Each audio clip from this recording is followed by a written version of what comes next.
So I'm going to go there in the, Jackie, if you could just show more coins. I want to see who's getting some of these. So who is this? Where is this one from, Olivia? Pickford, Michigan. Michigan. Pickford, Michigan. Well, congratulations. We've Pickford, Michigan. It's always really fascinating getting calls from all over the country to see where collectors are calling us from. Well, there's one close by from Fallbrook, California. That's in my back door there. Fallbrook, California. Beautiful countryside out there. This is a monster cool set. You know, the lines are really, you know, we have a queue, but you know, our operators are working really quickly. We'll get through to you, and we'll stay on this. Look at that, 1967. Again, these were only struck for 3 years. If you've just tuned in, these are special mint set coins. Now, the Mint makes special mint set coins today, folks. But it's really important to note that the special mint set coins that they make today, or that they've made over the last, say, you know, 15 years of the Kennedy half dollar are much higher quality than these earlier ones. I mean, there's a world of difference between the modern special mint set Kennedy and these early special mint set Kennedys. I mean, the modern ones grade very, very high. They typically grade MS, you know, 67, 68, even 69. These coins, they typically grade MS63, MS64, again, because of the treatment the coins received, just pretty much handled as normal commercial strikes were handled, being dumped into bins, abrading, et cetera, with other coins. And so you had all kinds of issues with quality back then. And in all fairness to the Mint, you have to understand that back in the 1960s and even in the 1970s, we didn't use the MS or the 70-point grading system that we use today. Today, you know, it's a very big deal whether a coin grades MS65 or MS66. It could double the value of between MS65 and MS66. A 1-point difference in grade, because we have this what we call the Sheldon grading system that PCGS and NGC both use when they open their doors for business in the 1980s. They use the Sheldon 70-point grading system. And so that grading standard is what we go by today. So nowadays, it is a very big deal between an MS64, a 6.5, and 6.6. But back in these early days, it was either circulated and then you had different degrees of circulation. You had fine, very fine, extra fine, or it was uncirculated. It was a brilliant uncirculated. If it was really nice, they might call it choice BU, and that was it. That was it. So bag marks were not a big deal back then. So the way the Mint treated the coins was consistent with the standards of the day. You know, we just didn't look at bag marks back then, you know, in that era as we do today. You know, the collector of today is much more astute when it comes to quality, and this is one of the things, one of the purposes of my show is that we talk about these kinds of issues because it is so much more important than it was a couple generations ago. So that's what makes these so special. They were struck in this earlier era. And these are some of the survivors that survived in really superb, high-grade MS66 condition, folks. So I'm going to give a last call on this. This has been a lot of fun offering these coins, especially for $99. I think almost everybody bought the 3-coin set. I mean, $39 for just one coin is a great deal, but the 3-coin set for $99 is a great way to start a Kennedy half dollar collection in proof. And again, they didn't make any proofs in these 3 years. They made the special mint set coins. They are among the toughest coins to get in high grade because of the way they were handled. And so we've got some of the survivors that really survived in superb condition without all the bag marks and spotting you see on the typical special mint set coins of this era. Thank you for watching this presentation. It's been a lot of fun. You know, this is what collecting is all about. You know, this is what it's all about. You know, getting some really cool, eye-appealing, high-quality coins that have a lot of scarcity for a great price that give you, the collector, so much future potential. Thank you for watching. Please stay tuned, though. We got a great presentation coming up right after this one.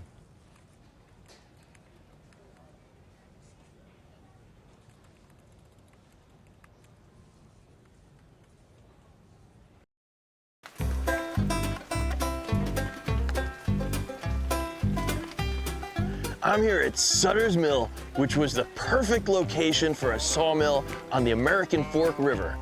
It was a day like today with the rain coming down back on January 24th of 1848 when James Marshall discovered gold right here at Sutter's Mill, setting off the California gold rush and changing numismatic history forever.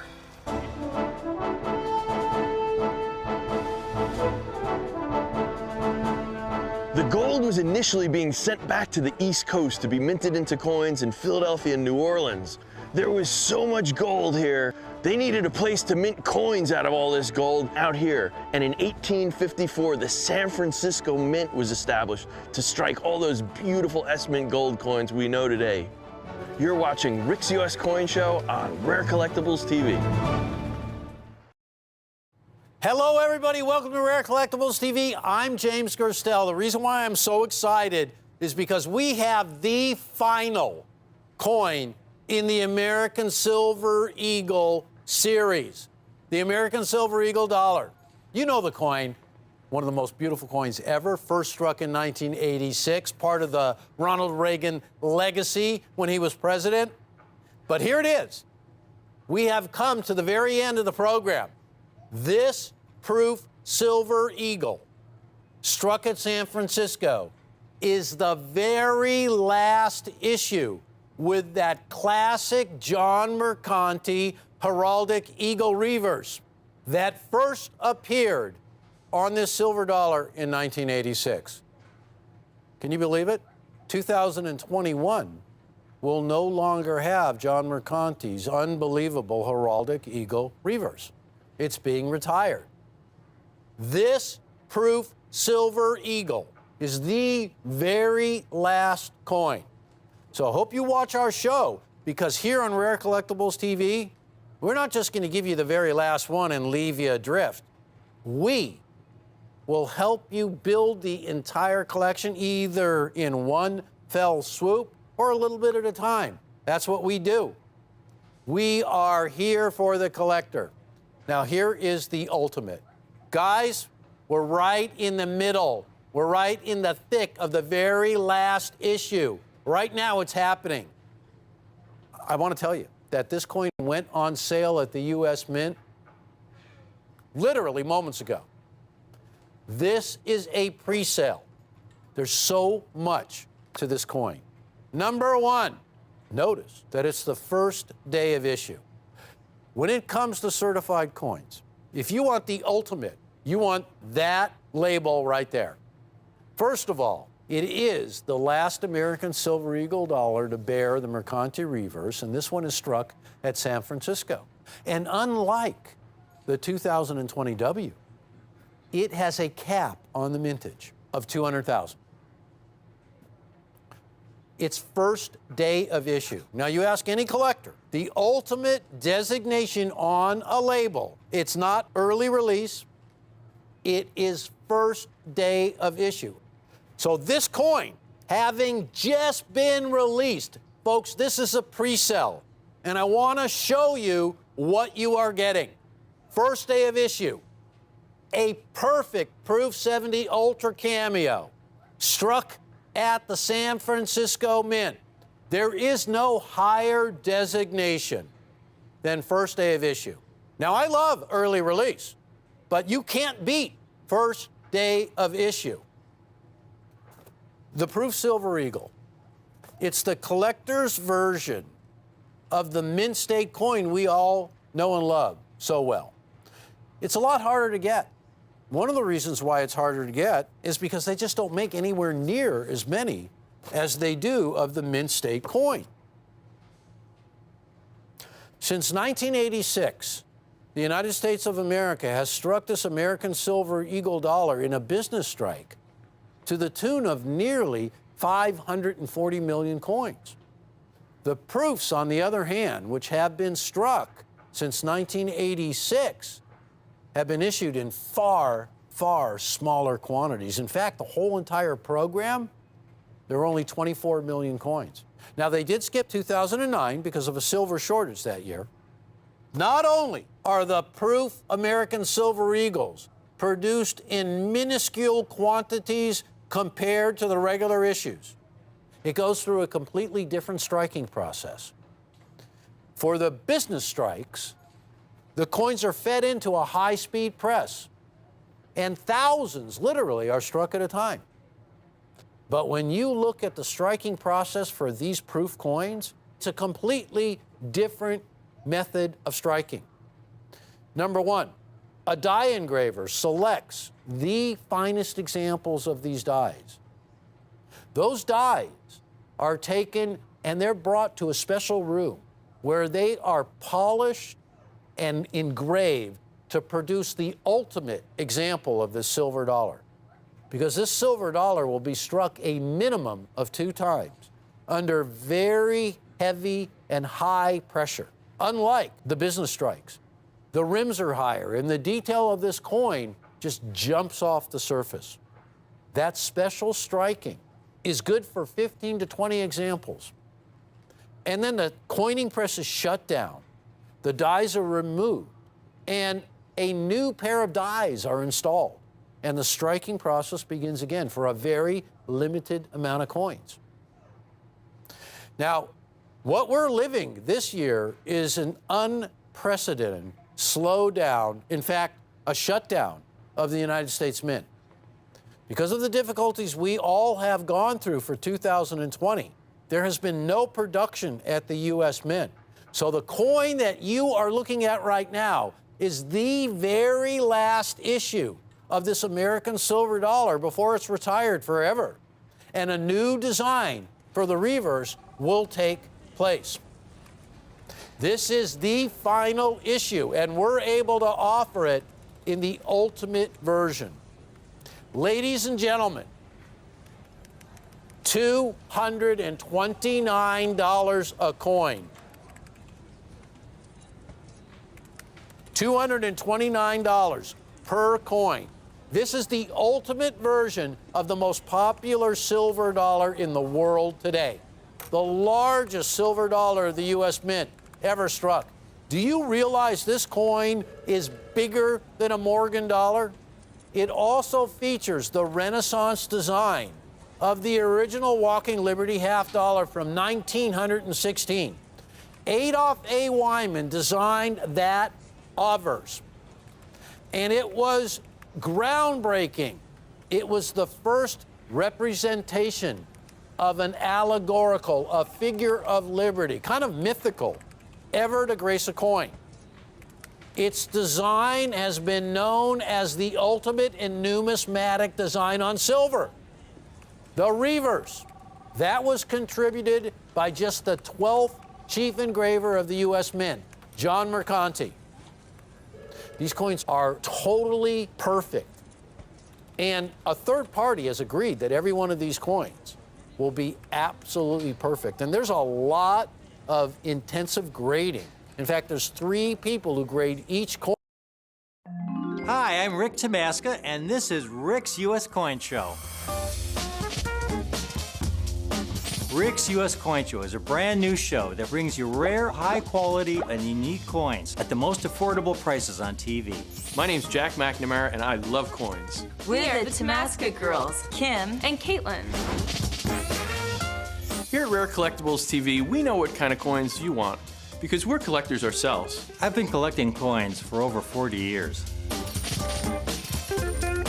I love finding coins all across the country and bringing them to you. Whether you're new to coin collecting or an old pro, we've got the coins you're looking for. After my first book, dealers began calling me the Cameo King. Coin rarity and quality are what matter most to me. Now that's eye appeal. I do love Franklin's and Kennedy's. Rare unique coins. At the most affordable prices. Coins are in my blood. Now that's a beauty. My goal is to bring you the ultimate in superb rare coins. Do you want the best?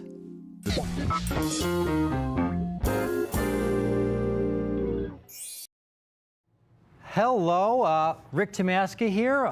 Boy, what I have now, this is really cool. This is really cool. When we're talking about offering something with eye appeal, quality, and rarity, and I'm going to really emphasize that last word, rarity. for an affordable price. This is a coin I have not been able to offer in over a year. And it's one of the greatest coins from the 20th century. Certainly in the dime series, it's one of the best deals out there. This dime, I call it the fraternal twin to the 1964 accented hair Kennedy. It's really cool because they have so much in common. The coin that I'm talking about is the 1964 pointed 9 Roosevelt dime. Now I call it the fraternal twin to the accented hair Kennedy because they were both struck at the beginning of the year in proof in 1964. And like the accented hair, the pointed 9 was discontinued at about the same time, so that the total mintage was about the same as the accented hair, about 100,000 coins struck total. That was it. And like the accented hair, a lot of them were melted down in 1979, 1980, 81, when silver was $45, $50 an ounce. The dealers were cutting out the half dollars, quarters, and dimes and sending them to the smelters. They didn't know anything about the accented hair or the pointed 9 dime back then. So a lot of them were melted down. And like the accented hair, a high percentage of them, maybe most of them, have spotting of some kind or another, so they grade very, very low. And like the accented hair, it's a major variety in that you could easily see it with your naked eye. It's a major variety for the Roosevelt dime series. You could see the pointed 9 there, how that 9 comes to a kind of a point. And then the regular 9, the bottom of the 9 is flattened out. It's a distinct difference in the design of that 9. It's a huge design difference, easily recognizable with the naked eye. Now folks, like the accented hair, again, here's an accented hair that I have in its original proof set. And you can see a couple, if you want to show them there on the accented hair, you can see a couple tiny little spots on it. You can see one on his cheek there, it's pretty obvious. Now I'm going to cut the dime out of here because the dime is so much smaller. It's to see these imperfections is more difficult. It's a smaller coin. And you could see a spot here, and it's not major, folks, but when you've got a dime, a spot like this really cuts down on the grade. This is probably about, it's got a spot on his forehead, just one small milk spot. The milk spots are a huge problem for 1964 silver-proof coinage. Most of them seem to have some kind of milk spotting on the planchet, on the coin, from improper cleaning of the coin blank before it went into the die. They would wash these coin blanks in a soap solution. Unfortunately, if any of the soap residue, you can see the spot on his forehead, and then right on his jowl there at the base of his neck, you could see another spot. This is probably a proof 65. And that's a good grade for a pointed 9 Roosevelt dime. And this spotting, again, is from incomplete cleaning, rinsing, washing of the coin blank before it went into the die. The blank would go through a soap bath to get as clean as possible, and they were supposed to wash all that soap residue off the blank. Unfortunately, in their haste to get these proof sets out, because there was so much demand for the Kennedy half dollar, they didn't always wash the blanks completely. So some of that residue, if it was left on that blank, some of that soap residue, as it went into the die, and that die came down with all that pressure, that residue was struck into the coin. Now, a proof coin is meant to represent the state of the art, the finest possible representation of a coin design that the mint is able to produce given the technology of the day. So in 1964, they struck about 4 million proof sets. For the Mint State Roosevelt dime, the coins you find struck for commercial use, 1964 P&D, they struck 900 million at the Philadelphia Mint, 1.3 billion at the Denver Mint. 64 is for commercial use, and proof under 4 million. The pointed 9, they struck for a period of maybe 1 to 2 weeks at the very beginning of the production year in 1964 in January. About 100,000 coins. Maybe 50,000 have survived today. That's it. To give you an idea how rare this coin is, I like to compare it to the 1955 double die obverse Lincoln cent. Most of you are very familiar with that, where there's doubling on the obverse of the 1955 Lincoln. Those coins are very valuable. Even a circulated example, AU, is a couple $1,000s, whereas a mint state example, a mint state 60 might be $4,000, $5,000, $6,000. A 6.3 might be $10,000, $15,000. So a 1955 double die obverse Lincoln is valuable in any condition because it has tremendous absolute rarity. When you're talking about a handful that exist, I mean, NGC has graded around 3,200 of the 55 double die obverse Lincolns. The 64 pointed nine Roosevelt has tremendous absolute rarity. It's rare in any condition. When you're talking maybe 50,000 coins, folks, that's tremendous absolute rarity. That's like the 1916P Standing Liberty Quarter, where they struck 52,000 examples. And even an AG is worth a couple $1,000s. Here's the total NGC population of the pointed nine dime in all grades. About 2,600 coins. 1955 double die obverse Lincoln, over 3,000. Now, over time, I'm sure the pointed nine dime Roosevelt population will catch up to that 1955 double die obverse Lincoln as the remaining little hordes of these coins are discovered. But it's needless to say, it's a really, really rare coin. The only dime I can compare it to that I think is a legitimate comparison is the 1916D Mercury dime. They struck approximately 260,000 of those. They've graded several thousand in all grades. A 1916D Mercury dime, even in good condition. Here's one in good condition, folks. Heavily worn, good condition. Very heavily worn.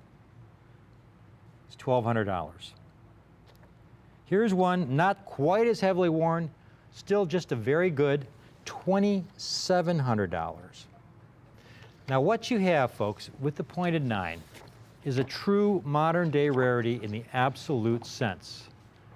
This is a coin I have at a price that really leaves you all the meat on the bone. All the meat on the bone. I got an amazing hoard of these coins from a gentleman who collected these for over 2 decades.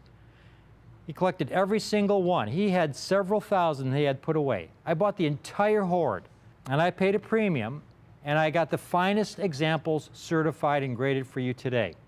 And I have them in Proof 67, which is an extraordinary grade, Proof 68, and I even have a few in Proof 69.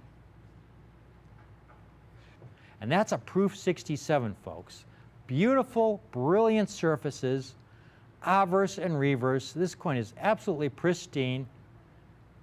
As the day it was struck 50 years ago, it's now 50 years old. Proof 67, a coin this rare, you'd think it'd be at least $500 in Proof 67. And then we have Proof 68. If the 67's 500, this has got to be about 1,000. Proof 68, 1 point from the highest grade.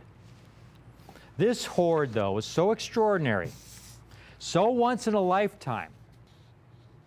And again, you're getting all the meat on this bone, folks, all of it. Proof 69. Check this out. The highest grade, the super rare, super, super rare.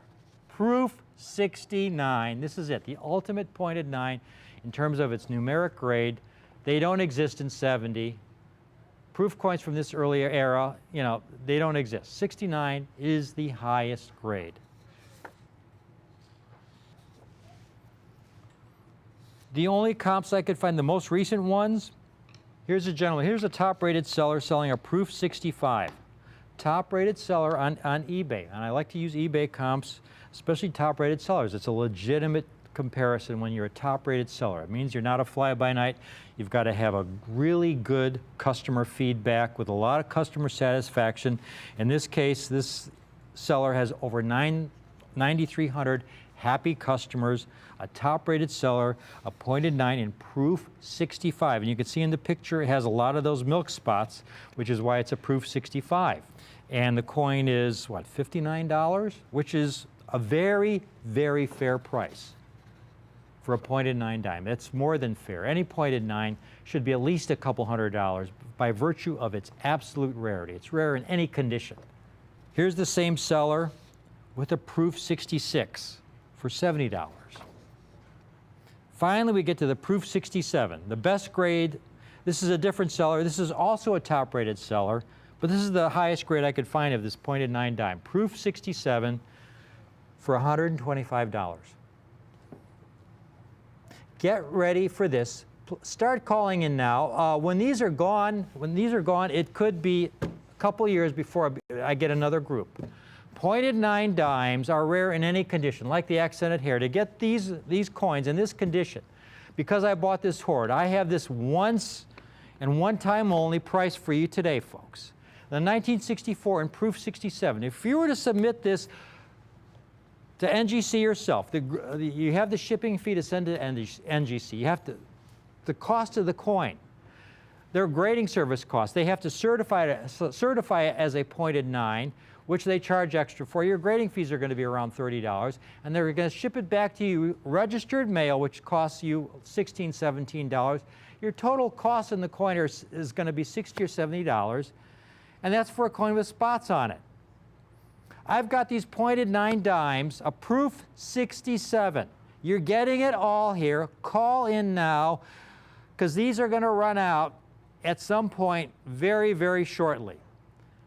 Limited supply, especially in these higher grades of 6.7, 6.8, and 6.9. I got a bunch of 6.5s at home in spotted coins and rolls, 6.5s and 6.6s. Right here, I'm giving you the best I got. You're cherry picking me. And it's not $125 a coin, or $99 a coin, or even $59 a coin, which is what that top-rated seller was selling a proof 65 for. $45 a coin. And get this, folks, I've got my $199 special on these, because if you get 5 of these, you're only going to pay $39.80 a coin. That's $199 for 5. We got people calling in on this. The phones are lighting up. Let's get to the 68s. The 68s, again, a top-rated seller selling a 6.7 for $125. These are only $90 a coin for a proof 68. And if you get 3, you're only going to pay $83. $249 for 3 examples while I have them. And finally, we get to the top of the line, the King Kong at the very top of the heap, a very rare coin in ultimate condition that should be a $2,000, $3,000 coin at the very least. But as I said, you're getting all the meat on the bone on this pointed 9 Roosevelt dime, folks. Proof 69s are not $3,000 or $2,000 or $1,500. $279. $279. $279. $279 for one of these. And if you get 3, 3's my max discount on these because of the limited number I have of these in proof 69. But you get them for only $265 a coin. That's $795 for 3 examples. $795 for 3 pointed 9s in the ultimate grade of proof 69. If you were ever looking for a numismatic opportunity where you could get coins with exceptional eye appeal, exceptional quality, and the greatest possible rarity in both the absolute sense and the condition sense, for the least or lowest price possible, you're looking at it right here. You won't find this deal anyplace else. Certainly won't find it at your local coin shop or on any other show. An incredible pointed 9 dimes. at an incredible price. Can I have one of those? Can I look at one of these? This is, there you are. I know, but this is such a cool coin. This is such a cool coin. Just any of them will do. I mean, this is such a cool coin. A pointed 9 dime, wow. And for folks, for those of you who have just tuned in, Amy, could we get a close-up of the pointed 9 of the picture there, or the blow-up, so our viewers can take a look at this coin again to see the difference between the pointed 9 and the regular 9, some call it the blunt 9, you know, where the bottom of the 9 is flattened out. And you can see the pointed 9. It was only struck for maybe a week to 2 weeks at the most. They only struck about 100,000 examples at the beginning of the year, like the accented hair. 95% of them are in the same proof sets as the accented hair. They were discontinued at about the same time as the accented hair. When they switched to the regular 9 design, you can see on the right, big difference, major difference, extremely rare in any condition. They only struck about estimated 100,000. A lot of them were melted down. The remaining examples were spotted. Extremely rare in any condition. That's why it's rare in the absolute sense, which is why any old pointed 9, even a spotted one, should be a $200 or $300 coin, because it's rare in any condition. Like your Standing Liberty quarter, like your 1916D Mercury dime. It's rare in any condition. But here I've got the finest examples for you folks. And I've got them at a price where, again, I'm going to show this to you one more time. Here's a top-rated seller. I'll just show you this one.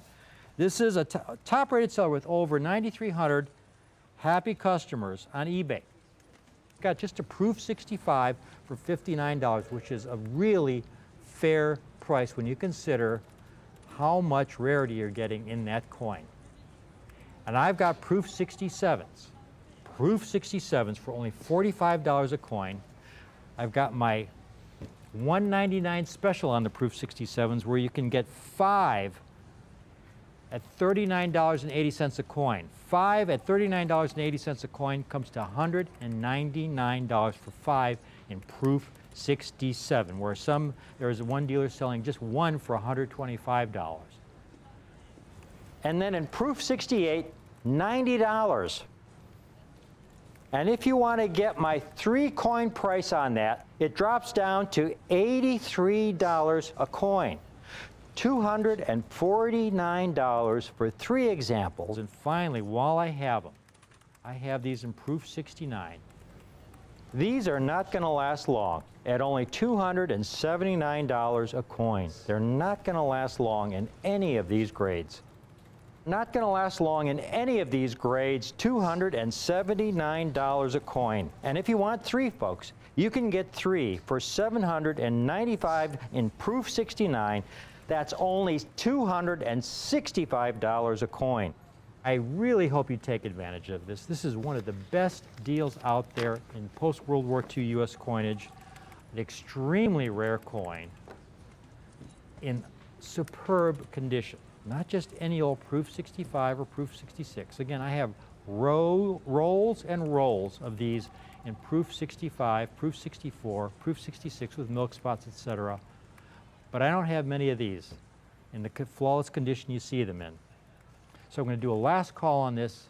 I sincerely hope you take advantage of these pointed 9 dimes. There aren't very many opportunities like this, folks, in U.S. numismatics, where you get a coin of such tremendous absolute rarity in this condition for such a still affordable price. You TiVo this presentation, and years from now, you're going to look back at this and say, wow, that was really a good deal. So I hope you take advantage of it, so when you TiVo it back, you can say, wow, that was really a good deal, and I'm so glad I bought some. I just wish I had bought a few more. If you can say that, you came out ahead of the game. Thanks for watching this presentation. I'm your host here with Caitlin Tamaska. Please stay tuned. We have another great presentation coming up here on Rick's U.S. Coin Show.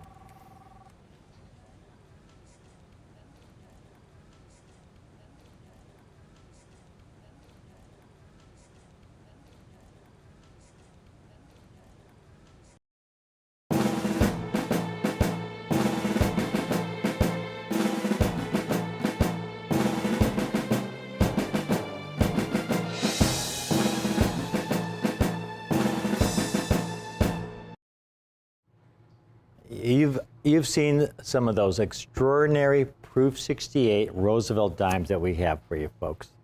1955 and 1964 and Proof 68. There are no Proof 70s from this early era in proof making at the Philadelphia Mint. They didn't have the technology. Proof 69 is the highest grade, and there are very few of those.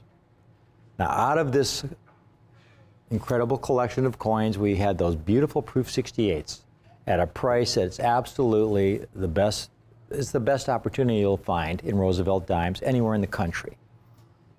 But I also then, it's taken some time, we put together a small group of these coins in Proof 69.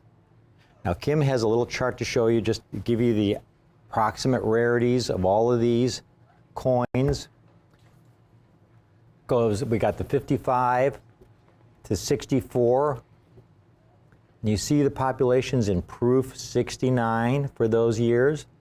You can see how rare they are. It really doesn't begin to jump up.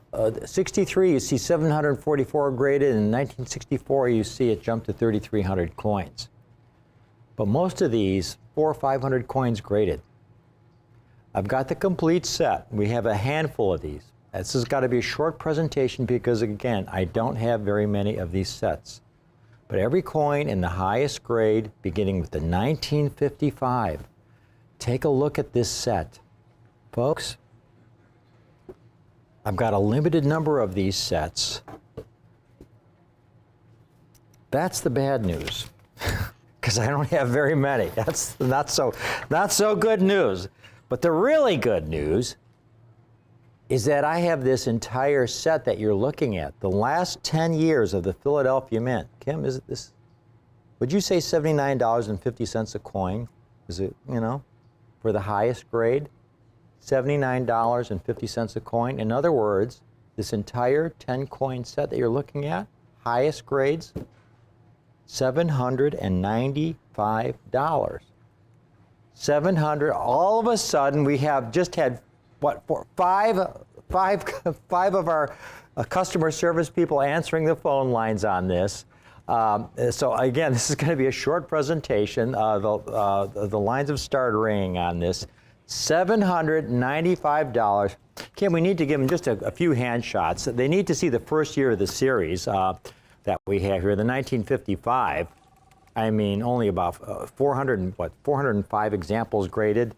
Very, very rare coin. The 1955 alone, you see people selling them in Proof 68. In Proof 68 for $250. In Proof 68, not Proof 69. $795 for the entire set. Only have a limited number of these. If you called in earlier and acquired a Proof 68 set and want to upgrade to one of these Proof 69 sets, call right in. We'll handle it for you, no problem. But, maybe I would say it's probably a good idea to hold on to one of each. You don't want to, I would not want to sell this 69 set at any time in the near future. Coins, proof coins from this early era are getting harder to find by the month. And you're talking about the early era when these coins were struck at the old Philadelphia Mint in proof condition. These are the last of the 90% silver Roosevelt dimes struck at the old Philadelphia Mint when they made proof coins what I call the old-fashioned way, where they basically used technologies that were carried over from the 1800s. And when the packaging, by modern standards, was really substandard. So for these to survive in this condition, most importantly, for me, if I were asking $1,995, $1,995 for the entire set, it'd be a great set, but, it's not something I drive across town necessarily for, but it would be certainly an ultimate set. But for $795, $79.50 a coin, this is worth going out of your way to pick up. This is not something that comes along very often. You can go to a major show. You will not find a set of Roosevelt dimes in this condition at any price. At any price. And we have them today while they last. Again, we got people calling in. I have a limited number, so I have to cut it right here. The entire set for only $795. The last of the proof Roosevelt dimes struck a 90% silver at the Old Philadelphia Mint. Extraordinary collector's special to be able to offer these Roosevelt dimes in proof 69 for $79.50, folks. $795 for the complete set. You know, this is the kind of offers we have where we get so many dealers calling in to buy these sets at these prices. Because again, we buy the collections ourselves, we do all the work, we look at the thousands and thousands of coins, all the hairline coins, all the spotted coins, to cherry pick that occasional diamond in the rough, to get it graded, so we can offer you these kinds of deals. It's a lot of work, but that's what we love to do.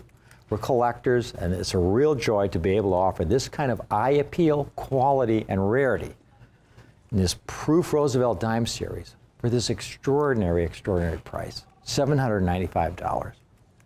Thank you for watching.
Hi, I'm Rick Tamaska. And I'm Caitlin Tamaska.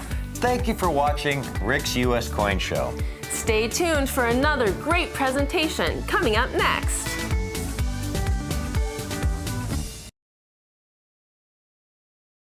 Ask not what your country can do for you.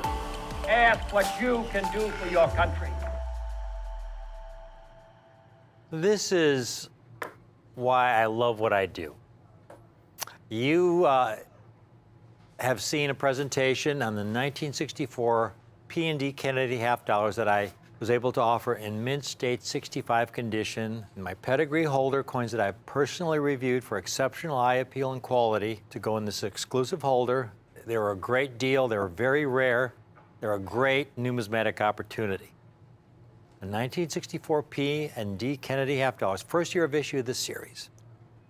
The only year they were struck for commerce on a 90% silver planchette. They were struck in the hundreds of millions because of all the collectors who were clamoring to own, not just collectors, I should say all citizens of our country who were clamoring to own one of these Kennedy half dollars.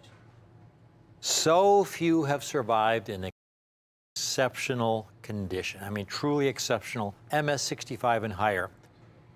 I showed you the chart with the populations, total graded by NGC in 6.5 and higher condition. And again, to get them in fully brilliant condition, they're even rarer. I only have about 10 minutes to do this presentation because I have so few of these coins. If you recall, in the year 2020, we handled a historic bag of original Kennedy half dollars struck at the Denver Mint. It was historic because the official release date of the Kennedy half dollars to the public was March 24th, 1964. But this bag that came to us, first of all, it was in this canister you see here. You can see the date there, March 19th, 1964.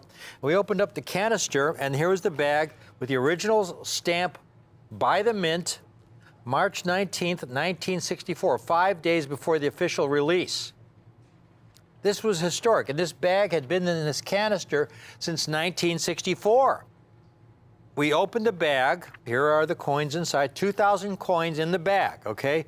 Denver Mint issues, folks. This is how they come out of the Mint. Now, a bag doesn't receive any better treatment than this, where it's issued directly from the U.S. Mint. The word is that it was picked up at the mint and stored in that container for over 50 years. It wasn't moved around, didn't get jostled around. It received the best possible treatment. We had all 2,000 coins graded.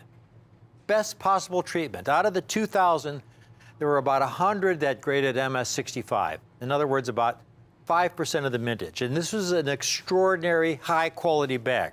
This wasn't the typical bag that would go from owner to owner, and every time it's transferred, every time it travels, that bag gets jostled around, those coins abrade against one another, and they degrade. So this was an exceptional bag, and there were about 100 coins that graded 6.5. That's it, 5%. 6.6s, there were 2 or 3 coins. That was it. That was the highest grade. 2 or 3 coins out of this incredible bag. And that's what I have today. The 64 P and D, not just any 6.6, but beautiful, brilliant 66 condition. Again, I have reviewed every one of these coins. This is not your run-of-the-mill MS66, because again, so many of these Kennedys can be relatively unattractive. Now, here's the kind of generic, what I call a generic MS66, Kennedy half dollar from that era. It typically has some toning that is less than attractive. The coin is correctly graded by NGC, but it's not what I would call a premium example. Premium in terms of the eye appeal and the quality. If it's going to be toned, it has to have exceptional color toning. I'll give you one example of an exceptional color tone coin. This was a Franklin half dollar that was featured in Coin World magazine that I purchased in auction. It was a 1958D that I bought because of the exceptional color toning. I paid over $32,000 for the coin, which was a record price for a 1958D. But I bought it because it is exceptional in terms of the eye appeal and quality for the date and grade. And you can see the color toning, phenomenal. So if it's a toned coin, it's going to go in one of my pedigree holders if it has exceptional color toning. Otherwise, it's got to be really brilliant, that full mint bloom, and exceptionally clean. I'd like you to take a look at these 1964 P and Ds that I have for you today in mid-state 66 condition. Now, I've looked at a lot of rolls of Kennedy half dollars over the years, thousands of original rolls. The highest grade I've ever gotten on an original roll is a 6.6, and it's been years since I've had one of those. Take a look at one of these, so close to perfection. These are such a value at the prices I have them at today, folks. I have a limited number of these coins, MS66 condition, near perfection. And there's the 64Ds. Again, we had that original bag. There were 2 or 3 examples of the 64D that graded MS66, like you see here. In my pedigree holder, my Kennedy Aspiration holder. I call it the Aspiration holder because of those 2 great aspirational quotes. Ask not what your country can do for you, ask what you can do for your country. And then that second one from his Rice speech, Rice University, we choose to go to the moon. When we set sail on that journey to reach the moon by the end of the decade. Now, to give you an idea of how rare these coins are, we have the populations of these, where I compare them to the Walking Liberty half dollar series from 1941 to 1947. That's what we refer to as the short set walkers. The rarest issue is the 41S, only 224 graded, extremely rare, and 31 and 6.7. 41S and 6.6, folks, is a $2,000, $3,000 coin. And then you see this 43P and 46D. Those are the more common issues. They've graded between 2,500 and 3,000. And look at how many they've graded in 6.7 compared to the 64P and D. Look how few 64Ps and Ds have been graded in 6.6 and 6.7, and only 1 higher. And again, that's a toned specimen. Most of these higher grade examples are toned. 1943P, again, population 3,000. Here's one being offered for about $1,500, an NGC MS66. This is why I love these coins. The Mint-State Franklin and Kennedy half dollars offer so much potential for the collector of today. You get so much eye appeal, quality and rarity, folks, for such a collector-friendly price. I've got these 1964 Ps for $195. Again, only about 1,700 graded in 6.6. A lot of those have unattractive toning. The majority would not qualify for my pedigree holder.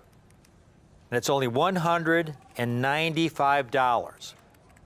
And then the 1964D, even rarer, only about 700 graded.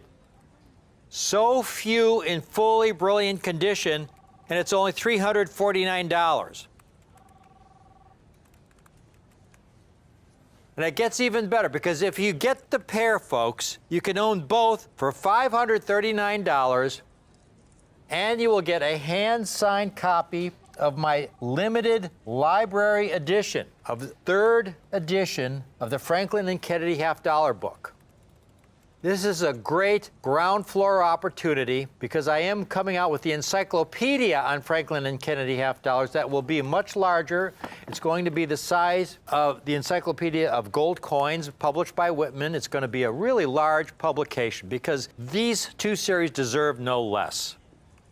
So $539 for an incredible, incredible set. The first year of issue, the only year the Kennedy half-dollar was struck on a 90% silver planchet for commerce. Because of the rising cost of silver, the Mint reduced the silver content for the 1965 Kennedy to only 40%. And then in 1971, they eliminated all the silver entirely out of the Kennedy half-dollar. They're struck in clad metal. So here you have the first year of issue in extraordinary condition, and you get the book for only $539. I hope you can take advantage of this, folks. These are so rare, so undervalued. Now, again, you will get a letter with your Kennedy half-dollar that explains the importance of my Kennedy aspiration holder, okay? This is about yours truly, who has specialized in these coins for decades, who knows more about these coins, Franklin's and Kennedy half-dollars and Eisenhower dollars, than any other dealer or coin grader or collector in the country. I've seen them all, folks. This letter here explains the benefits to you and what you get, where I have a comparison of a generic Kennedy to one in my Kennedy aspiration holder. You can see the difference in eye appeal, and it explains what it means that as a specialist, as a lover of these coins, I've written award-winning books on Franklin and Kennedy half-dollars, assembled many of the finest mint state and proof collections for my clients. I felt one of the best legacies I can leave the collecting community is to earmark those Franklin and Kennedy half-dollars and Eisenhower dollars that I know from my experience are at most exceptional for their date and grade. Now I have the ultimate. Some of these Kennedy half-dollars in brilliant mint state 67. I'd like you to take a look at this chart real briefly before I show you the coins. And you can see how rare they are in MS67 condition. And again, most of those coins you see, 64P only 95 graded in 6.7, there's one higher. Most of those coins are toned, and most of the time the toning is average to below average as far as eye appeal, okay? And that's true of the 64D. Most are toned. To get them fully brilliant, folks, these are so very rare. They're at least as rare as that 1941S you see up there, 31 graded. Most of the 41S's you see in that condition are brilliant examples. Here's a 45S. It's a 6.7 plus. It does have some nice color to it, essentially brilliant with some nice peripheral color. It's a $45,000 coin. Take a look at these 64 Ps and Ds that I have. I've only got a few of each. This is as good as it gets, folks. To have survived in this condition, I've had the great privilege and pleasure of looking at bags of 64 Ps and Ds, hundreds and thousands of rolls of 64 Ps and Ds over the decades. I've personally never found an example the quality you see here today. Those 64 Ps that I have, folks, they're only $1,395. as close to perfection as it gets for a brilliant Kennedy half dollar, first year of issue. The 64p. If you want a 64p by itself, it's available on the 2-payment option, half down today of $697.50, balance in 30 days. And the ultra rare 64D. That original bag we had did not have a 64D in 6.7 condition, folks. This is off the charts rare. It's only $25.95. The 64D, half down today of $1,297.50, balance in 30 days. But do yourself a favor, get the pair. If you get the pair, you can own both for only $3,895. For these finest known brilliant Kennedy half dollars, I'm going to throw in, again, a hand-signed limited edition, my 3rd edition of the Franklin and Kennedy guidebook. Limited edition, signed and numbered for $38.95. It's available on the 2-payment option. Put half down today of $1,947.50. And that is so critical because, again, we've got people calling in. I only have a few of each. So put half down today and we'll reserve one of these sets for you, folks. I'm going to close it right here. I cannot oversell these coins. I want to thank you for watching this presentation. It's been a thrill to offer something with this incredible eye appeal, quality, and rarity. Half dollars, silver half dollars from this early era, this early Franklin Kennedy era. To offer them in this exquisite condition. They're so beautiful, so rare, so affordable. Thanks for watching.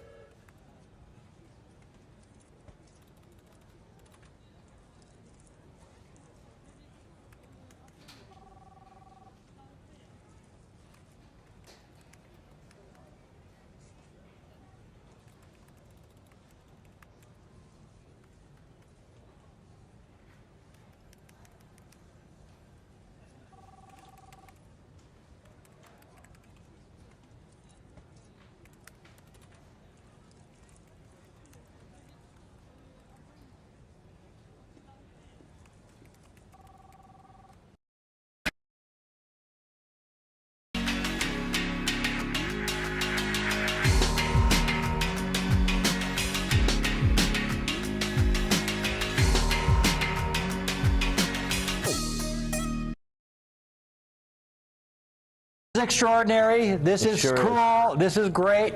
You know, there are so many. I don't throw the baby out with the bathwater, neither do you. Right. By that, folks, we mean, you know, a lot of folks out there assume because it's a new mint product that it's not worth collecting. Well, and a lot of times that's true because they'll strike millions of them. Right. And so we're always very careful. I tell you, be careful because sometimes the mint will have a new product and they'll strike them by the millions. Right. But then they fool us and they'll come out with a product where they limit the mintage to only 50,000. 50,000. And we had the True Mint set, which we had for $329, Right. which was a Truman great set, yep. price. And Very now popular. Jack, take a look at this. This is the newest, folks. This is the Kennedy Coin and Chronicle. We've got it over there. Jack, I was shocked, you know, when I saw this set. The mintage is limited to 50,000, folks. Yep. When we first had this price, we were figuring we would have to charge somewhere around $250, $260, $259 maybe. Right. Because they're only striking 50,000 of these.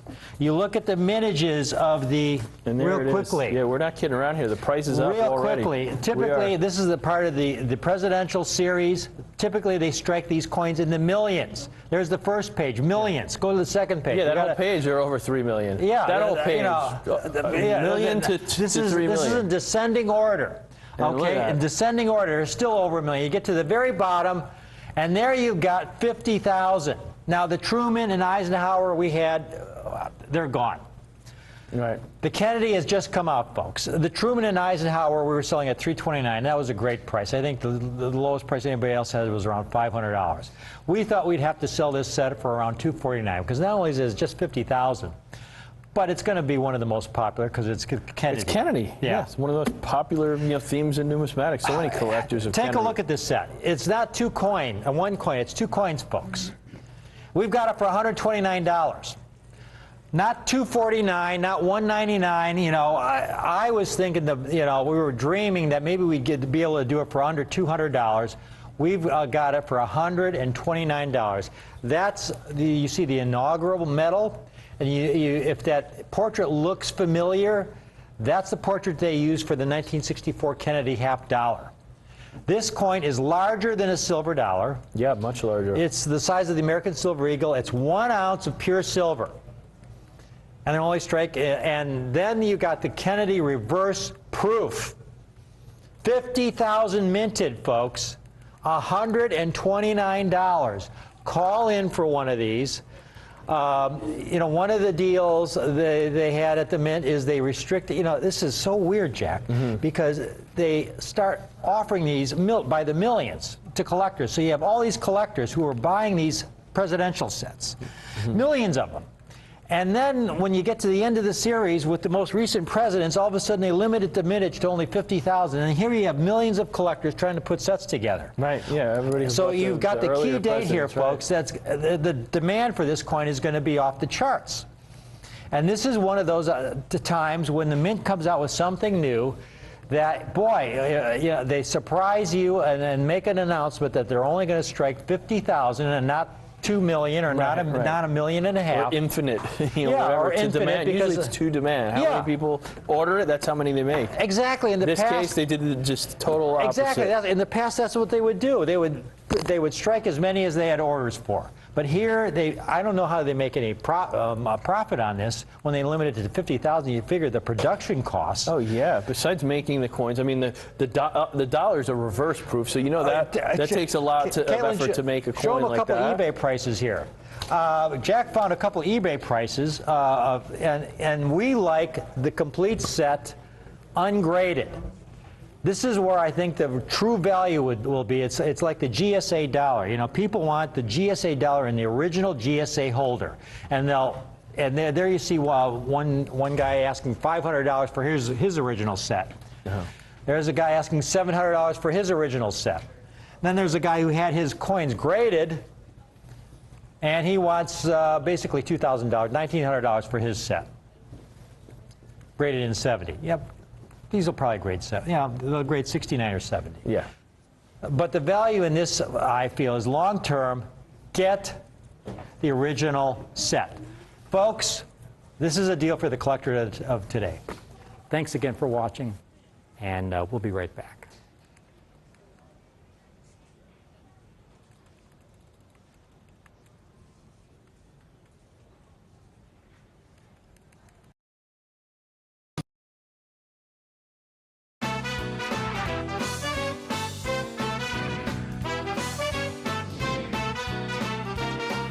You're watching Rick's U.S. Coin Show on Rare Collectibles TV.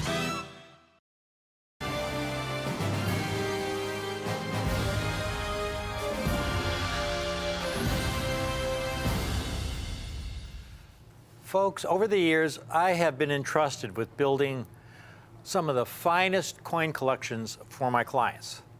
Just recently, my clients were awarded several prestigious awards from NGC, the Numismatic Guarantee Corporation. This is an award at Everest Collection Liberty Head Double Eagles, the finest known proof collection, Type 3 variety, given by NGC. And to the right, we see another award for Liberty Head Double Eagles, the complete set from 1850 to 1907. Here's one for seated Liberty half dollars. Proof condition, the finest known set of proof seated Liberty half dollars. Now, what is the point of showing those awards that my clients have received? I'm not going to stand up here and offer you something that I don't think is a great coin for you to own. I've never done that, and I never will.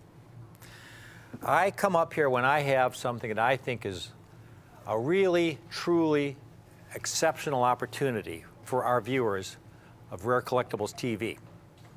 And I've got an incredible coin for you today. It receives my highest recommendation.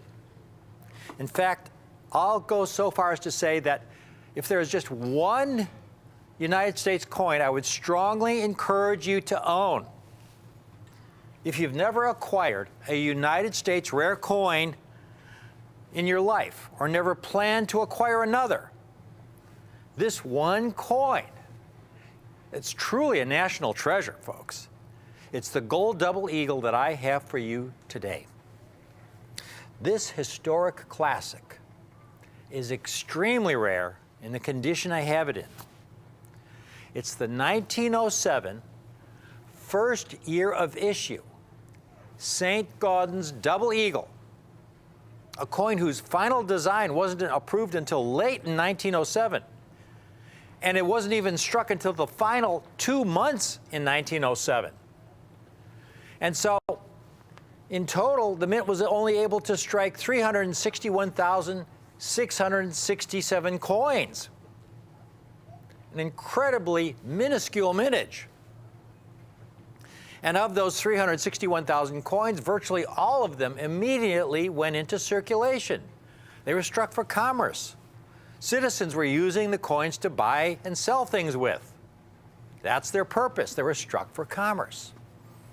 Today, by what I can only describe as a miracle, we have recovered over 100 examples from a fresh mint bag, similar to this bag that I'm holding right now, that had been hidden in a vault for about 90 years.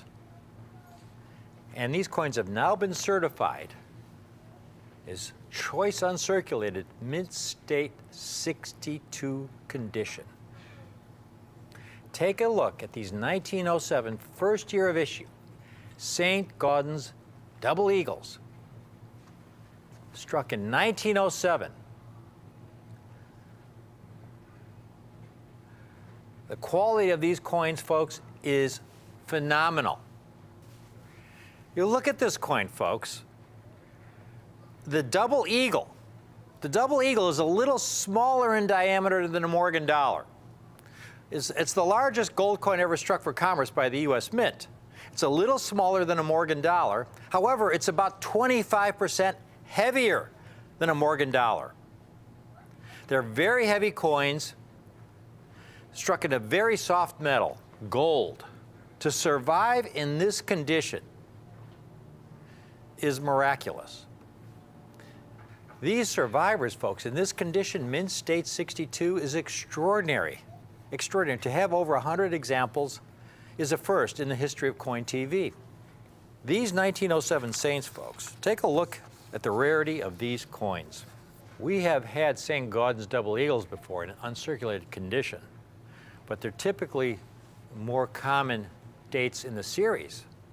The most common being the 1924 P, where you can see PCGS has graded over 50,000 examples, or the 1908 P, Nomata, where they've graded over 20,000 examples.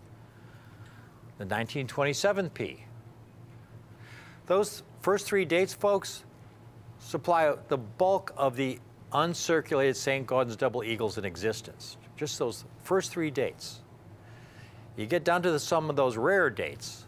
1923 P, only 7,800 coins. And there you see the 1907 P at the bottom.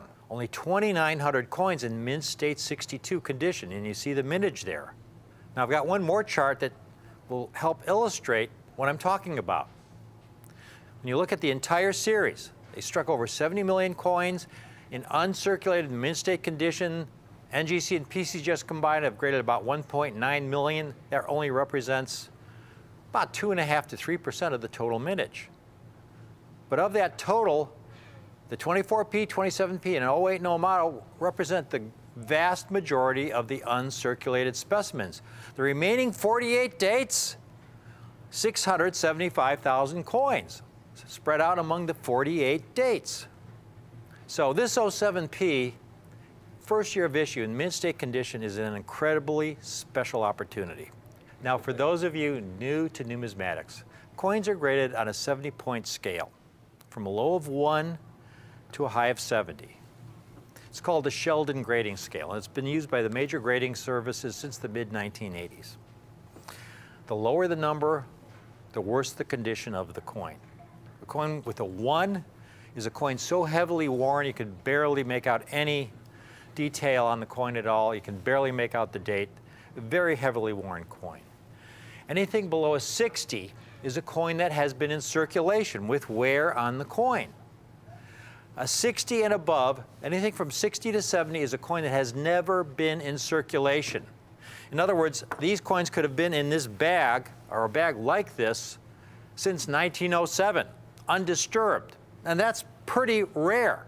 There aren't too many double eagles out there that have never come out of the mint bag, have spent over 100 years in a mint bag.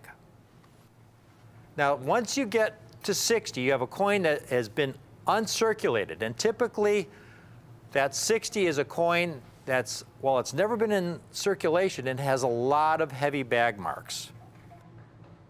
Remember, folks, these coins were not made for collecting back then. They were struck for commerce. They were meant to be spent. So the mint tried to produce the most coins possible without a lot of concern about the quality. The coins were struck on a high-speed press, ejected into a bin. One coin would fall on top of another, collecting dings, gouges, and scuffs along the way. They would go through coin counting machines. They would go through the inspection and adjustment department. And from there, they would be dumped into bags. And the bags would be thrown onto trains. And these bags were heavy, so they didn't gingerly place them on the train. They would literally throw them on. The coins would then be rattling around for weeks on the train, abrading with each other and accumulating all kinds of bag marks, long before they even arrived at the banks across the country. And these heavy coins, struck in gold, a very soft metal, would acquire what is referred to as bag marks. And you can see from looking at this example, here's a typical double eagle. And you can see from the deep cuts and gouges, simply from abrading and colliding with other coins. Look at the deep cut along the rim and a deep gash in Liberty's waist. This coin is not even gradable. Here's another one. This is a 1907, the last year of the Liberty Double Eagle series. And you can see a deep cut along her upper cheekbone there, a deep scrape at the bottom part of her neck and back of her head. Again, this is all from contact. These are large, heavy coins. And this is why it is so hard to get high-quality, uncirculated coins, and why it's so exciting when we have these coins in this outstanding quality today. These are really rare, only 2,900 certified by PCGS. Now, all our coins are going to be graded by either PCGS or NGC. That's very important. They're the two most highly respected independent grading services in the country. All the dealers and collectors recognize them as being the two most highly respected grading services in the nation. That guarantees you the fact that the coin is the quality we say it is. So if you're new to collecting, folks, this is your guarantee. Now, again, this is a limited time offer. These glorious first year of issue 1907 St. Gaudens Double Eagles you see today, largest gold coin ever struck for commerce by the U.S. Mint. The coin was actually named after the preeminent sculptor of the era, Augustus St. Gaudens. Many numismatists consider it the most beautiful and inspirational coin design in our history. It was St. Gaudens' final masterpiece, folks, as he tragically passed away from cancer in 1907, the year the coin was due to be first released. And with St. Gaudens' passing, Charles Barber, who was the chief engraver at the Mint, was tasked with the responsibility of fine-tuning the design to make it acceptable for striking by the die press. As a result, the Mint was only able to begin striking these coins late in 1907, the final couple months of the year. And they weren't released to the public until late in December of 1907. Now you take a look at one of these. To survive in this condition, folks, these coins should not exist in this condition. This is the whole point. These should not exist. And I'm going to tell you why they exist. I'm going to tell you that story in just a couple minutes. This coin, though, without question, The St. Gaudens Double Eagle is the single most popular gold coin in all of U.S. numismatics. You regularly find this classic on the cover of numismatic magazines and books. Here's a numismatic rare coin market report. Every collector probably wants at least one St. Gaudens Double Eagle in their collection, without question. Now, talking about being in the right place at the right time, a little over 100 of these coins. Folks, the only reason that we have this opportunity today, these most historic national treasures, this first year of issue, extremely rare in any condition, but preserved in extraordinary mid-state 62. The only reason they exist is, interestingly enough, due to the Great Depression. The Great Depression began in late 1929. It was economic devastation for countries around the world. Our country hadn't experienced anything like it since the Civil War. The stock market crashed. Unemployment was around 25%. It was catastrophic. There were an estimated 4,000 bank failures in 1933 alone. Millions of Americans had their life savings wiped out. Overnight, a family that felt secure suddenly found themselves destitute because there was no FDIC insurance back then. Your money wasn't guaranteed. Could you imagine having your life savings, 20 years, 30 years of your life savings in the bank for safekeeping? That was your nest egg, folks.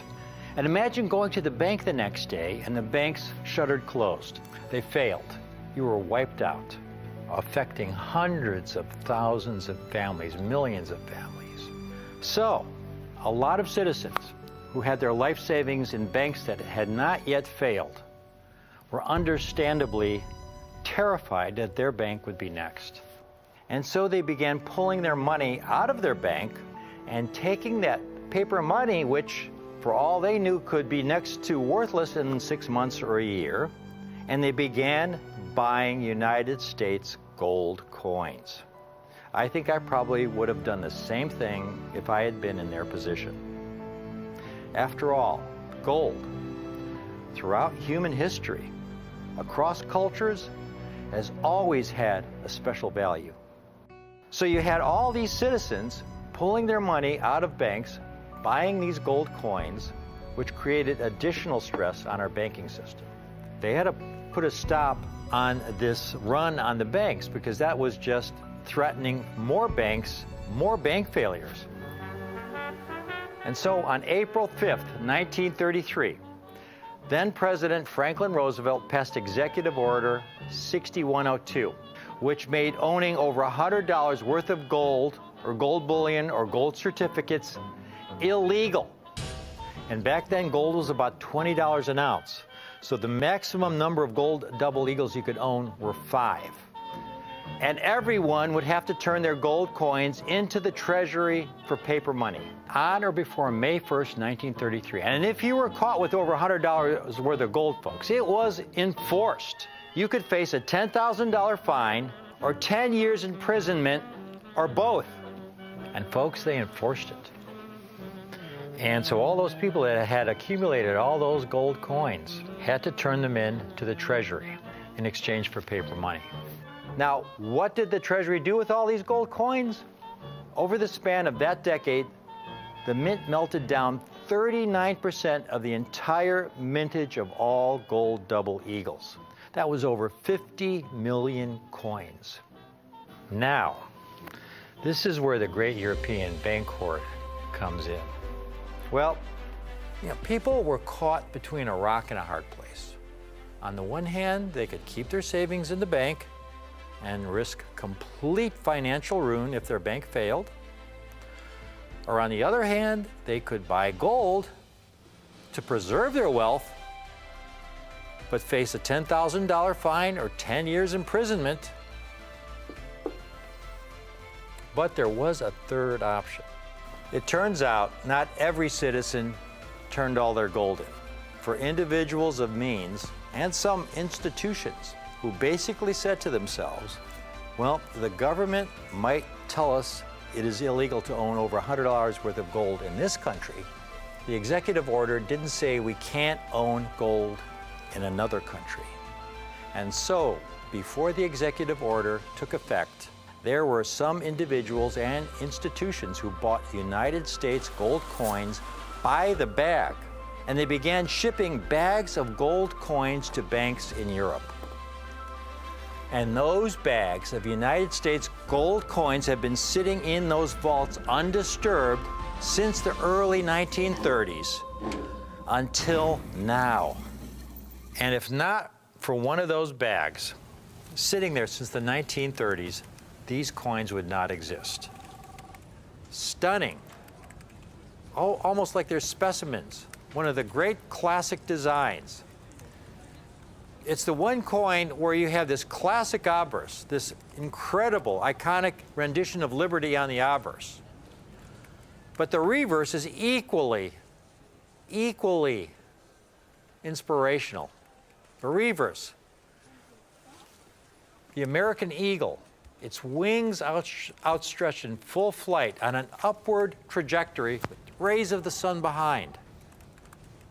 It's magnificent. To survive in this condition, these heavy gold double eagles of about an ounce of gold, as far as the St. Gaudens Double Eagle series goes, I think the 1907 Saint, the few that we have, represents the holy grail coming out of the great European gold hoard. Folks, I could show you some prices what other dealers are selling this coin for. $5,900, $5,500, but that's irrelevant. Because when we get a great deal like this, a great opportunity, we don't base it on what the market will bear. We base it on our cost. $4,900 for this coin would be a great opportunity. We'd sell them. We would surely sell them. But it wouldn't be based on our cost. Now, $3,900 would be a phenomenal price. Remember, again, you got about a full ounce of gold here. Gold is around $1,800 an ounce. This is the 1907 St. Gaudens, extremely rare in any condition, uncirculated. We've got this coin today. Call in now while we have them, folks. We have a limited quantity of these. This is a date we rarely get. When we do get them, we might get 4 or 5 pieces. We got these out of the great European gold hoard. They came from a mint bag, just graded. While we have them, $3,295 a coin. And it's available on the 2-payment option. So in other words, it's a great price, but if you can't swing the entire $32.95 today, if you can put half down of $1,647.50, we will set one of these 1907 Saints aside for you with your name on it, put it in our vault, and pay the balance in 30 days. It doesn't get any better than that. We can't do any better than that, folks. This is a date that, it's always a thrill when I get the 1907 Saints in. There are so many other St. Gaudens dates that we've offered over the years, but my #1 favorite St. Gaudens will always be this first year of issue. It only struck for a couple months late in 1907. Tiny mintage of only 361,000 coins. Most went into circulation. A lot of them were melted down by the Treasury. As you could see from the population report, only 2,900 graded by PCGS in Mint State 62. This is a small window of opportunity, but your timing is perfect, folks. Never has the numismatic premium for such a rare gold coin been so low as it is right now. There was an article that came out in a Coin Dealer publication. Is it time for a new perspective on generic gold? Now, when they're talking about generic gold, they're talking about the most common gold. For example, the 1924P, 1908 Nomato, 1927P, those are generic St. Gaudens Double Eagles. They're not rare dates like that 1907. That's not a generic coin. This is a rarity. But here's the important segment of that article. There has not been a time in recent memory when pre-1933 gold coins were obtainable for so little over spot. What do they mean by that?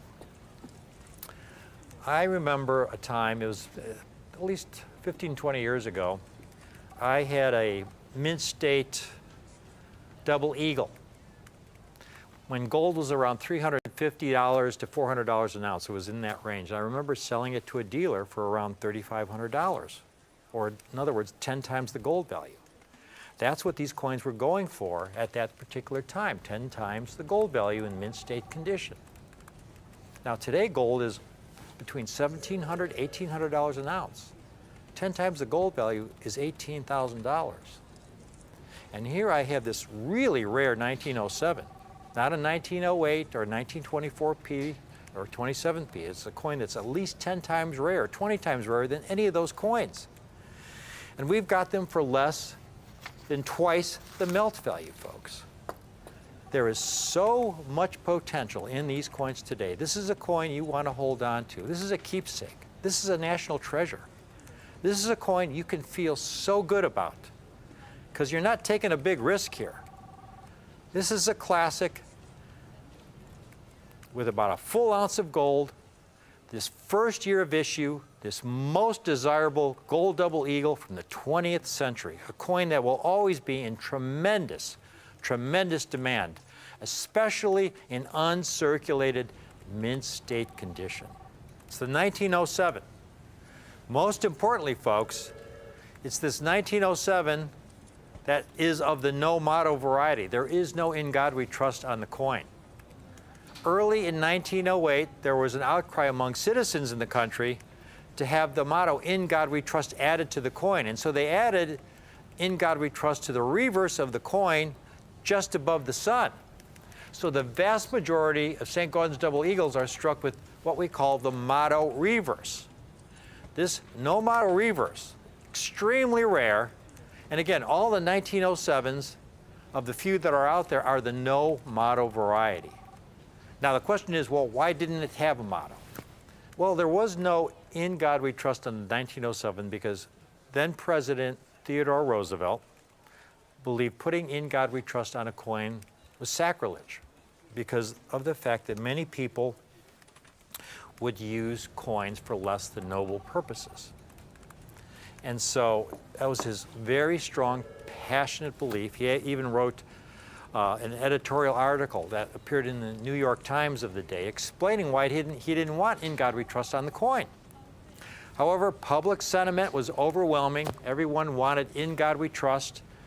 And so he relented, and early in 1908, they added "In God We Trust" to the St. Gordon's double eagle. And all the St. Gordon's double eagles struck after that date, early in 1908 through the end of the series, 1933, had "In God We Trust." And 1933 was the last year the St. Gordon's was struck. There have been no gold double eagles struck for commerce since 1933. No gold coins at all since 1933, folks. This is from another era. This is from a bygone era. This is a classic. They aren't making any more of these. The demand is only going to grow with the passage of time for a national treasure like we have here today. This is a coin to put away for yourself, your kids, your grandkids, to keep in the family. If you can swing 2, if you can swing 3, I would encourage you to do so. Again, we have just over 100 examples, and it's the 1907. It's not a 1924p common date or a 1927p common date. It's the extremely rare 1907, struck only for a couple months late in 1907. Very few have survived in uncirculated condition. This is a coin that'll be so good to you. I love this coin. I truly do. I love making presentations on the 1907 because it's such a great story. And it's the story that makes this coin what it is today. The history, the meaning, what it means to our country, the words and symbols, the images on this coin. It's what America is all about. I hope you can take advantage of it. Thank you for watching.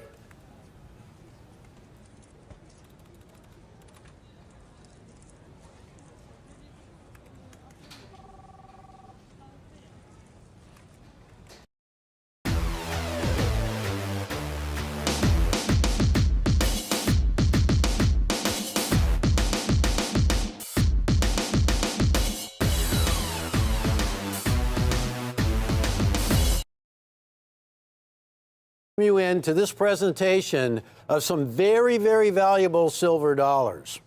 These coins are in the ultimate grade of Mint State 70. They bear the labeling. They are certified. And by the way, Mint State 70, an absolutely flawless, perfect condition coin. They also contain on the labeling 3 magic letters, FDI, first day of issue. Now, probably the most special attribute of the labeling of this coin are 2 words.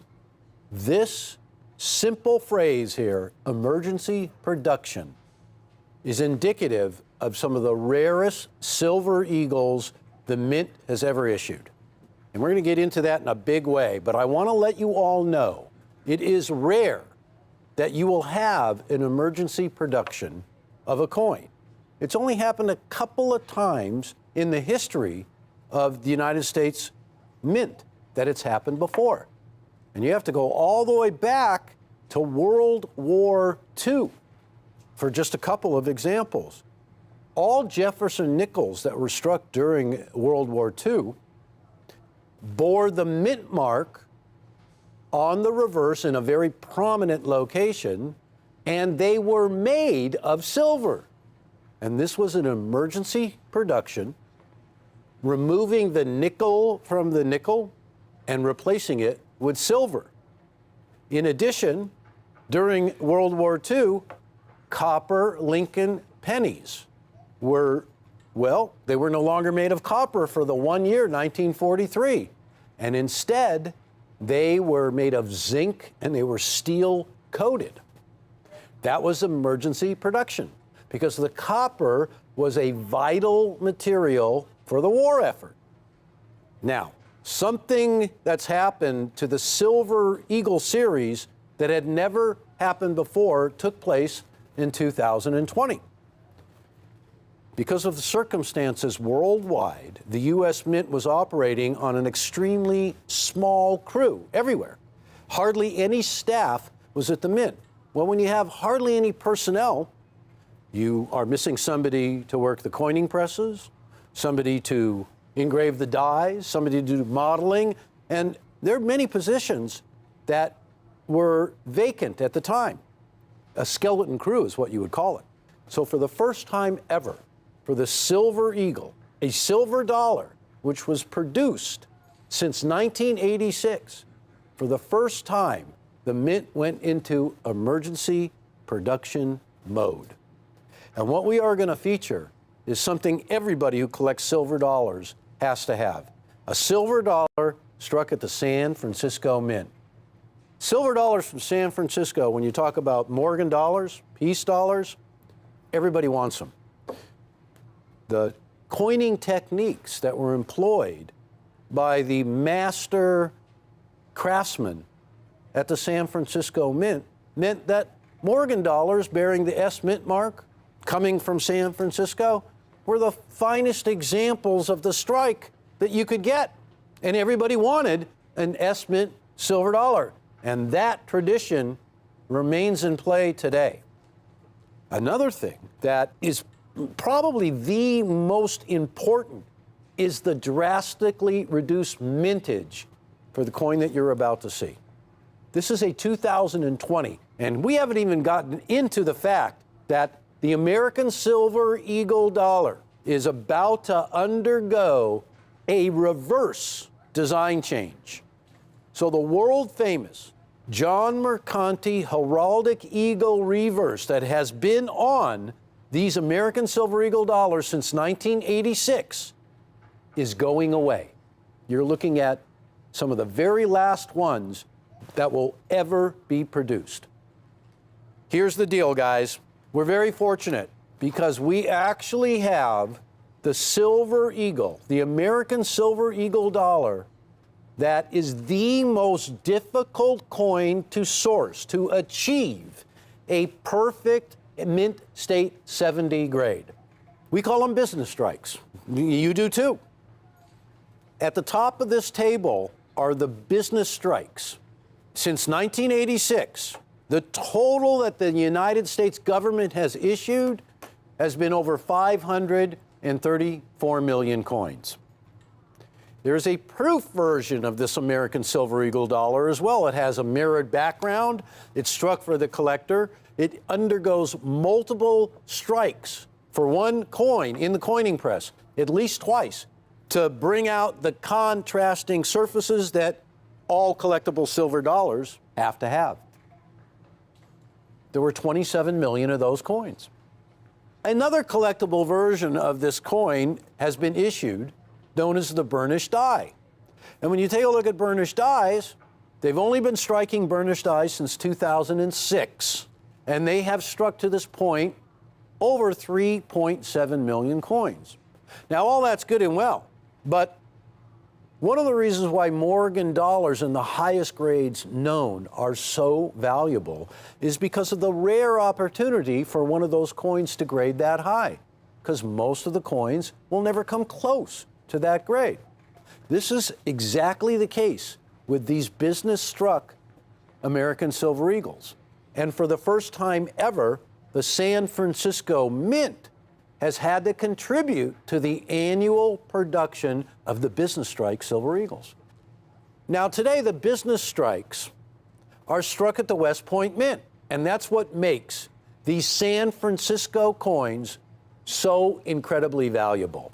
In order to augment the production of West Point, the San Francisco Mint agreed that they would begin striking coins. Now, here's the difference. West Point will strike millions and millions of coins to feed all the demand.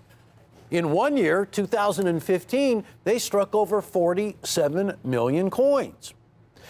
This particular time of history that we're in is all about shortages of everything, and that goes right to coins.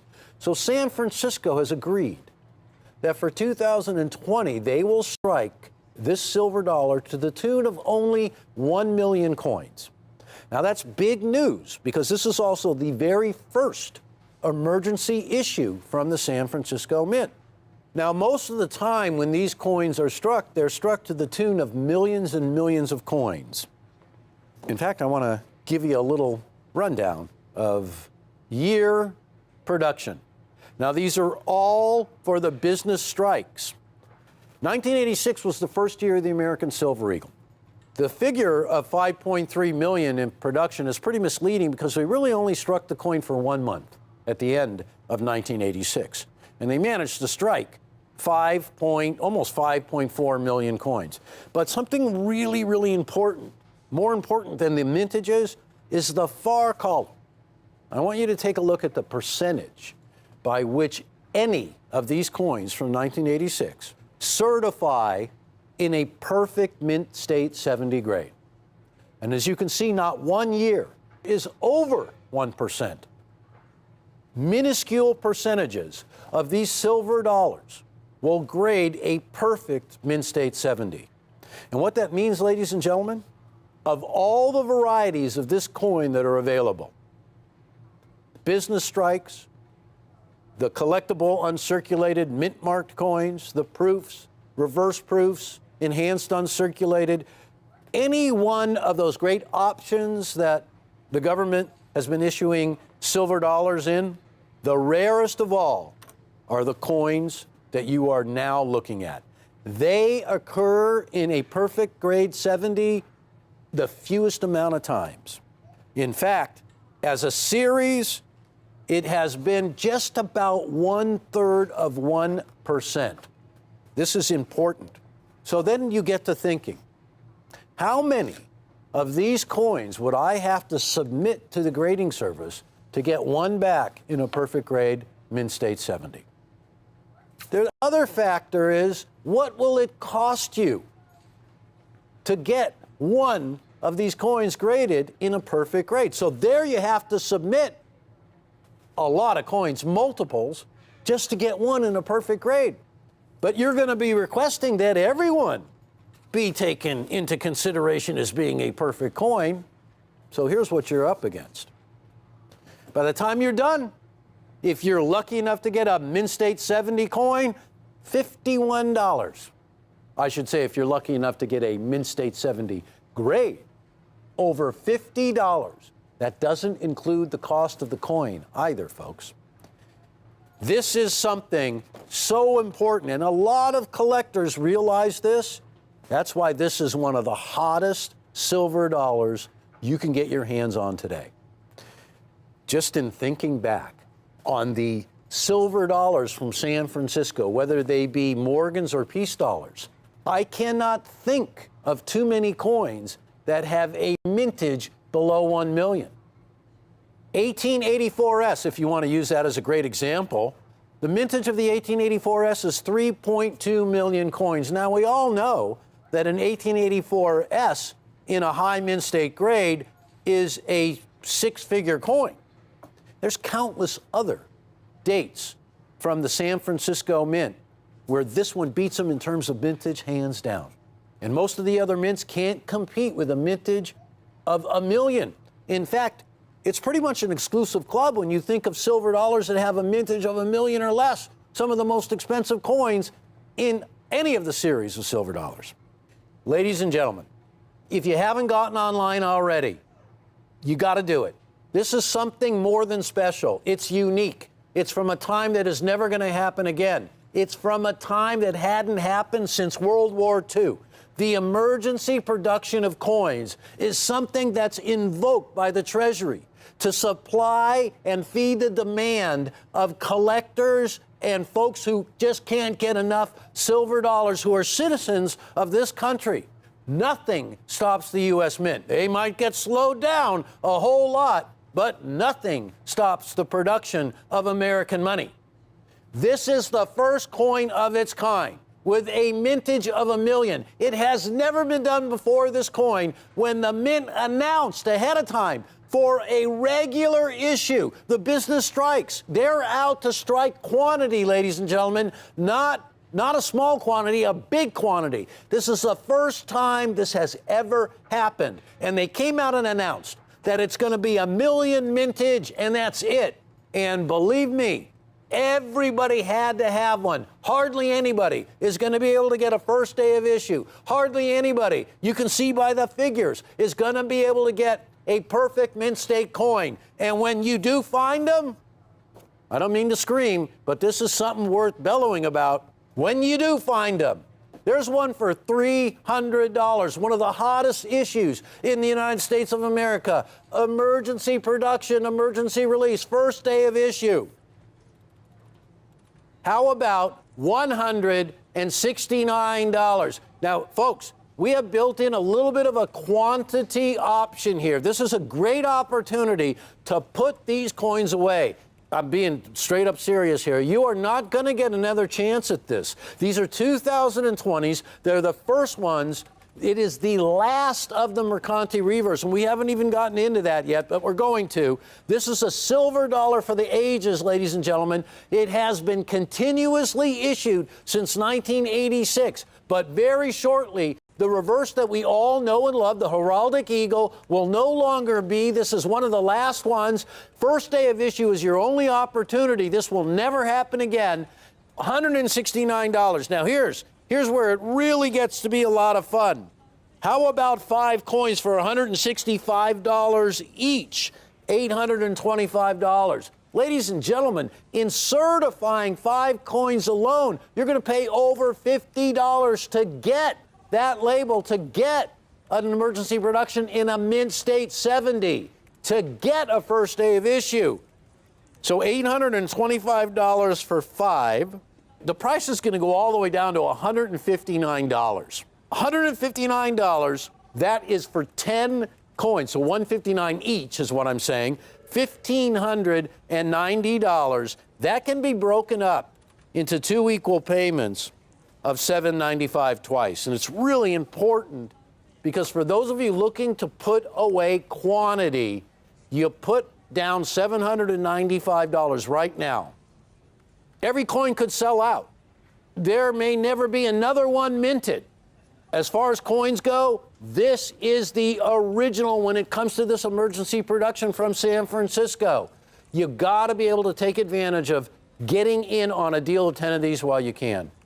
Now, what's happened with this coin, because of the advent of the news from the U.S. Mint, that this coming year, the year we're in right now, 2021, will see the actual end to what we call the Series 1 or Type 1 production of these coins. A new reverse will shortly hit the scene, known as the Type 2. So these Mercanti Heraldic Eagle reverses, which have been on the reverse of the American Silver Eagle since 1986, will be discontinued. Since news of that broke, everybody's got to have them. There is a continual barrage of every collector. I got to tell you, this is one of the most amazing things I have ever seen. Well, I think a lot of it has to do with you're not paying $300 for the coin, you're paying $169. That's the highest price you can pay, because we're also giving you an opportunity to pay $165 if you buy 5, $165 each for 8 1/4, and that price can go all the way down to $159 each for a quantity of 10 for $1,590. So it's big news here. You get a perfect San Francisco struck silver dollar, documented by NGC, first day of issue, highest grade you can get, part of a really rare emergency production issue. Can you imagine? Look, let's just go back briefly to say, oh, I happen to have a lot of mintages right here. You know, and over the last few years, I don't know if you've noticed or not, the way the American Silver Eagle program has gone is that in the beginning, for instance, 1986, about 5.5 million coins were issued in a short period of time. The next year, 1987, was like almost 12 million. The mintages began to go up. The popularity of the coin began to just go crazy because collectors began to realize that, hey, this is a bona fide United States silver dollar, more silver in it than a Morgan, bigger coin, and an unbelievable design that dates back to the Walking Liberty half dollar. And most of us collectors who love the Walking Liberty half dollar has never had the opportunity to see one as detailed as the Walking Liberty half dollar design on the obverse of these coins. I mean, Adolph A. Wyman had this in his mind's eye when he designed the Walking Liberty half dollars in 1916. So bringing that design back, that design is not going away, but its reverse that was created by John Mercanti is. Now, I want you to take a look at some of these mintages, folks. This is what's been happening lately. Now, the highest year total was 2015. 47 million coins were struck by the U.S. Mint. 47 million. And again, I want to point out, it is a really rare occurrence for any of these coins to grade in a perfect mint state 70 grade. It doesn't even happen 1% of the time with any of them. So when you factor that in to the first ever San Francisco emergency production, this is an amazing silver dollar. Now, if I was to tell you that there would be any American Silver Eagle with a mintage as low as $1 million, you would laugh. You'd say, hey, you know what I'm talking about. You're talking about the high relief peace dollar. You're talking about one of those coins from the Carson City Mint. They don't make Silver Eagles in a quantity of just $1 million. Haven't you been paying attention? But they do, ladies and gentlemen, they did. 2020 from San Francisco, this first ever emergency production from the San Francisco Mint. There's only going to be, all that were minted was $1 million. They're gone. They're gone. What we don't have on our set here right now is gone in collectors' hands everywhere. This is the most collected silver dollar in the world today. Even more collected, dare I say it, than the Morgan dollar. This coin right here affords you the opportunity to get a perfect grade mint state 70 American silver dollar, something you could never do with any of the silver dollars from the bygone eras. Even, ladies and gentlemen, I'm going to say it, even an Ike dollar today, if you were to get an Ike dollar in a mint state 70, is going to run you thousands and thousands of dollars. Take the opportunity right now to get a coin that is pure silver, the largest silver dollar we've ever issued, a perfect graded 70, first day of issue, emergency production. You know what? There is not enough adjectives or descriptions to put on that label. It's just not enough room for all the great qualities that this silver dollar possesses. Now, I think the coup de grace on this is that this coin is in a perfect graded mint state 70.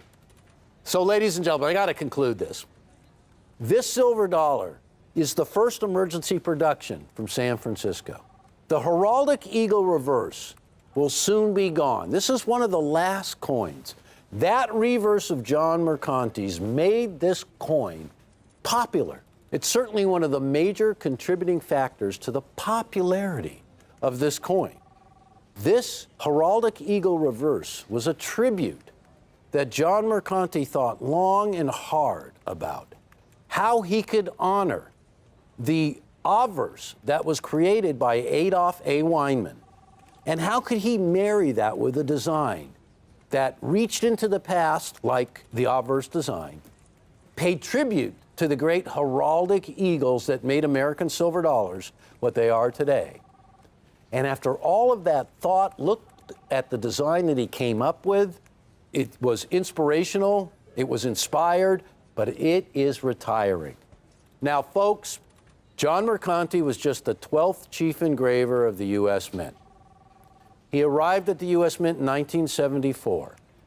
He became the chief engraver in 2006, and he retired in 2010.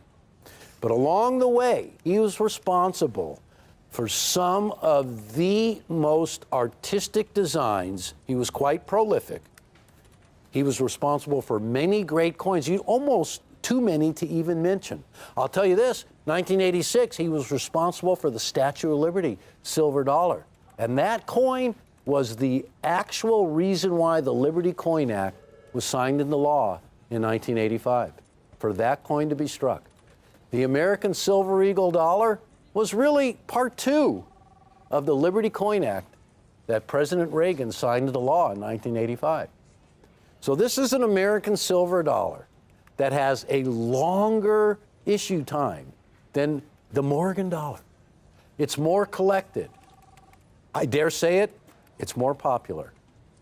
And your final opportunity for this presentation, at least, to get one from the San Francisco Mint emergency production issue, the first San Francisco emergency production, right here, right now, for $169, or if you go quantity, you can get it all the way down to $159 a coin, $1,590.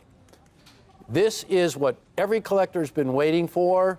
And I got to say, in closing out, that you're going to have this one as emergency production, and you're going to be able to get the next ones as well. So don't miss out on the very first one. I want to thank you so much for watching, and I'm going to be back soon, I hope, and see you again. Bye-bye.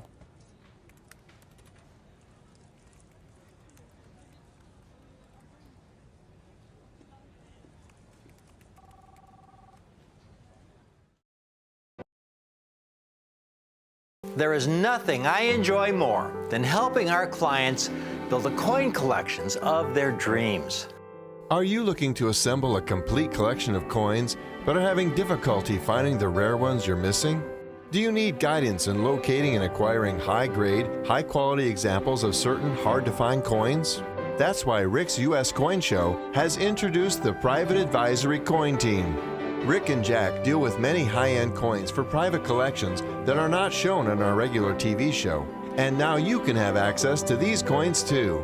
With the collective wisdom of our team and the breadth of our relationships at Rick's U.S. Coin Show, we have access to the most prestigious private collections, coin shows, and dealer inventories across the country, all to help you build a numismatic coin collection of your dreams.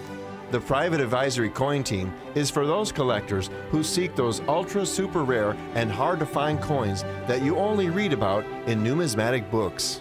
If you're interested in learning more about some of the rarest and most valuable coins known, call the number on your screen and tell our customer service representative you would like to be connected with a member of the Private Advisory Coin Team. And be sure to keep watching Rick, Jack, and James on Rick's U.S. Coin Show.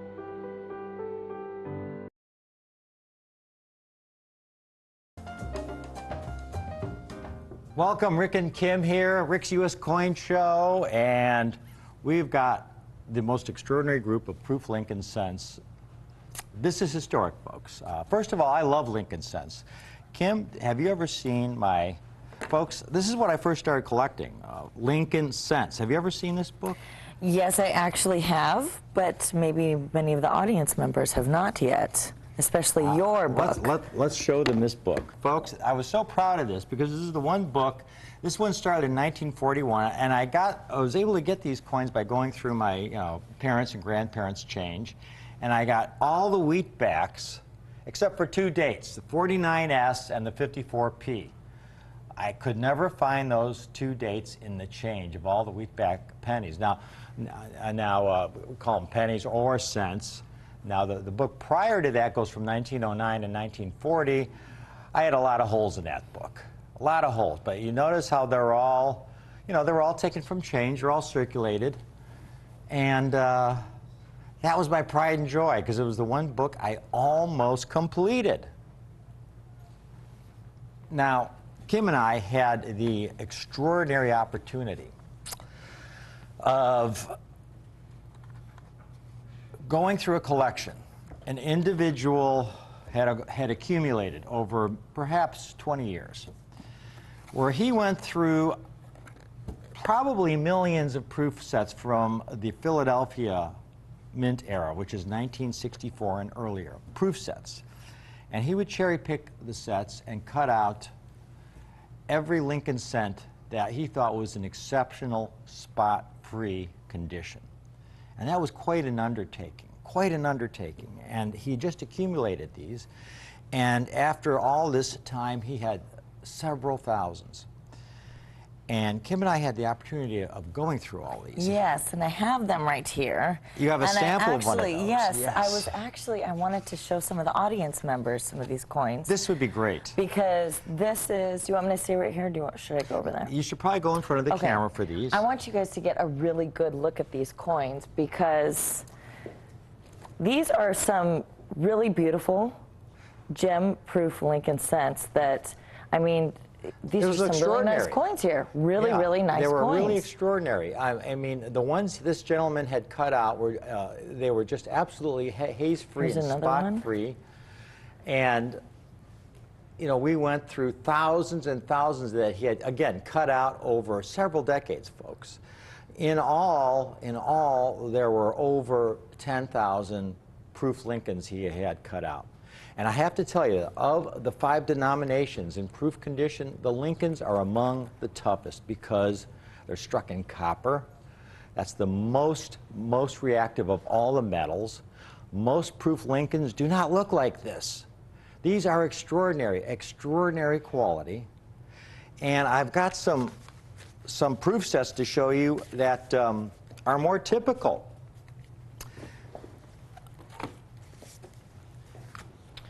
So here's an example. And she'll cut out, 1 or 2 of these just so you could see. This is the original proof packaging used at the Philadelphia Mint. And this is one of the problems. At the Philadelphia Mint in 1964 and earlier, they used this cellophane packaging. Oh boy, that's a beauty. But you take a look at that Lincoln there, you can't even tell it's a copper cent. It's so dark. And that's struck cut right out of the cellophane envelope. These coins oxidize so much when they're not properly stored and taken care of. You can see all along. Now that one's obvious, but she's got a couple other sets there that aren't as obvious. That they look nice at first glance, but when you cut it out and get it out of the cellophane, then you see a lot of tiny imperfections and little spots that it's hard to see while it's in the opaque-ish cellophane packaging. And there's another one. I'm not sure what year that is. This one is a 61. 61, okay.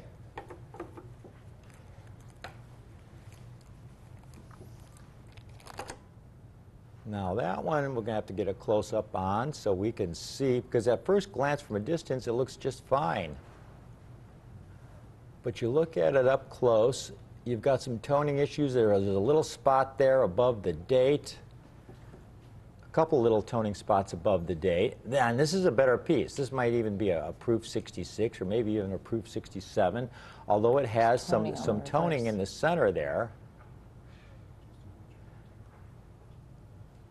that may keep it from an RD or red designation. It may still grade red, but they might call it red-brown. So copper coins can be the most difficult to get in really nice high-grade condition. You can get coins that are high grade, but because of the toning that we're talking about, they might not grade red anymore. You see the grading services have different designations for copper coins. If they have the original bright mint color as they were struck, they'll give them a designation of RD for red. And for Lincoln cents, it's kind of the highest compliment you can pay a Lincoln, because to have a coin that's decades old, 40, 50, 60 years old, with that original mint color is extraordinary. So the grading service will give it an RD, meaning it has that original mint red color. Now, after it's toned a little, like those couple of those 61 ones Kim has showed you, then they give it an RB designation. And here's an example of this is a mint state coin, but it's an RB for red-brown. And once you go from red to red-brown, you could have the same numerical grade. You could have two coins that are proof 66 or proof 67. The RD will be a much higher value than the RB, because the RB has lost some of that original mint color. And you could see how it's gotten kind of brownish. And then, of course, you get the BN for brown, which is when your Lincoln has lost all its color and it's just turned that chocolatey brown like you saw in my album here, where all the coins are basically chocolate brown except for the 1943 steel cents. Now, this is so exciting. This is why I've specialized in these coins for over 30 years to get these kinds of opportunities. It's why I'm working so hard on my next book. It's been a long time since I wrote my first book, which covered the Lincoln cents, Jefferson nickels, Roosevelt dimes, Washington quarters, Franklin and Kennedy halves. This next book is going to also cover those Lincoln cents because it is such an important area of U.S. numismatics. And I have just the most extraordinary set for you today, and it is at a great, great price. Now, when I say the Lincolns, when we're talking about proof coins, are among the toughest to get in high-grade condition from this early Philadelphia Mint era, here's a couple examples I have for you. If, for example, folks, you wanted to put together a set of 1941 proof coins, you've got the Walking Liberty half, the Washington quarter, the Mercury dime, the Jefferson nickel, and the Lincoln cent. And you wanted to put them together in proof 67 condition. Now, the 1941 Walker, to get a 41 Walker in proof 67, would be about a couple $1,000s for a really nice one. You could get one, by the way, in proof 68, but the problem is you couldn't get some of the other coins, well, one of the other coins in proof 68. So the Walker would be a couple $1,000s. The Washington quarter in proof 67 would be about $500. The Mercury dime might be close to $1,000. Jefferson nickel might be around $500. So those four coins right there are about $4,000. Now, the reason you can't put together a matching set in proof 68 is because of the Lincoln cent. The highest grade Lincoln cent for 1941 is a proof 67. And proof 67 1941 Lincolns are extremely rare. They're far rarer than any of the other four denominations for that year. The last two examples to appear in auction. Here's one that appeared in auction in the year 2010.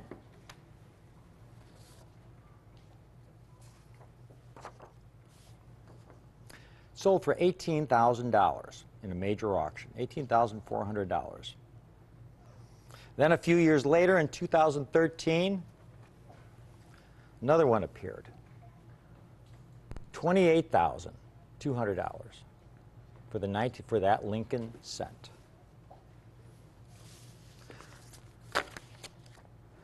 So it's understandable. This is a great area of collector interest, folks. And we have some Lincoln cents for you today in proof 68 condition from the last years of the Philadelphia Mint. And here's what's exciting. If you try and shop around on eBay for these, the last year of the Philadelphia Mint era in proof making was 1964. After 1964, they shut down proof making for proof sets. And when they resumed proof making for proof sets in 1968, it was at the San Francisco Mint, where they all have S Mint marks. So the last year was 1964. And that's when they all, again, the Philadelphia Mint used this cellophane packaging. Here's a 1964. This is the most common coin in the set, the 1964 Lincoln. They've only graded about 4,000 examples. And it's about $70, which is a very fair price, a very fair price. Here's a 1961 in proof 68.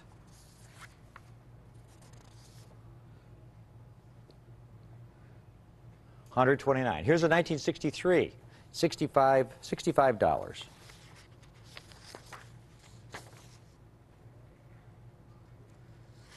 Here's a 1961 red-brown, in proof 67, red-brown, okay, red-brown, and it's still $55. One last coin, 1963. 63, 62, 61, NGC, PCGS combined have graded about 1,500 examples in proof 68. That's it, 1,500 examples. In 1964, they've graded about, I don't know, 3,500, 4,000. So the 64, not quite as rare as the 63, 62, and 61. Take a look at the top. These 4 coins I have for you today in this special.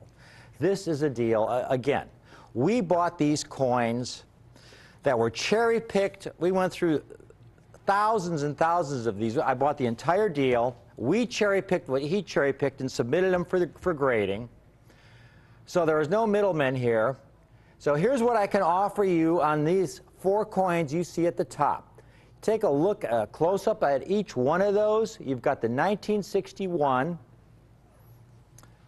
If we could do a little hand shot of each one of these, you've got the 1961, the 1962, 63, or 64, folks. This is going to be your choice of dates. You can select any one of those 4 dates. Any one of those 4 dates. A reasonable retail figure for some of those dates is $125. 64, maybe $75. Take your pick on these dates. $29 a coin. Take your pick of dates, folks. If you want a second coin, we guarantee you a different date. You can pick a different date. Also, $29 a coin. Look at this, 1961. Absolutely pristine, like it just came off the die. And the thing is going to be 60 years old soon, folks. These are so rare like this. Again, NGC and PCGS combined, both services combined, have only graded about 1,500 examples out of a mintage of about 3 million. That's it. About 1,500 coins. Then 1962, about the same, only about 1,500 graded. $29 a coin. You want a third date? A third date, take your pick. You get a third different date, it's $29 a coin. A fourth date is $29 a coin, so you can get all 4 for only $116. To me, that's like getting 4 coins for the price of 1. This is only because we were able to buy this collection, and so we bought it way below wholesale. We bought the entire deal ungraded from this gentleman. We went through coins he had cherry-picked, and we cherry-picked the finest examples ourselves and submitted them. And so you are getting first crack on the finest proof Lincolns from the Philadelphia era that there are in the country today. This is an extraordinary, extraordinary opportunity. This is something that, again, a Lincoln cents of all the denominations, they are the hardest coins to conserve because of their copper content. You know, once they tone and get hazy, there's nothing you can do about it. If you try and dip, for example, a Lincoln cent and send it to the grading service, they won't grade it. They'll send it back to you in what we call a body bag, just like a plastic flip, and they'll write altered surfaces on the coin. So, folks, we've got those 4 coins at the top for only $116 if you want all 4. But it gets even better. It gets even better, because now we have the coins on the second row there. We've got the 1960 large date, which is a little tougher than those first 4 dates, the 61 to 64. The 60 large date, they only struck 1.6 million sets. And then you have the first year of the Memorial Reverse series, the 1959. The 1959. You see the 1959 there? Kim is going to show you that reverse. This was the first year of the Memorial Reverse. They changed the reverse in 1959 to the Memorial design to commemorate the 150th anniversary of Abraham Lincoln's birth. And so that was the very, very first year. Now, a 1960 large date, here's one in proof 67 red that's $56, and just proof 67 red. The 1959 proof 67, here's one for $70. Folks, again, this is based on our cost. Those additional coins, if you want those additional coins where you have the complete set of the Philadelphia Mint Memorial Reverse Lincoln cents from 1959 and 1964, those 2 additional coins can be used also for only an additional $29 a coin, which means you can buy the complete set of 6 for only $174. $174 for that set of 6. I love Lincoln cents. That's amazing. It's only, I mean, proof It miners. is. Proof miners are just, I remember even when I was growing up, and then you would always tell me, Kim, you know, look at these miners. If you want to spend your money on some coins that have condition rarity. Remember how I used to tell you how you used to have to handle them carefully, wash your hands, and only touch them on the rim. You could only touch it because if you put your fingerprint on the coin, we couldn't get it off. Especially these Lincoln cents, they tend to get these hairlines so easily. Just Any kind of spotting. Yes. Now, folks, but this is the best part of all. Let's get to the last row on the bottom. The last row on the bottom. Because Kim is going to show you the last 3 years of the Wheatback Lincoln Reverse. And these are the toughest of all from this set. The Wheatback Lincolns, and she's going to show you the reverse. These coins are so much in demand because of the Wheatback Reverse Lincoln design. The last year of the Wheatback Lincoln was 1958. So they stopped making the Wheatback Lincoln in 1958 when there really weren't as many collectors as there were back in the 1960s. Very, very few of these sets have survived with a superb proof Lincoln. Look at this. I mean, the gentleman who took the time to cherry pick these really did us a tremendous, he had an incredible vision to start doing this, you know, about 20 years ago. And you've got a 56 here that looks like it 60 years old, and it looks absolutely pristine, brand new. It's extraordinary. It's extraordinary. Absolutely extraordinary. Here's just a couple comps we're going to show you. There's a 57 Kim has.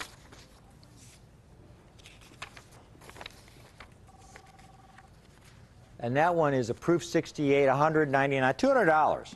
Here's a 58 in proof 68.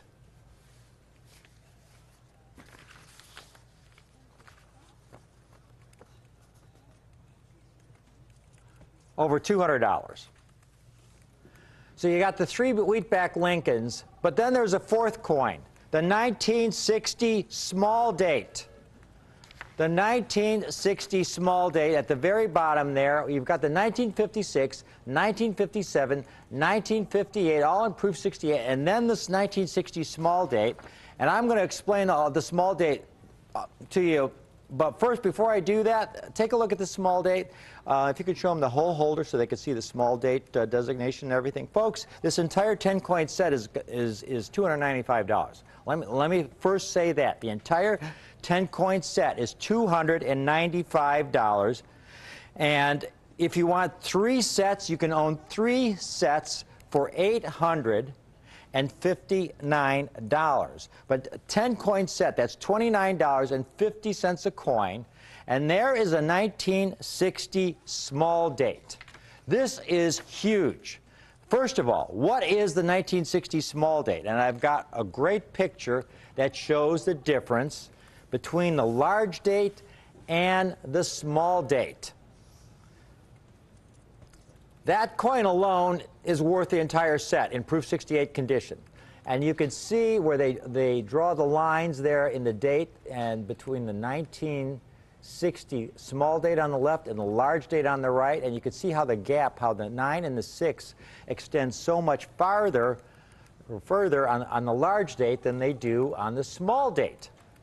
The small date, folks, the small date, they only about 3 to 5% of the small dates, some say 4 to 5%, roughly 80,000 estimated struck of the proof small date variety. That's the total mintage. Estimated about 80,000. You look at the total NGC PCGS populations at the bottom there. Proof 67 red, about 1,800 coins graded. Proof 68, only 930 coins. 930 coins and 213 in proof 69. Here's one in proof 67, $99. This entire set, $295, including the small date. Every coin, not in proof 67, but in proof 68. Here's a real top-of-the-line small date in proof 68 deep cameo. They're $5,000 coins. There's a couple of them. Here's another one that sold for over $5,000 in auction. Though that's an auction price realized, $5,187.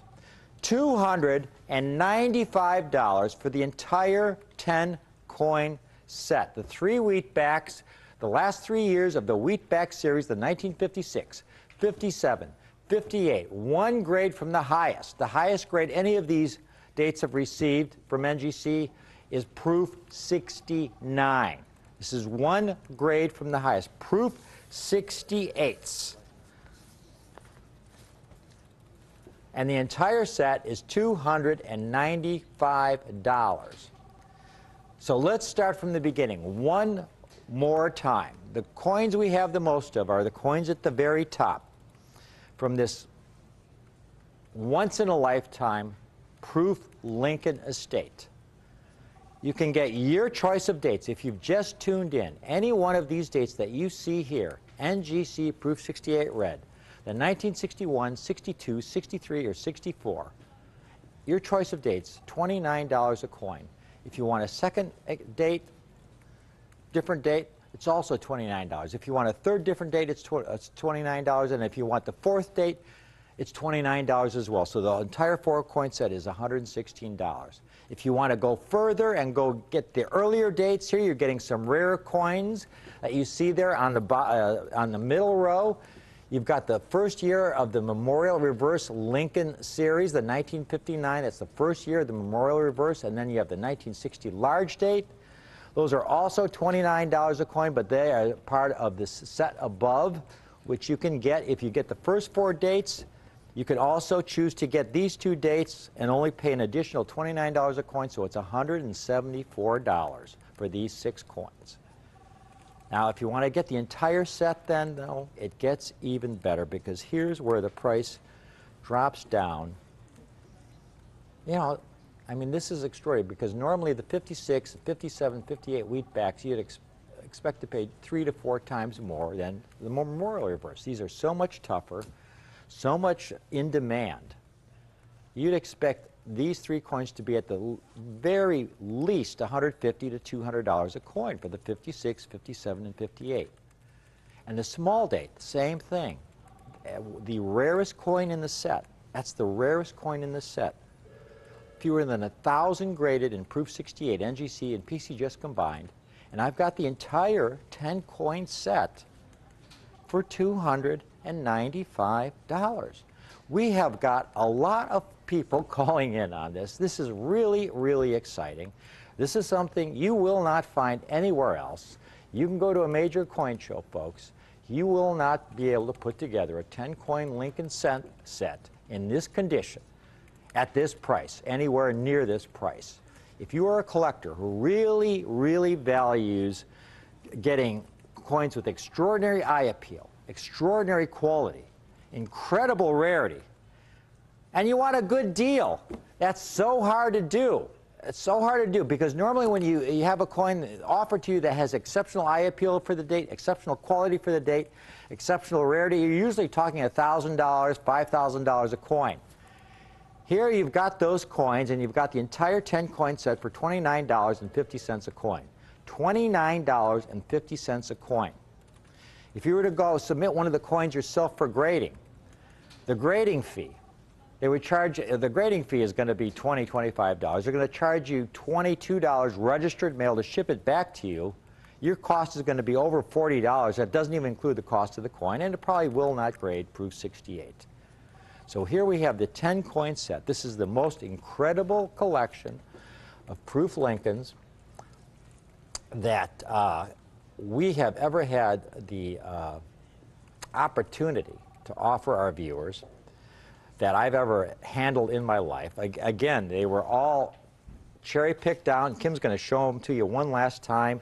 He cut the little squares out of the original, he would go through all the proof sets and just pick those Lincoln cents that were absolutely spot-free, that he could see anyway, without any haze, and he just cut them out to keep them stored in the cellophane envelope like you see here. And we've just gotten this group back, folks, from grading.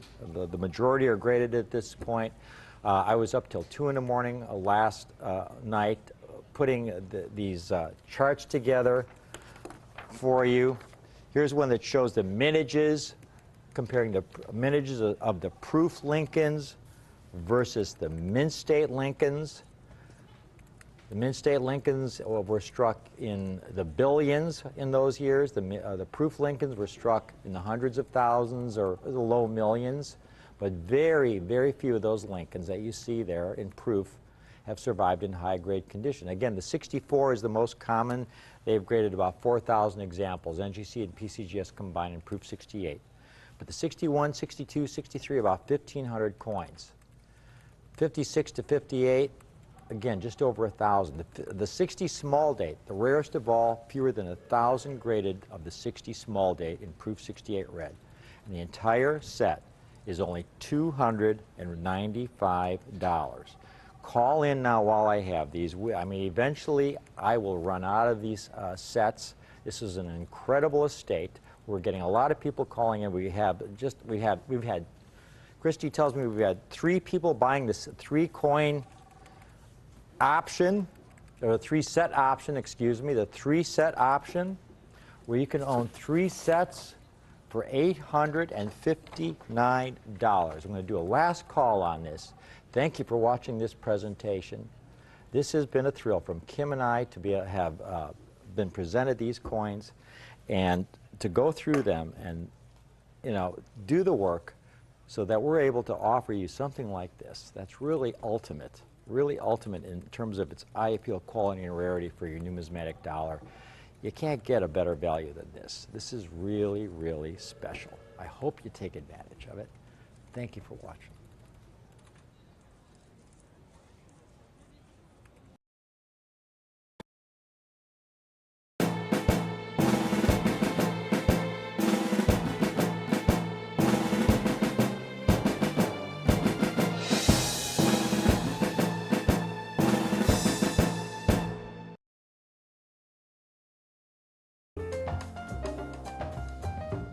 If you just tuned in, you've seen our presentation on some extraordinary 1956 to 1964 Lincoln cents in NGC Proof 68 red condition.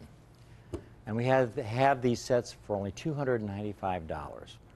Now again, the size of this collection was something that was the first in my lifetime, where the gentleman who put these coins aside over a couple decades of time. And Kim has the box there to show you a few of the coins he had cut out, where he went through probably over 1 million sets in his time, proof sets from the Philadelphia era from 1964 and earlier, and if you could just pull one of those out, and he had just carefully cut out those cents, those Lincoln cents that really looked pristine, spot-free, and haze-free to him. And out of the 1 million plus sets he went through, we bought his entire collection that was in the thousands of coins. And we cherry-picked all of those that he had cherry-picked. And we had some beautiful Proof 67 sets, extraordinary 6/8 sets that you just saw. And we have a handful of Proof 69 sets. And that is the highest possible grade. Now, what's extraordinary about that is that here's a chart I put together that shows the total population of proof coins from 1956 to 1964, NGC and PC just combined, graded in Proof 69 condition. And I have color-coded them, where the bright red number means that is the lowest population issue for that year in Proof 69.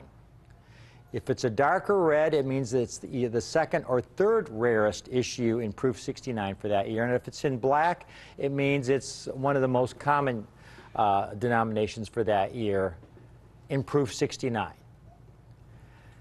And what's interesting to note about proofs from this era, there's 2 denominations of the 5 that you cannot put together a complete set of Proof 69 coins in. If you wanted to and got really fortunate, you could put together an entire set of Washington quarters from 1950 to 1964 in Proof 69. You could do the same thing with the Roosevelt dimes and the Jefferson nickels. You can't do it with the Franklins. There's a few early dates that don't exist in Proof 69. And you can't do it with the Lincoln cents, because there are a few early dates that really don't exist in Proof 69. There are no 50s, for example. There are no 52s. Here's the best 52 I have in my entire inventory. It's a Proof 67.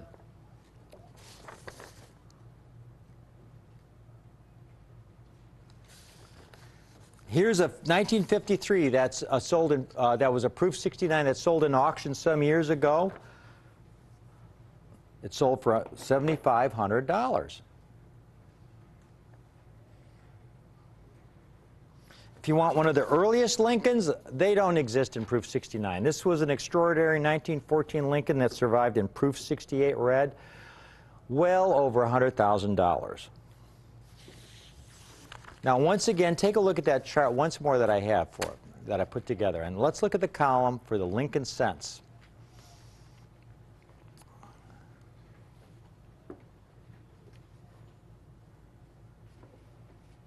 You could see there, beginning with the 1955, that is the toughest. The 1955 you see there, Lincoln cent, is the rarest coin in that entire table in Proof 69 condition, the 1955 Lincoln cent. It's rarer than any other coin in that entire table. $half through Lincoln cents. 1956, the toughest coin for that year, only 253 graded. 57, only 362. The 58, only 270. The 59, 293. The 60 large date, 310. The 60 small date, 213. That is the toughest Lincoln from 1956 to 1964. And then you get to the 64, you have only 2,100 coins. What we have today from this estate is almost 20% of the possible existing population of 1956 to 1964 Lincoln cents in Proof 69 grade. There's a possible 200 plus sets you could make because of the 60 small date. PCGS and NGC combined, they've graded 213 coins. That's it. So if you had 10% of that population, you'd have about 20 coins. We have approximately 20 sets. And just to give you an idea of what some of these coins go for, the most common dates, the 1964 Lincoln.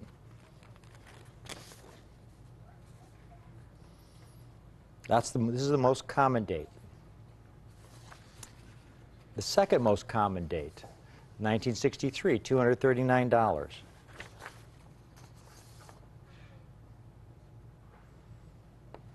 But then you get to a tougher date, like the 1960 large date, $320. And the 1960 small date, $500.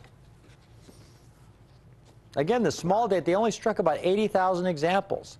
If you didn't see the first presentation, what makes it so special? Well, it's really easy to see in this blow-up photograph we have of the 1960 large date and small date, where the 9 and the 6 are extended on the large date. The small date, they struck about 1.7 million proof sets, but of those, only about 80,000 were of the small date variety, which is what makes it so rare. So, folks, you've seen a few comparables. Just those few comparables come to around $1,100, $1,200 for those 4 coins. Take a look at this set. We've got all 10 coins from 1956 to 1964.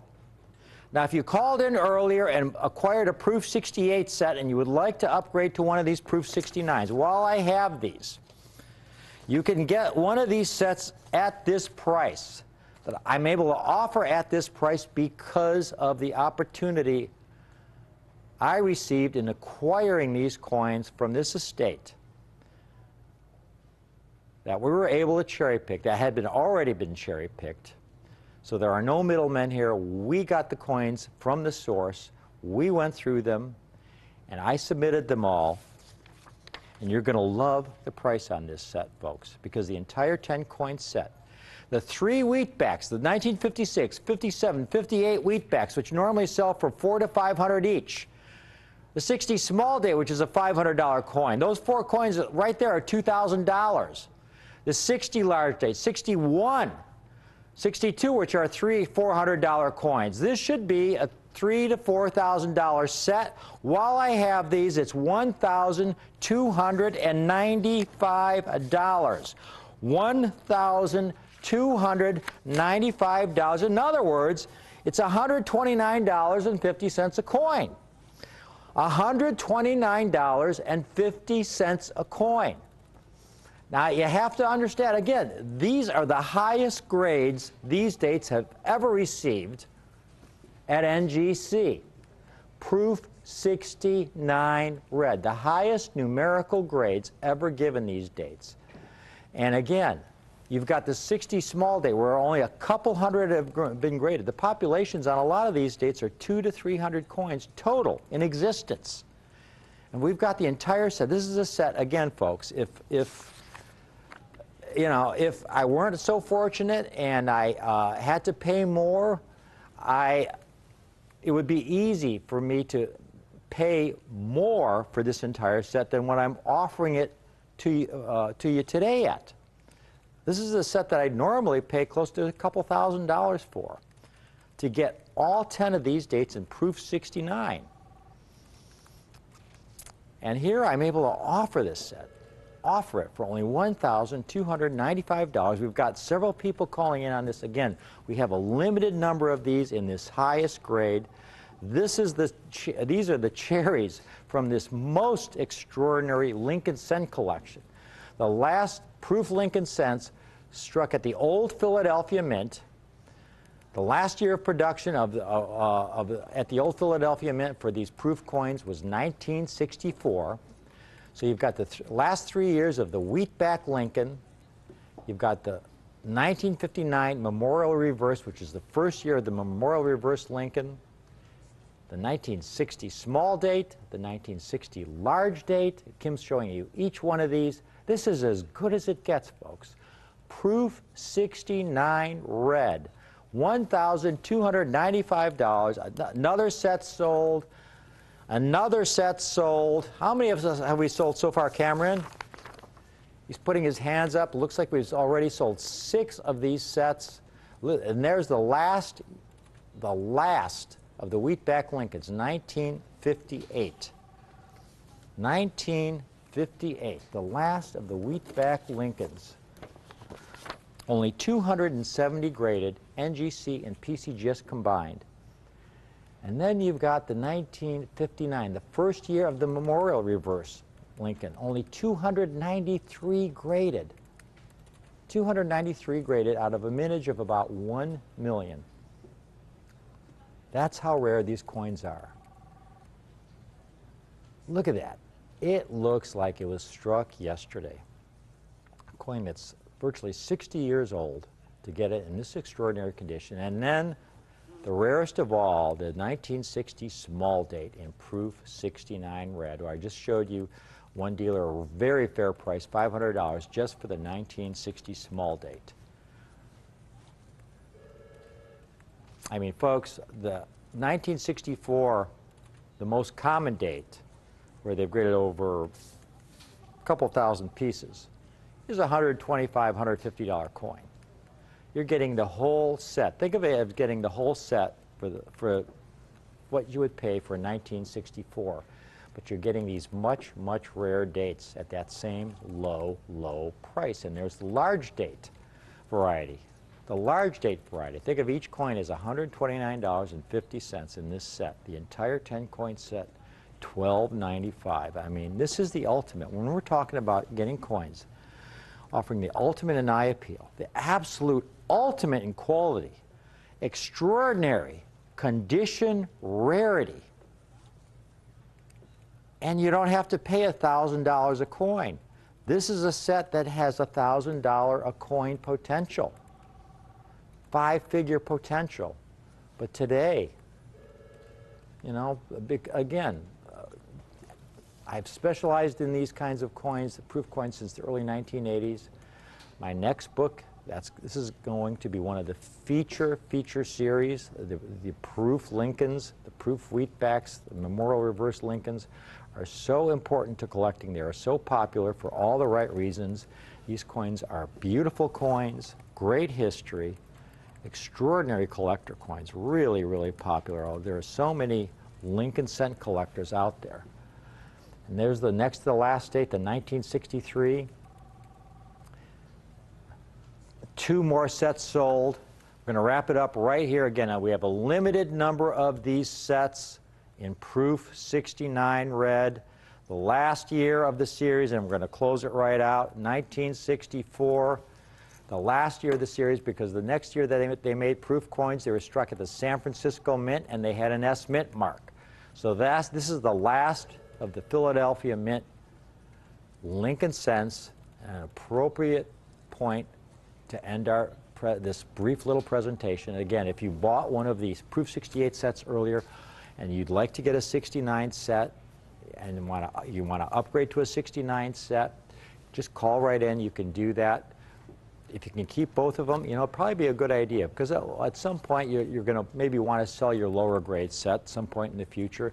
But boy, it would be so good to hold on to this 69 set. This is a set you don't want to sell if you don't have to. I mean, this is something to hold on to, folks. This is the ultimate right here for only $12.95, $129.50 a coin. Thank you for watching.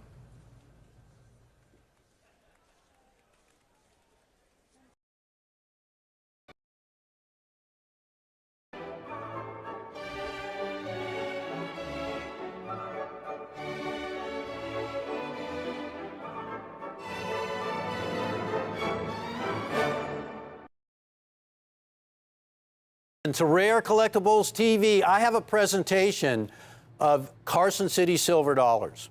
Now, that catches everybody's attention because of all the mints, all the great mints in the United States of America, Philadelphia, San Francisco, New Orleans, Denver, for a short period of time striking a Morgan dollar, there is no mint that elicits a sense of adventure, the pioneer spirit, everything about the Wild West like the Carson City Mint. But when you start looking into the history of the Carson City Mint, you realize it really was the Wild West. Now, the Carson City Mint was built for one purpose. It was built to service the territory that had all these discoveries. And I'm talking about silver. let's take a walk kind of down memory lane, if you will, because when we talk about the Carson City Mint, it is a mint that was open for only 23 years. It was open from 1870 to 1893, and in between those short years, it was closed for a period of time here and there. It was a mint that was plagued by security issues, shall we say. In fact, here I even have a copy of a newspaper article that says, "Another mint scandal at Carson City Mint." It was always plagued by some chicanery going on. That's just part of the story. And in between all that, they managed to strike some of the greatest coins with some of the smallest mintages. This, ladies and gentlemen, right here, is a little piece of history that is incredible. Now, you see on there it says United States Mint, Carson City. Well, this is so important because from this bag, we're taking 1,000 Carson City minted Morgan dollars. This bag is a piece of history. You never see these. And we got it by total luck. This is an amazing piece of history. Folks, between the years of 1878 and 1893, the Carson City Mint struck Morgan dollars. That's just a little bit of the story. This is a bit of a rundown of the mint's production, not just Carson City, but Philadelphia, San Francisco. As you can see right there, this is all about the coinage and the Morgan dollar totals by mint and date.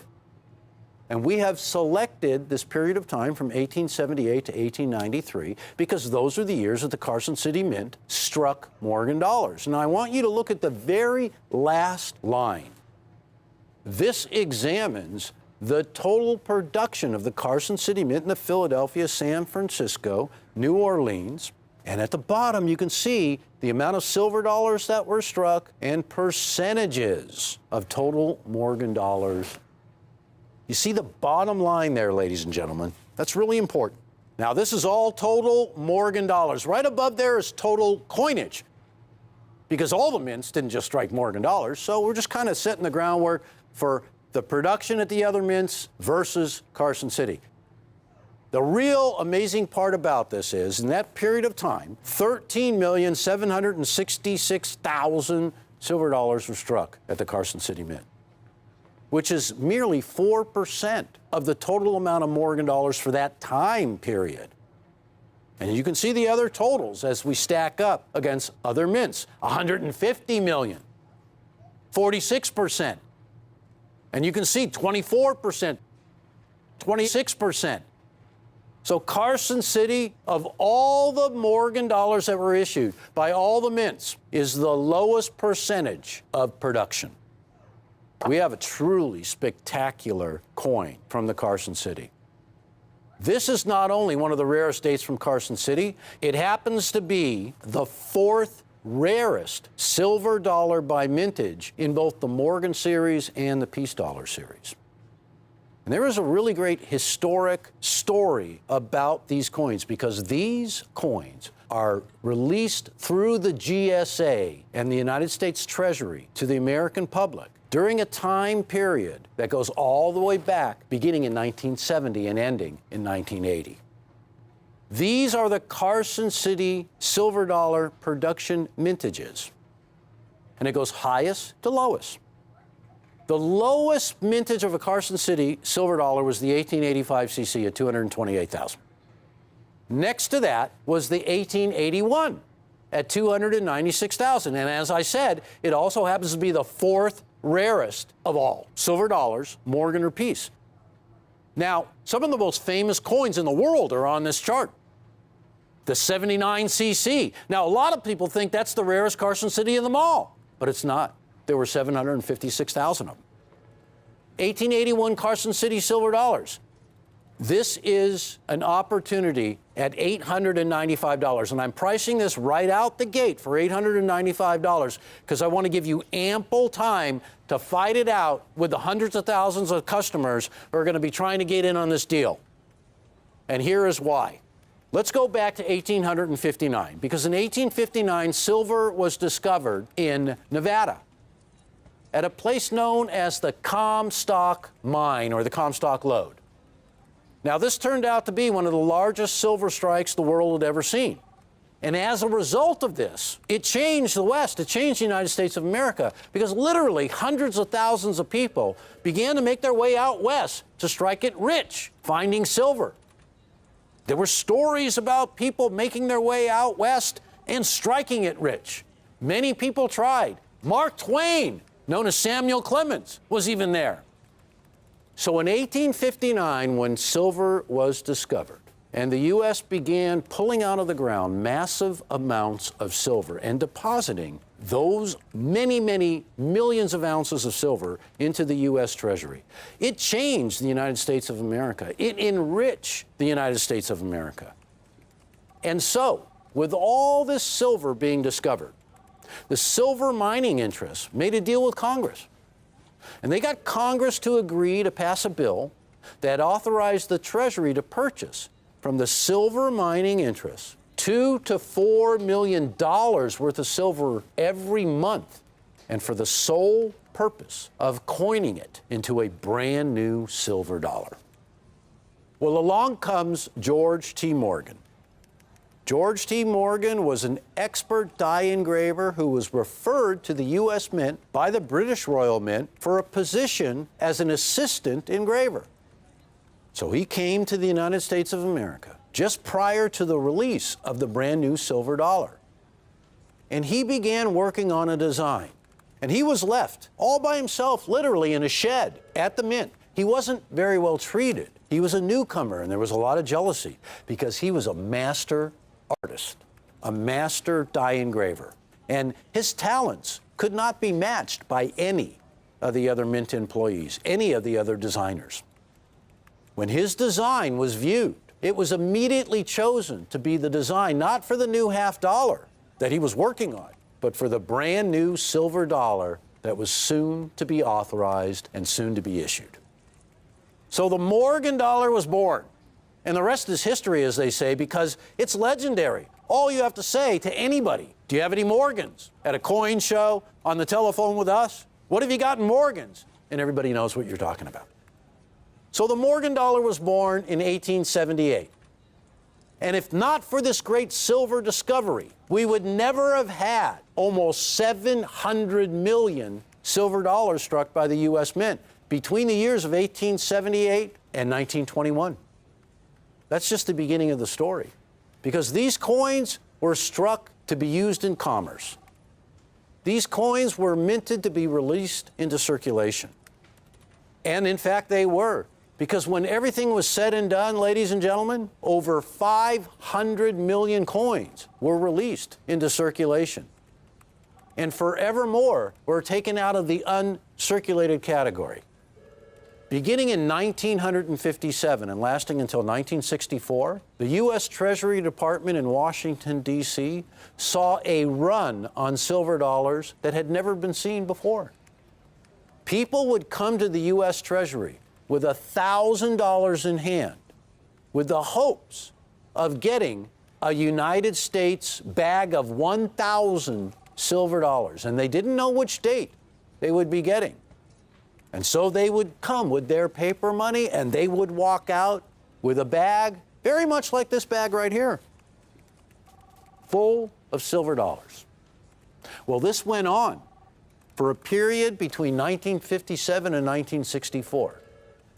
Until, lo and behold, one day in the Treasury vaults, with all these hundreds of bags like these, filled with silver dollars, 1,000 each, stacked up to the ceiling. Well, they got down to the bottom of the pile. Took years. And it was discovered at the bottom of the pile that there remained the last of the great silver dollars, bags of Carson City silver dollars. Well, it lit up the coin collecting world. In fact, these coins were so legendary even at that time that the government said, oh, no more paying out a silver dollar for $1 to $1. They're stopping that right now. And what's going to happen? We are going to give this entire hoard, and there were 2.95 million coins. Can you believe it?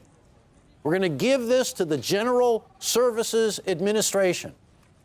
And what they're going to do is conduct a nationwide mail bid sale, even worldwide. Now, this sale took place between 1970 and 1980. So vast was the collection of silver dollars, and so few were the amount of coin collectors in this country compared to what we have today. You know, if that happened today, ladies and gentlemen, think about it.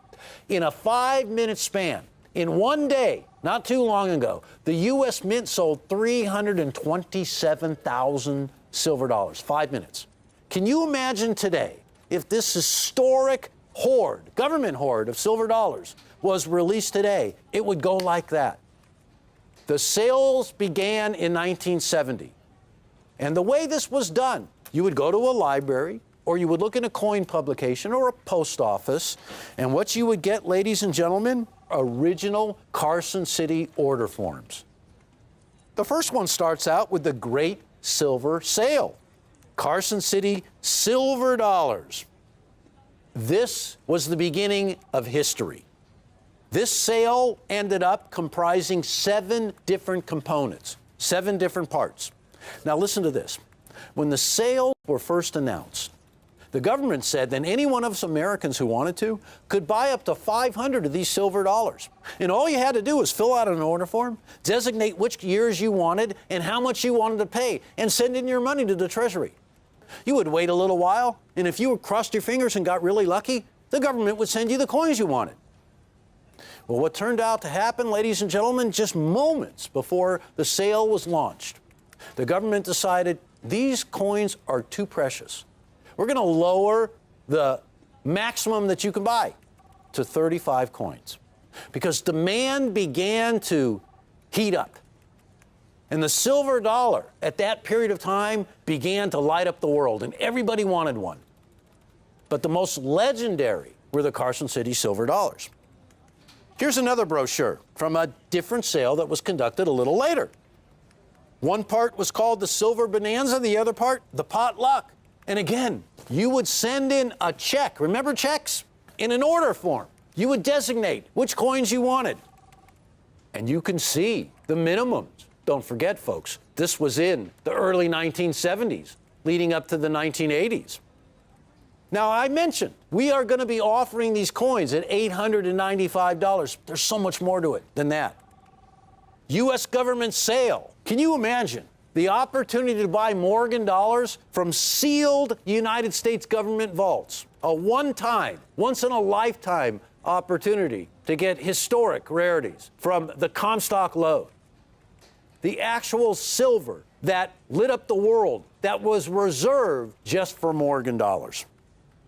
We came across an old postcard from the actual Treasury Department featuring bags of Morgan dollars. So this was an event. You could go to the Treasury and you could get a postcard, especially if you had business to conduct there. You might have a reason to go to the Treasury.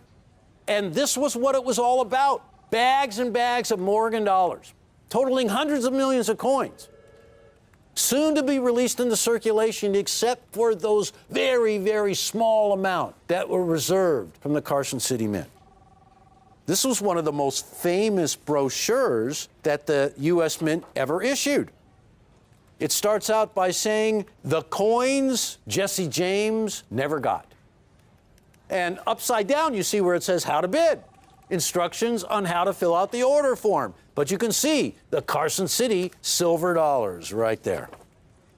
I want you to please remember that at $895, this is not just an opportunity for one of the only certified, this coin is certified, original government housed Carson City silver dollars that still exist.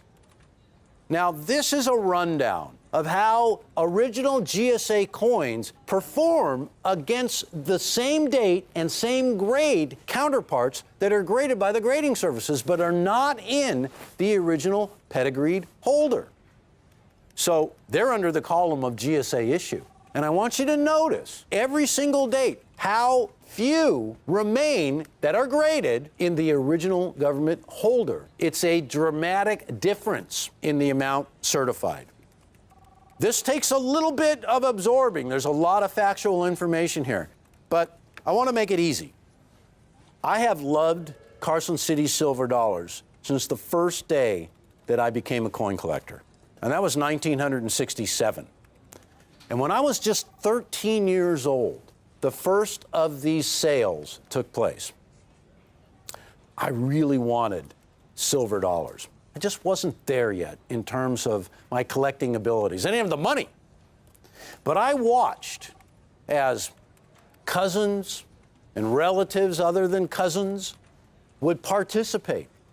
And as these coins later on began to be delivered, and you know, I would see, my grandfather had a best friend who was a coin collector, and he would show me his coins. And literally, I would be fascinated by this large silver dollar that was originally meant to circulate, housed in this original government holder. I'm just a teenager at that time. And I always wanted to be in that silver dollar club, in that exclusive part that wasn't just collecting silver dollars, but was going for that legendary Carson City issues before they totally disappeared. When everything was said and done, and you take the entire Morgan catalog from 1878 to 1921, Carson City was only responsible for 2% of all the Morgans ever issued. Rarity is built into the Carson City silver dollar no matter what date you select. But when you can get a coin with a mintage of 296,000, and ladies and gentlemen, I have every mintage from every year of the Carson City silver dollar here.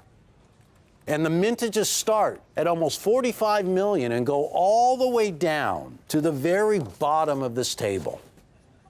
At the very bottom is the classic king of the Morgan dollars, the 1893S, with a mintage of 100,000. A coin that in a mint state 63 has got to be what, 50, 60 grand any day of the week, maybe even 100 grand. Next, the 1894 from Philadelphia. 110,000 was all that they made. And then we start getting into the coins from Carson City because since they're such low mintages, they're going to be at the bottom of the list. You see the 1885, and then you see the 1881. The 1881 Carson City silver dollar. Let me show you what I found. Now, I know I'm late in showing you these, and I popped the price right away for you guys, because at $895, I firmly believe, and I was just telling the crew before we went live, the information about the Carson City hoard is so old these days, ladies and gentlemen. Almost everything you read that has been printed about Carson City is 30 and 40 years old. The Carson City hoard has become the most elusive of all the silver dollar hoards in the world. Because of the time by which it has been out there, because of the amount of collectors who have jumped into coin collecting. You know, in the last couple of decades, or even less than that, we've had millions, possibly even 25 million people jump into coin collecting. Some of the scarcest coins with a mintage of 296,000, are being scooped up at alarming rates. Here is a GSA, this is known as a GSA soft pack. You can see the GSA insignia on the inside of the package. And what is there is an 1881 Carson City silver dollar graded mint state 63, as ours are. And it was auctioned off for $1,320. And it blew me away, because that's a great price, and that's a really rare coin. You couldn't get that today. So then I look at the issues that we have, also graded mint state 63, also in the original government holder, $895. Now I want you to take a look at this. This is extremely important. The 1881 Carson City silver dollar is an absolute United States rarity. And what that means is, no matter what grade you find this coin in, it is not going to sell for common Morgan dollar money. So I want you to take a look at a coin that I don't think any of us would want to own. There's only one way to describe this coin that you see there in the image, and that's ugly. And yet, $320 is what that coin brought. Now here is a coin that is the same date, but it's from the San Francisco Mint, not from the Carson City. And this illustrates perfectly how the 1881S is a conditional rarity. A coin whose value becomes increasingly high in a mint state grade. This circulated version of this coin is not even $50.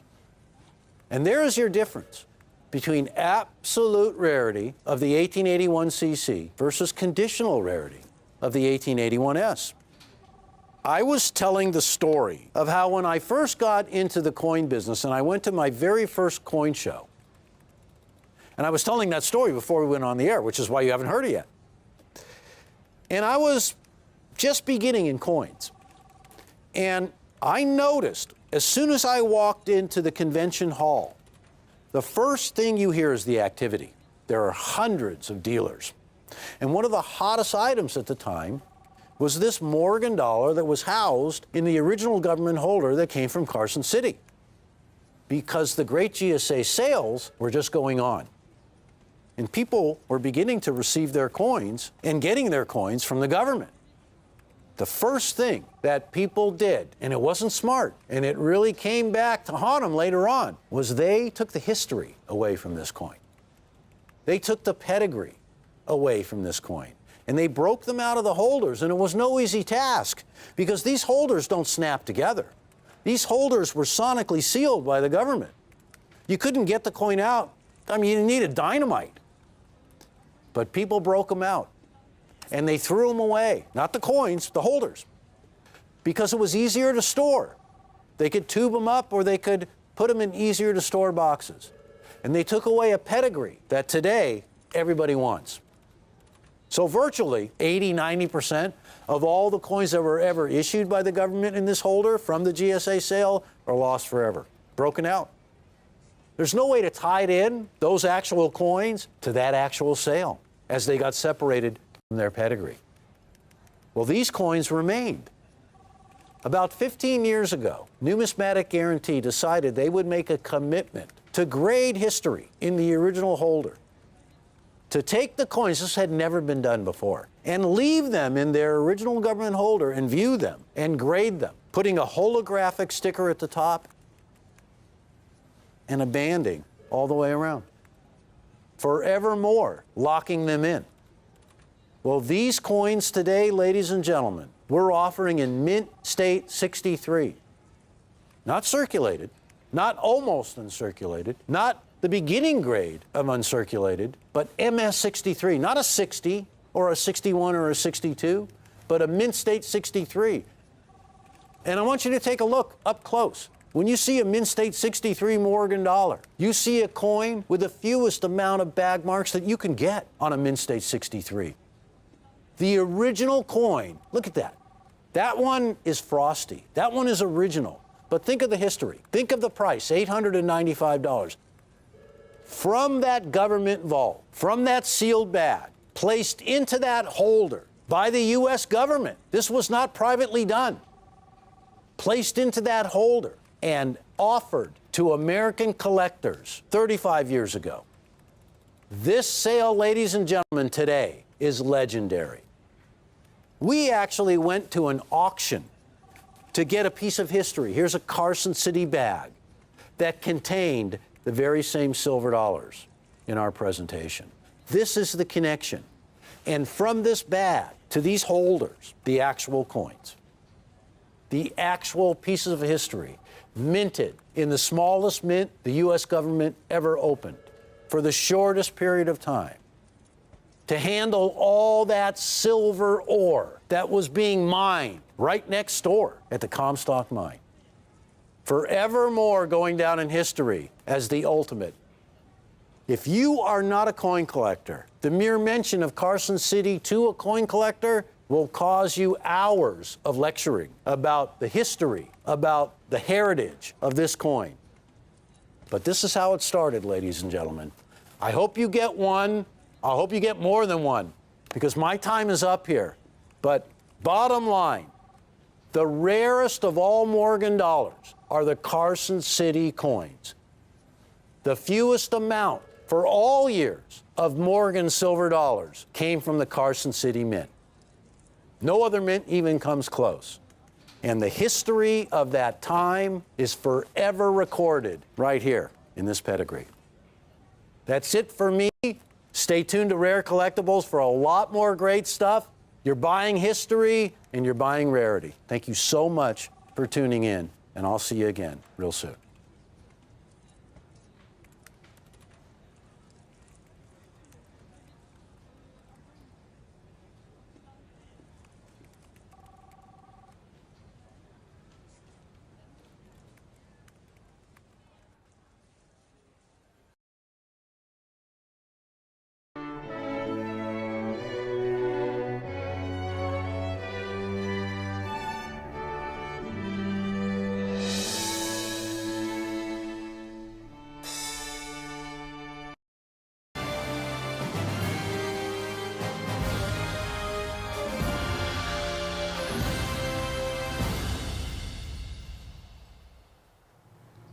Hello, ladies and gentlemen. We are the Coin Guys.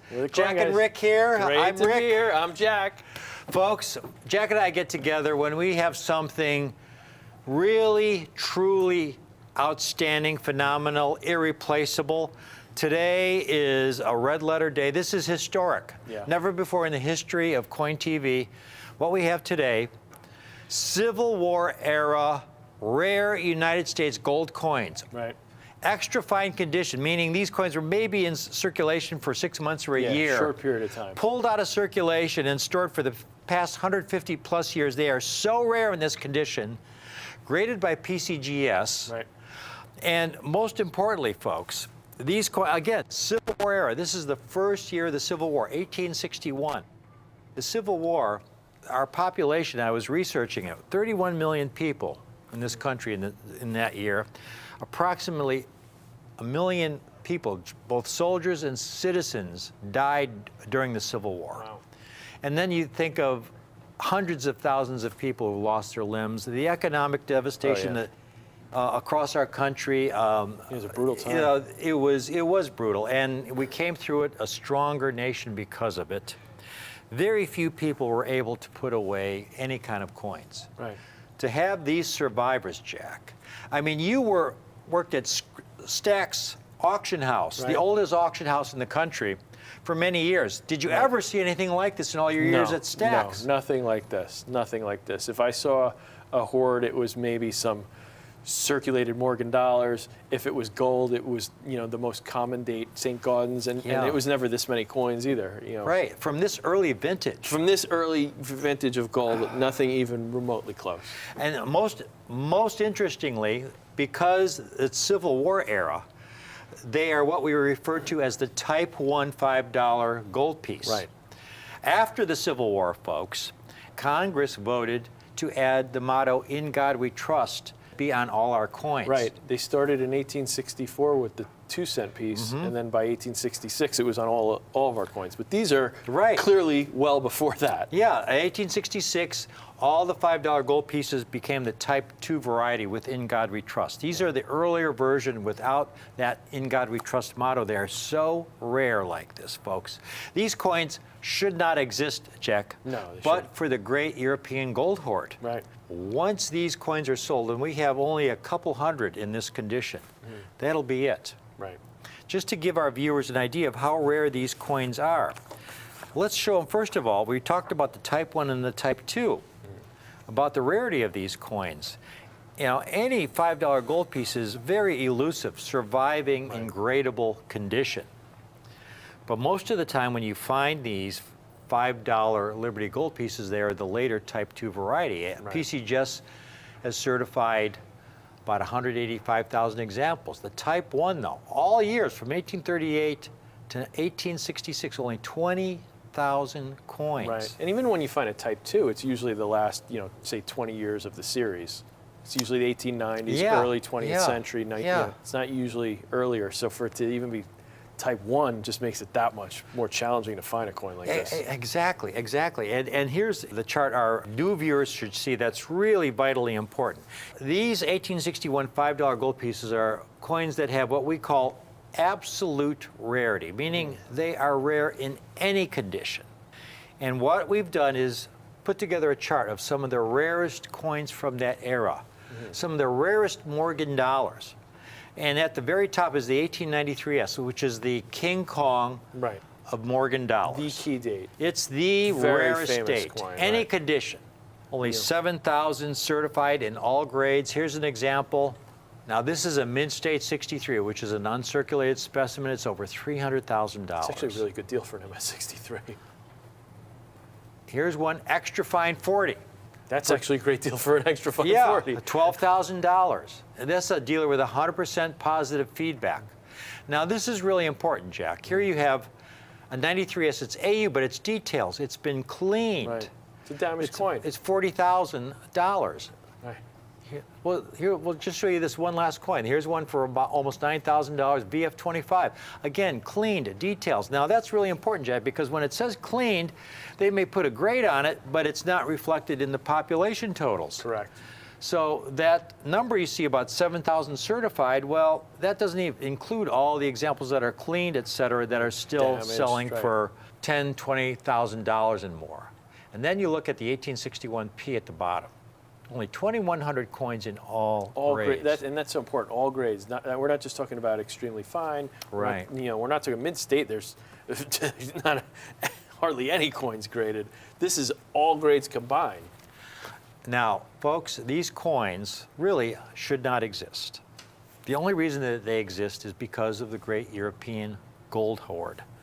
The Great European, this is an actual bag that had gold coins from the Great European Bank Hoard. The story of why these coins exist really begins with the Great Depression. Right. It's a fascinating story. The Great Depression, 1929, it was economic devastation. Unemployment rate was 20–30%. In 1933 alone, there were approximately 4,000 bank failures. Wow. Now, if you can imagine, folks, you had your life savings in your bank, your retirement, your nest egg.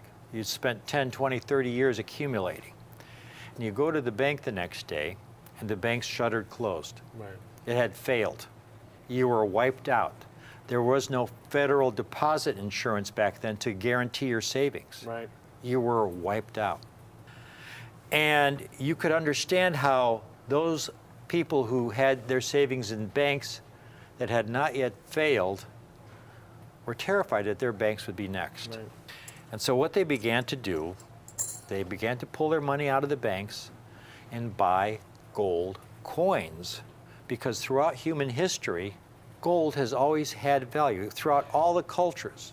All of human history, you go back to 2500 BC, the ancient Egyptians believed that gold was the flesh from their sun god Ra, that it was indestructible. 2500 BC in ancient Egypt. If I had been one of those citizens back then, Jack, I would have done the same thing. Gold has always had value, so they were pulling their money out of the banks, putting it into gold coins. Now, this created additional stress on the banking system, obviously. So then President Franklin Roosevelt had to somehow put a stop on that. So he passed Executive Order 6102, which made the ownership of over $100 worth of gold or gold coins or gold certificates illegal. Now, back then, gold was worth about $20 an ounce. You know, $20 an ounce. Right. So 5 double eagles represented $100. If you were caught with over $100 worth of gold, and they had the Secret Service arresting people, if you were caught with over $100 worth of gold, you faced a $10,000 fine, 10 years imprisonment, or both. Right. Yeah. And what did the government do with all that gold, all those gold coins turned into the Treasury? Check this out, folks. They proceeded to melt those gold coins back into gold bars. The $5 gold piece, fully 1/3 of all the $5 gold pieces ever struck were melted back down into gold bars. Right. Now, there was a third option. You had all these people in a predicament. Okay, I could keep my money in the bank and risk the bank failing and I'm cleaned out, or I'm destroyed financially. I could buy gold coins and risk getting arrested, But there's nothing in this executive order that says I can't own gold in another country. Right. And so before that deadline, a lot of citizens and some institutions as well, they were buying gold coins, and having them shipped to banks in Europe. Right. And they've been in those banks since 1933, sitting in bags in a vault, not moving, stationary. Right. You know, it would be one thing if you had a bag from 1933 and it went from one owner to the next. Each time it gets shipped and moves to the next owner, it gets jostled around and the coins get abraded. These were sitting in a bank since 1933, about 90 years. Yeah. Now, most of the time when we get coins from the great European gold hoard, they're of later vintage from the 1900s. Correct. This is the first time, Jack, we've had gold from the Civil War era. Right. This truly is historic, Jack. Folks, what Jack and I like to say, timing is everything. This is the perfect time to buy one of the greatest opportunities in numismatics that you'll ever see. There was an article that came out, it was about just over a year ago. Is it time for a new perspective on generic gold? And what they're talking about, Jack, is something we've been talking about on our show for the last several years. The key sentence in this article, to quote, "There has not been a time in recent memory when pre-1933 gold coins were obtainable for so little over spot." And what the author means by that, I'll give you an example from my own personal history. It was over 20 years ago. I had a common date double eagle when gold was about $350 to $400 an ounce. It was a mint state 63, but it was a common date. And I sold it for about $3,500, which was about 10 times the gold value. Right. That was the premium something like that was going for. But that was a common date. That's what they mean by a generic gold, the most common gold. Rarely do you see anything from this earlier era, folks. This is vintage gold, extremely rare Civil War era gold. Right.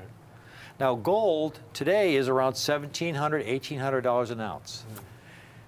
These Liberty Half Eagles have just about a quarter ounce of gold. Right. So they have almost $500 in gold value alone. And if they were a generic common date, you'd say, well, that's about, $5,000, 10 times the gold value. But again, these are extremely rare, folks. Only 2,100 certified in all grades. That's so minuscule. That's an unbelievable number. I still can't get over it when you keep saying that. 2,100 in all grades. Yeah, in all grades, and it's the Type 1 variety. I mean, think about how many collectors there are. You go to a major coin show, there's 10,000 people at the A&A convention, right? Yeah. Right? Yeah, what we have to stress, Jack, this is a very limited time offer. To survive in extra fine condition that haven't been cleaned and problem-free, take a look at one of these close up. They're extraordinary quality, folks. So yeah, for any of you who are new to these earlier vintage coins, if you look at the obverse, this coin was designed by a gentleman named Christian Gobrecht. He was famous for designing U.S. coins in the 1830s, actually, when this coin was first released, 1839. But we have the obverse. We have a woman representing liberty. It's all the coins at that time had some kind of representation of liberty, an allegorical representation of liberty. You have the stars of, representing the 13 original colonies surrounding there, liberty on her, what they sometimes call coronet, that crown that she's wearing. And of course, the ever important for this coin, the date 1861, Yeah. that vintage First from year. the Civil War. If we turn it over to the reverse, we have this great heraldic eagle with its outstretched wings, that shield protecting its chest. And then the shield representing how America, we're going to protect ourselves. Yeah, the arrows. Right? In the talons, you have arrows in one talon and an olive branch in the other, basically saying, look, we're peaceful. We want to be a peaceful nation, but we're not going to back down either. We've got these arrows here, and we're going to sling them if need be. Right. We will protect ourselves and defend ourselves. You know, around the edge there, you see United States of America, and at the bottom, of course, the denomination 5D. They couldn't fit the word dollars, but 5D. And of course, the one thing that we don't see here is that motto, "In God We Trust," which wouldn't be added for another 5 years later. So this is that Type 1 earlier, no motto variety, much rarer than the later Type 2 with motto variety. That's so key, because when you find these $5 half eagles, they're almost always the Type 2 variety. Right, exactly. You know? Always, almost. And Civil War era, Jack. Yeah. You know, the best part of all is that, again, when we get something like this, the key to our success is that when we get something like this, we don't charge what the market will bear. Right. This would be a great coin at $29.95. Right. It would be an even better coin at $24.95. Right. But it's based completely on our cost. Right. $29.95 or even $19.95 wouldn't be the best opportunity for you, and that's what this is all about. It would be so much easier for us, Jack, to fill this stand with 1893S Morgan dollars. Right. A lot of them have been cleaned, damaged, scratched, and they'd be $8,000, $10,000 a coin. It would be easy to do.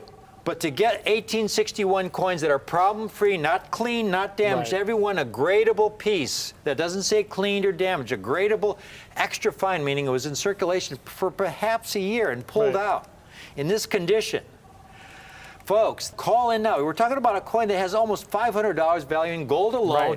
1861. This is a limited time offer. We have fewer than 200 examples, which, again, when you look at the total surviving population, only 2,100 certified. We have about 10% of all the coins that exist in the world. That's why we say this is a once-in-a-lifetime limited time offer, folks.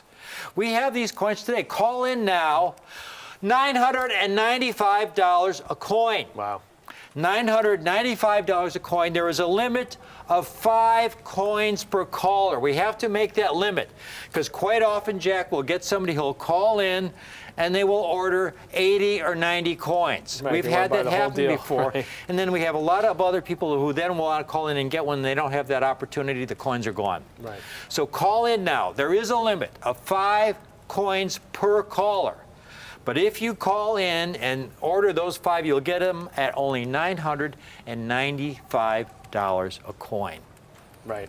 And, you know, another thing we didn't even talk about, adding to the rarity of these, that Bancord, we're sending these, you know, when these people were sending these coins to Europe to avoid that confiscation, you know, when you're trying to transfer a large amount of wealth, like today, say if you wanted to move all your money to some other place, are you going to take $1 bills or $100 bills? When people were transferring these gold coins to Europe, you know, the vast majority was the double eagle, the largest possible coin at the time. There are very few of these. Most of these $5 coins did not end up in the Bancord. These were not the coins that were being transferred. Exactly. So As it makes these coins even harder to find. This is the first time we've been able to offer Civil War era gold. Right. And the only reason they've survived in this condition, they've been sitting in that vault since the early 1930s. Right.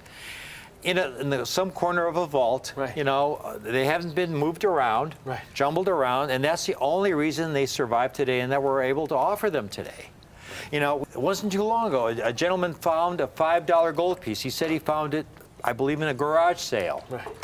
An early Type 1 $5 gold piece. And here's a picture of that coin. It was an 1854 $5 gold piece struck at the San Francisco Mint. First year of the San Francisco Same Mint. denomination as the coin you see here.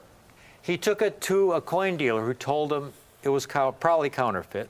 He took it to another coin dealer who told him the same thing, so he sent it to NGC, one of the major grading services, who graded the coin, and it was graded XF45. It's same the grade same we have grade here. as the coin we have here.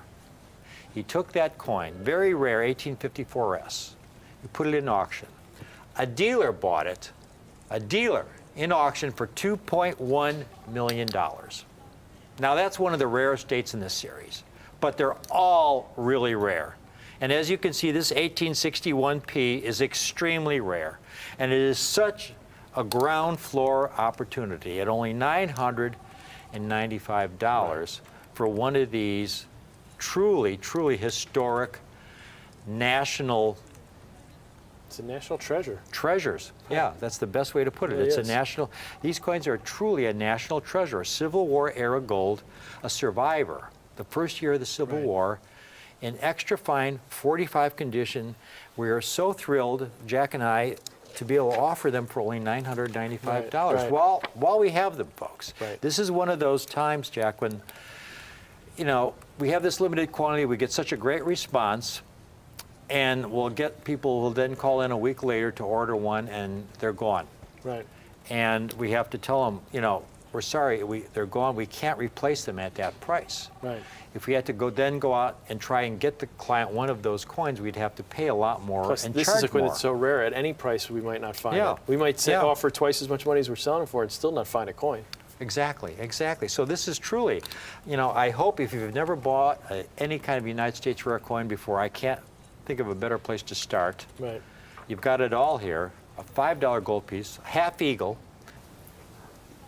So up until 1850, though, the half eagle was the second largest gold coin struck for commerce. But, you know, a $5 gold piece, Jack, you were researching this. Yeah. You could rent a nice home back then. They said in the major Northeast cities, a month's rent was about $4.50. Yeah, So this yeah. was more than a month's rent. Yeah. And they said it was even less in, you know, the countryside. That was in the Northeast cities. Right. You know, New York, Yeah. Philly, you know, Baltimore. $4.50 rents you Yeah. a 4-bedroom, I think it said. Uh-huh. That's That's a nice house. Yeah. It's a very And nice so that's house. what this was. And you know, one other thing that just stuck out to me, you know, you said you used the word survivor. You know, Yeah. these coins are survivors. And you know, when we look at those amount of these coins melted, the $5 Liberty Head, you pointed out about a third of these were melted during, you know, from that Executive Order 6102.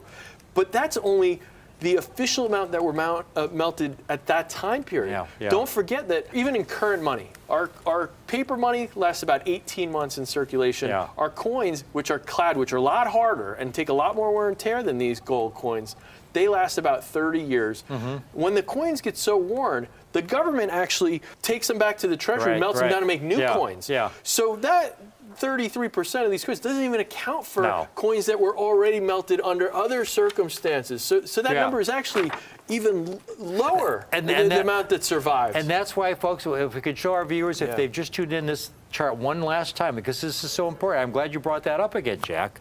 That's why PCGS has only graded 2,115 examples. It's such a minute amount. Now, for our new people who have never bought a rare coin before, these holders are graded by a company called PCGS. That stands for Professional Coin Grading Service.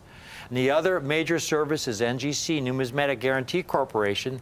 Those are the two most highly respected independent grading services in the country. Right. When you have a coin graded by either one of those services, that's your guarantee that the coin is exactly what they say it is on the holder. Those are the Exactly. only grading services we use. In fact, NGC, the other grading service, is the grading service that the Smithsonian uses to house their collection. Right. So these are the most important grading services. It's your guarantee, folks, that the coin described on the label on that holder is what you're getting in the holder.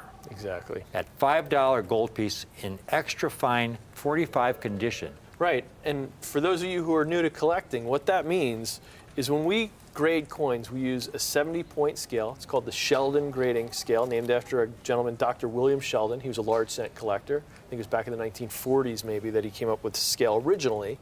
When we started in modern times, beginning in the 1980s, third-party grading, encapsulating these coins like this, they adopted this 70-point scale. A grade of 1 would mean a coin, it's so worn you can hardly even recognize it. Yeah, you It's- can barely read the date. It's worn Yeah, to yeah. almost nothing. 70, on the other hand, is an absolutely perfect coin with no flaws at all. Those only exist in brand new modern coins the last 20, 30 years or so. There's nothing from this era that even comes Nothing close. from this era is even close. There's no mint state 69s or, an MS60, a grade of 60 points or higher, which is in the old days we'd call uncirculated or brilliant uncirculated. It's a brand new coin. A coin with no wear have to have a grade of 60 or higher. Now, it'll have a lot of marks on it because Right. these coins were struck for commerce, ejected into bins where one coin falls on top of Exactly. another, thrown into bags. Exactly. Yeah. Exactly. So a grade of XF45, extremely fine 45. The minimum to be called extremely fine, which is abbreviated here to XF, is a 40. So these are a step above that level. Yeah. I've always loved the XF grade, the extremely fine grade for rare coins, because it's a coin that has a little bit of wear, but generally they're really attractive. You're not losing all of those details. You can still see the hairlines, and you can still see the feathers on the eagle. Yeah. It's just a little bit of wear at the highest points. Yeah. And generally, they don't have a lot of heavy marks. Right. You know, they have a kind of a smooth look. Well, that's to it. them. Otherwise, it'd be described as damage. They wouldn't grade it. Exactly. Yeah. Exactly. So extremely fine is a great grade for rare coins like these because it has just a little bit of wear. You can still see all of the details, but it's not going to be a $50,000 coin where you might pay in a mint state, you know, a higher gem grade or something. Right. So it's a perfect grade for a collectible, for a coin of this era, this vintage. Perfectly put. The perfect grade, perfect price point. Incredible, incredible absolute rarity. Rare in any condition. $995. Great price. We sincerely hope, Jack and I, that you can take advantage of this, folks, this really precious Civil War era piece of our national heritage, 1861 $5 half eagle in extra fine 45 condition for only $995. It's coins like these why our viewers should always check in to see what we have, because you never know what we'll come up with next. You know, there's always something new. There's always. We didn't know we'd come up with this 2 weeks ago, folks. I'm always surprised at what I find. It just came in. Please call in and get a hold of at least one of these. If you can get 5, there's a limit 5 per customer. It's been an absolute thrill to be able to offer these Civil War era $5 gold pieces, folks. We're the Coin Guys. I'm Rick. I'm Jack. Thank you for watching.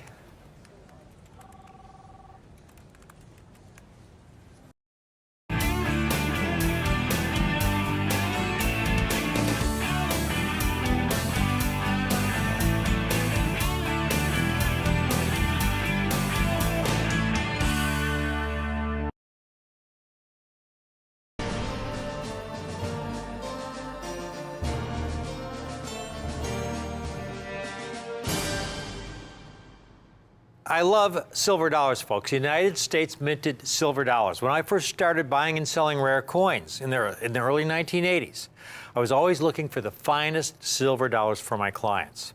Since then, I have built among the finest collections of Morgan dollars in existence.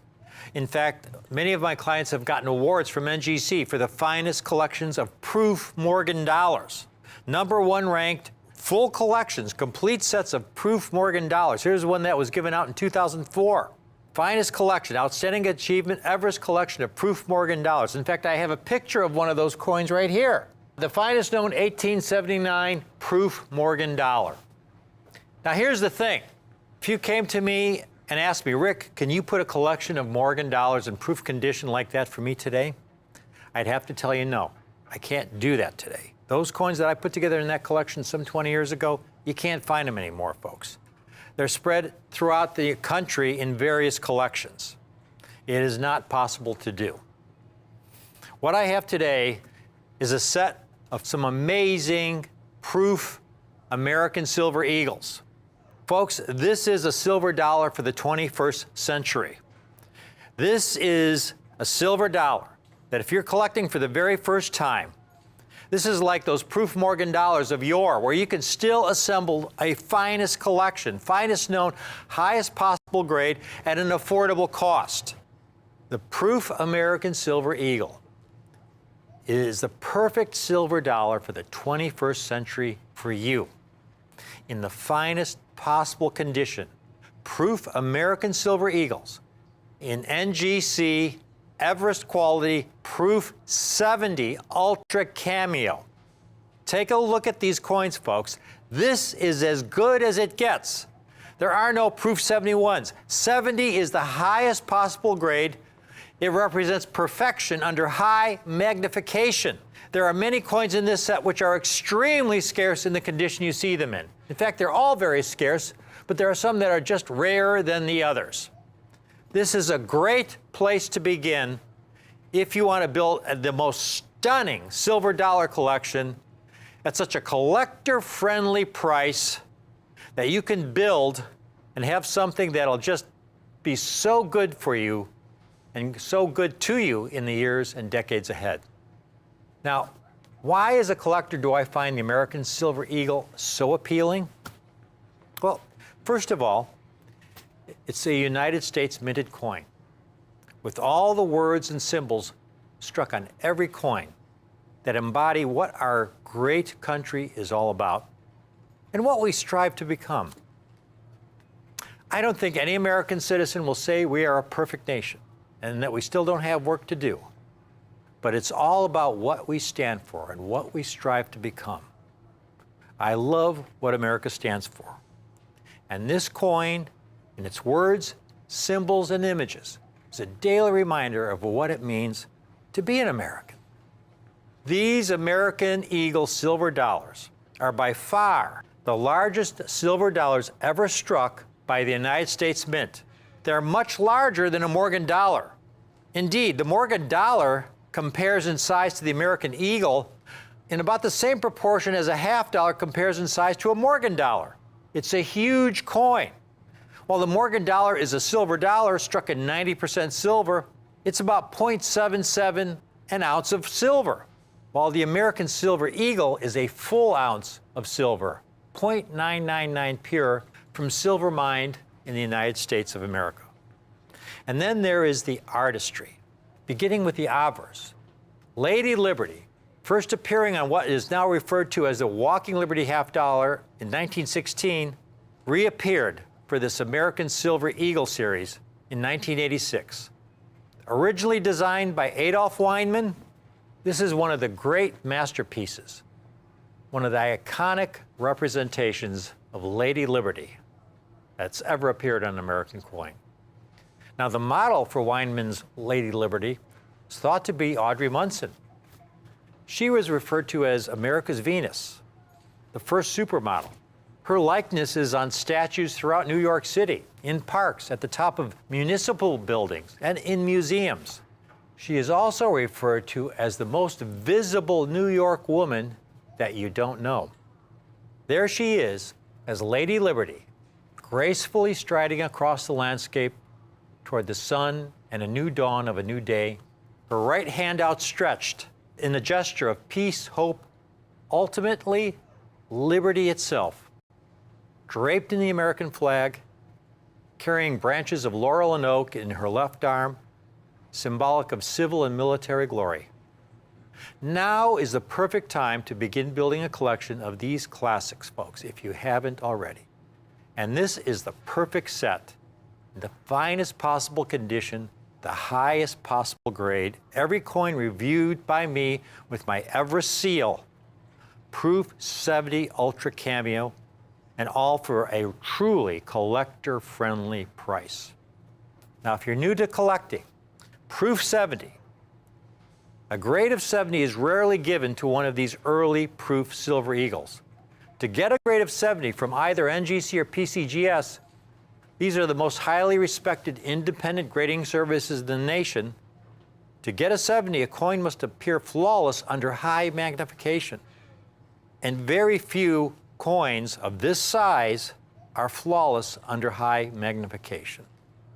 I'd like you to take a look at these magnificent American Silver Eagles in Proof 70 Ultra Cameo condition. Beginning with the 2003, all struck at West Point. Every coin, an Everest Proof 70 Ultra Cameo. 2003, 2004, 2005. These first three issues, folks, are semi-key dates. They're extremely elusive in Proof 70 Ultra Cameo. When you get to 2006, the quality control, the technology at the Mint saw gradual improvements in the coins being produced, minted, coming from the West Point Mint. So you begin to see more Proof 70s, but these are still very, very scarce coins. And then 2008, and then we have 2010. There were no proofs struck in 2009. Because what happened, by law, the Mint was obligated to strike Mint State American Silver Eagles for everybody that ordered one. And there was a tremendous, tremendous rush to silver coinage in 2009. The Mint ended up striking over 30 million American Silver Eagles in Mint State, and they actually ran out of silver for the proof issues. Collectors were so upset that the mint promised never again to run out of silver for the proof American Silver Eagle. And we finish with the last two coins in this set, the 2010 and the 2011. Now, in past presentations, I have offered these American Silver Eagles in Proof 69 Ultra Cameo, because the elusive holy grail of the American Silver Eagle series, that ultimate flawless Proof 70, are so few and far between. Now, first of all, again, these are Proof American Silver Eagles, or proof coins. There's a big difference between a mint state coin and a proof coin. The mint state coins are struck in much higher numbers. You take a look at that mint state American Silver Eagle. It has the traditional silvery, satiny surface, and you'll find bag marks on it as well. These coins were struck. You would see coins that would braid with one another. They'd get small bag marks and ticks. Proof coins, on the other hand, are really special. They're meant to represent the state of the minter's art. They're nothing new. The mint has been making proof coins since the early 1800s. But back in those early days, only dignitaries, ambassadors, kings, or queens could receive a proof coin from the U.S. Mint as a gift, as a source of pride from our country that we could produce something of such high quality. To make a proof coin, the concept has never changed. You take the finest possible dies. Today, they would take those dies, polish them until they have a mirror-like finish. They would acid etch the cameo effect into the die to create a really strong cameo frosted effect, so Liberty would be frosted white. These dies would be put in place, and every coin would be slowly inserted into these dies and would not be struck once, but at least twice under higher pressure to bring out every possible detail of the design. And then most importantly, once struck, the coins would not be ejected into a bin, they would be individually handled. When you bought your proof coin, it would come in this kind of government packaging, as you see here. This is an original government set. The traditional packaging, a very nice custom packaging. It came straight from the mint, but look, notice the spot and around the periphery, around 3, 4 o'clock there by the rim. That doesn't come off, folks. That's part of the production problems that they had at the mint. And that's what makes the Proof 70s so rare. Making a proof coin is very labor intensive, and especially when you're talking about American Silver Eagle in proof. The dies had to be replaced far more frequently because they had to strike these coins and double strike them under higher pressure to bring out every possible detail of the design. So you had frequent changes of the die. The mint could only strike a limited number of these coins.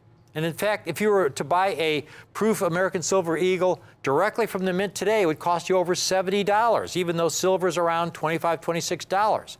You can get a mint state American Silver Eagle for about the price of silver. The proofs, however, are far more expensive because it is so labor intensive. Now, timing is everything. In the year 2021, the U.S. Mint made the United States numismatic history. It was the headline in publications across our nation. New designs coming for the reverse of the American Silver Eagle.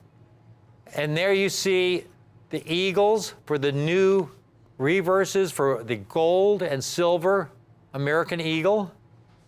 The American Silver Eagle, which had traditionally been struck with the heraldic eagle reverse design, which originally came from our earliest silver dollars struck in the late 1700s, where the heraldic eagle first appeared. And here we have an actual silver dollar from that era, the reverse of that coin, with that heraldic eagle reverse. John Mercanti, when he had designed the American Silver Eagle in 1986, he used Adolph Weinman's obverse of the Lady Liberty, and he took that heraldic eagle reverse, made his own updated version of it, and used that for these earliest American Silver Eagle coins. And that reverse, the last year of that incredible creation, is 2021. And folks, when the Mint announced that 2021 would be the last year of the heraldic eagle reverse, and the coins were offered for sale in proof. The mint sold out in a record 3 minutes. Orders were filled in 3 minutes. In fact, some people are saying it was under 3 minutes. It was around 2 minutes. But that's a record. I don't think that'll ever be broken. Now, what does that mean for you? What's happening, folks, is that there are so many new collectors coming into the market every day. And the demand for these American Silver Eagles has just exploded over the last several years. To put these sets together in proof is so much more challenging than putting these sets together in mint state. There were so fewer proofs struck than mint state coins.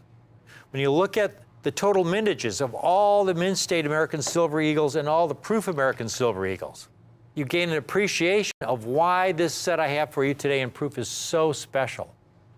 Where you can see the mint state coins, the mintages were typically between 5 and 40 million struck in any given year. In only 2 years did they strike more than 1 million proof American Silver Eagles. The proof production represents only about 4% of the production compared to the mint state coins.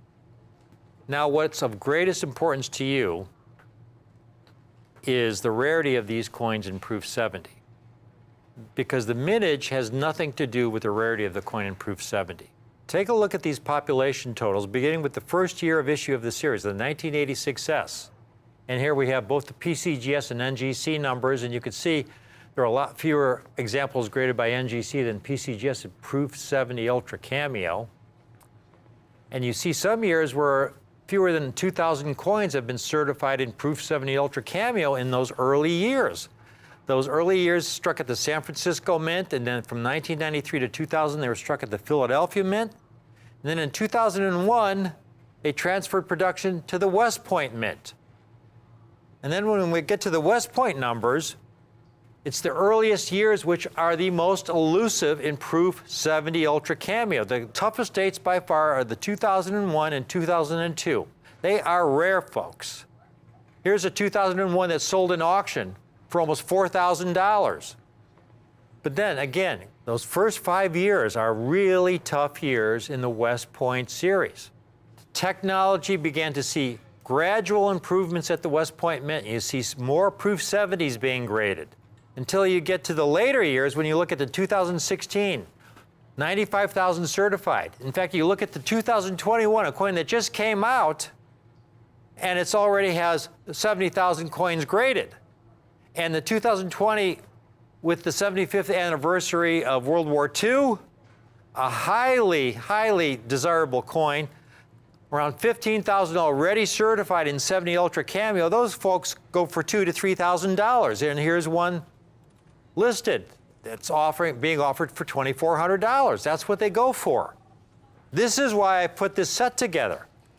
When you look at the populations of the coins that I have in this set that go from 2003 to 2011, you've got coins like the 2003 with only 11,000 coins certified, 2004 only 12,000, 2005 only 15,000. The last coin in the set, the 2011, 44,000.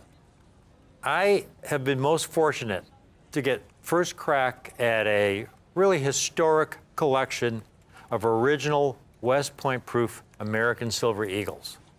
I cherry-picked this collection, folks. It took me about a week. And the dates you have here on display are the dates that I am able to offer complete sets on while I have them. There are a lot of coins that came out of the collection that are proof 69s. But here's the really great part for you. I'm going to be offering the proof 69s at a future date, but they're not going to be that much less than this proof 70 set. This proof 70 set, folks, is available for only $199.37 a coin. I'm passing my good fortune on to you today. The entire set is only $1,595. The American Silver Eagles have so many collectors, new collectors coming into the market. We can't get enough of them, especially in proof 70 and proof 69 condition. This proof 70 set that you see here, I could easily offer at $24.95 and we would sell them. but it wouldn't be my best price to you. I was extremely fortunate to get first crack on these, and we got some extraordinary Proof 70 grades on this small group you see here. And I'm able to offer the entire set for only $1,595. That's less than $200 a coin. Now, if you can't afford the entire set, there are a couple options. Option number one, if you just want to get one American Silver Eagle, you can get either the 2010 or the 2011 at $199. Those are the coins that I have the most of, and if you want an individual example, you can get one for only $199. There is a limit of 5 per coin per caller, okay? I have to put a limit of 5 because I can't have somebody calling in and ordering 80 of them, because that would about clean me out of the 2010s, and then we wouldn't be able to offer any sets. So there is a 5 coin limit. If you want to just get a 2010 or a 2011 West Point in Proof 70, they're only $199 a coin. If you want to get the entire set, it's $1,595, and it includes all those really tough dates, the 2003, 2004, 2005, all extremely elusive in Proof 70 Ultra Cameo. And if you can't swing the entire $1,595 today, we have the set available on our 2-payment option, where all you have to do is put half down today of $797.50, and we'll hold this set for you and pay the balance in 30 days. $199.37 a coin. This is a set, folks, for the collector of today. These stunning Proof American Silver Eagles in Proof 70 Ultra Cameo. This is the perfect place to start. You're getting some of the more elusive dates in the highest possible grade. The timing of this couldn't be better. With so many new collectors coming into the market, really attracted to this historic new reverse design that came out in 2021, which makes these earlier American Silver Eagles really important key dates, because it's these earlier issues which are so much rarer in Proof 70 Ultra Cameo. It's these earlier issues that the future collectors for this series are going to be really looking for to complete their sets. That's how it's always been. When you look at Morgan dollars, and you want to complete your Morgan dollar set in mint state, well, you've got a lot of really tough dates. I mean, the 1893S Morgan dollar in just MS60 condition right now is up to about $200,000, simply because it's the rarest date in the series. And then there are other dates which are really elusive, you know, like an 1884S, very rare, not as rare as a 93S, but very rare coin. Also, you know, hundreds of thousands of dollars. And you see very much the same thing with the American Silver Eagles. You're going to have your common dates, these coins that are now being struck by the U.S. Mint, where the production quality is so high, the vast majority grade Proof 70. But once you get into the earlier years, like you see in this set here, you've got some really elusive dates, but I have them at a common date price. And that's the key. You've got all the upside, the entire set, only $1,595. Got a lot of people calling in. This is a situation where we have people who take advantage of our 2-payment option, put half down today. We can put the set aside for you. This is going to be a very, very difficult set to replace at these prices that I have for you today, folks. I hope you can take advantage of it. The sets and the coins in this condition are not getting any cheaper, all right? I can tell you that. I have had to pay for some of these exceptional American Silver Eagles a lot more today than I did a couple years ago. They're not getting any cheaper. They're getting more desirable by the week. So I sincerely hope you can take advantage of this opportunity to get really the most beautiful silver dollar ever struck by the U.S. Mint, in my opinion. This is a silver dollar for the 21st century, the collector of the 21st century. This is an opportunity for you. Thank you for watching.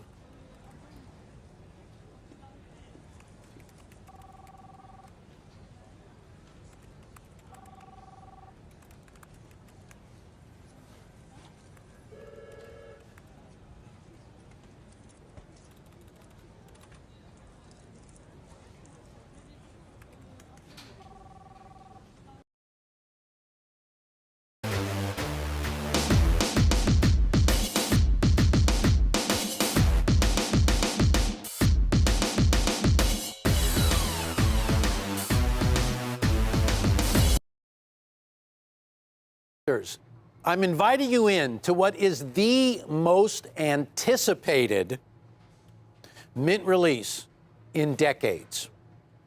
After 35 years, the United States Mint is retiring John Mercanti's Heraldic Eagle Reverse on the American Silver Eagle dollar after 35 years.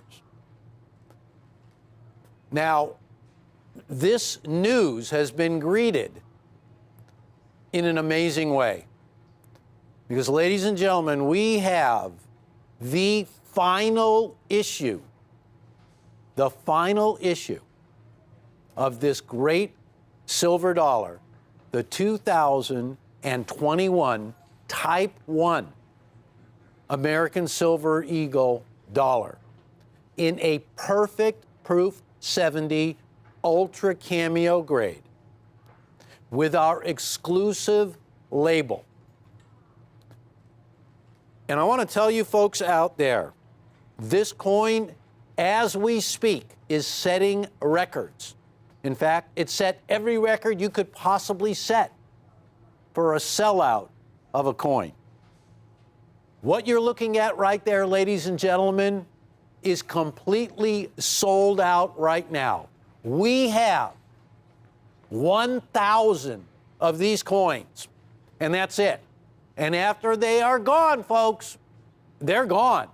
Because what you're looking at was the quickest sellout of an American silver dollar, really of any coin I have ever seen. In less than 5 minutes, over 325,000 of these coins were sold, and they are all gone. If you don't order one now, you're not going to get one. This is the last Silver Eagle of its kind. A new design on the reverse and a refreshed obverse will be replacing this 35-year-long tradition of issuing the largest silver dollar the U.S. has ever issued. Larger than a Morgan, ladies and gentlemen. Let's take a look at why these coins are so popular. Since 1986, this coin has been issued. Collectors have taken to this coin to the point where it has become the most popular silver dollar in the country. Now, since 1986 to the present time, there have been over 541 million business strikes that have been struck and shipped out of the U.S. Mint. For the collector, over 27 million proofs. And truth be told, the business strikes have become just as sought after by collectors as the collector's kinds. It's amazing. Burnished die is also a collector's version, which has been issued just since 2006, over 3 million coins. A few examples have been struck in reverse proof, not even 900,000 coins. But when you add up all of those hundreds of millions of coins, it gives you an indication why the last coin of its kind, the last Heraldic Eagle Reverse, the last design of John Mercanti's, the 12th chief engraver, is happening right now. John Mercanti started at the U.S. Mint in 1974. John Mercanti was a master die engraver, a master sculptor. In fact, here you see an actual image of John creating the very first reverse for the Silver Eagle dollar. And he did this in what is known as a plaster. So by hand, he created that Heraldic Eagle reverse. And from that plaster, the main die is created. It's a long and laborious process that had to involve the artist's touch. And you can see, as he created this reverse in a much larger version to be reduced down to the dollar-sized coin. These are actual images of him performing the work. Spectacular. That right there is the lasting tribute to the great work of John Mercanti, who was a prolific coin designer and sculptor at the U.S. Mint from 1974 all the way to 2010. He became the chief engraver and just the 12th chief engraver in 2006. And he retired in 2010. And now, his reverse is retiring as well. And it will be replaced.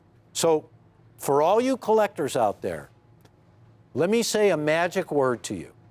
A transitional coin is what you're looking at. Mid-year, the U.S. switching from the original Type 1 heraldic eagle reverse.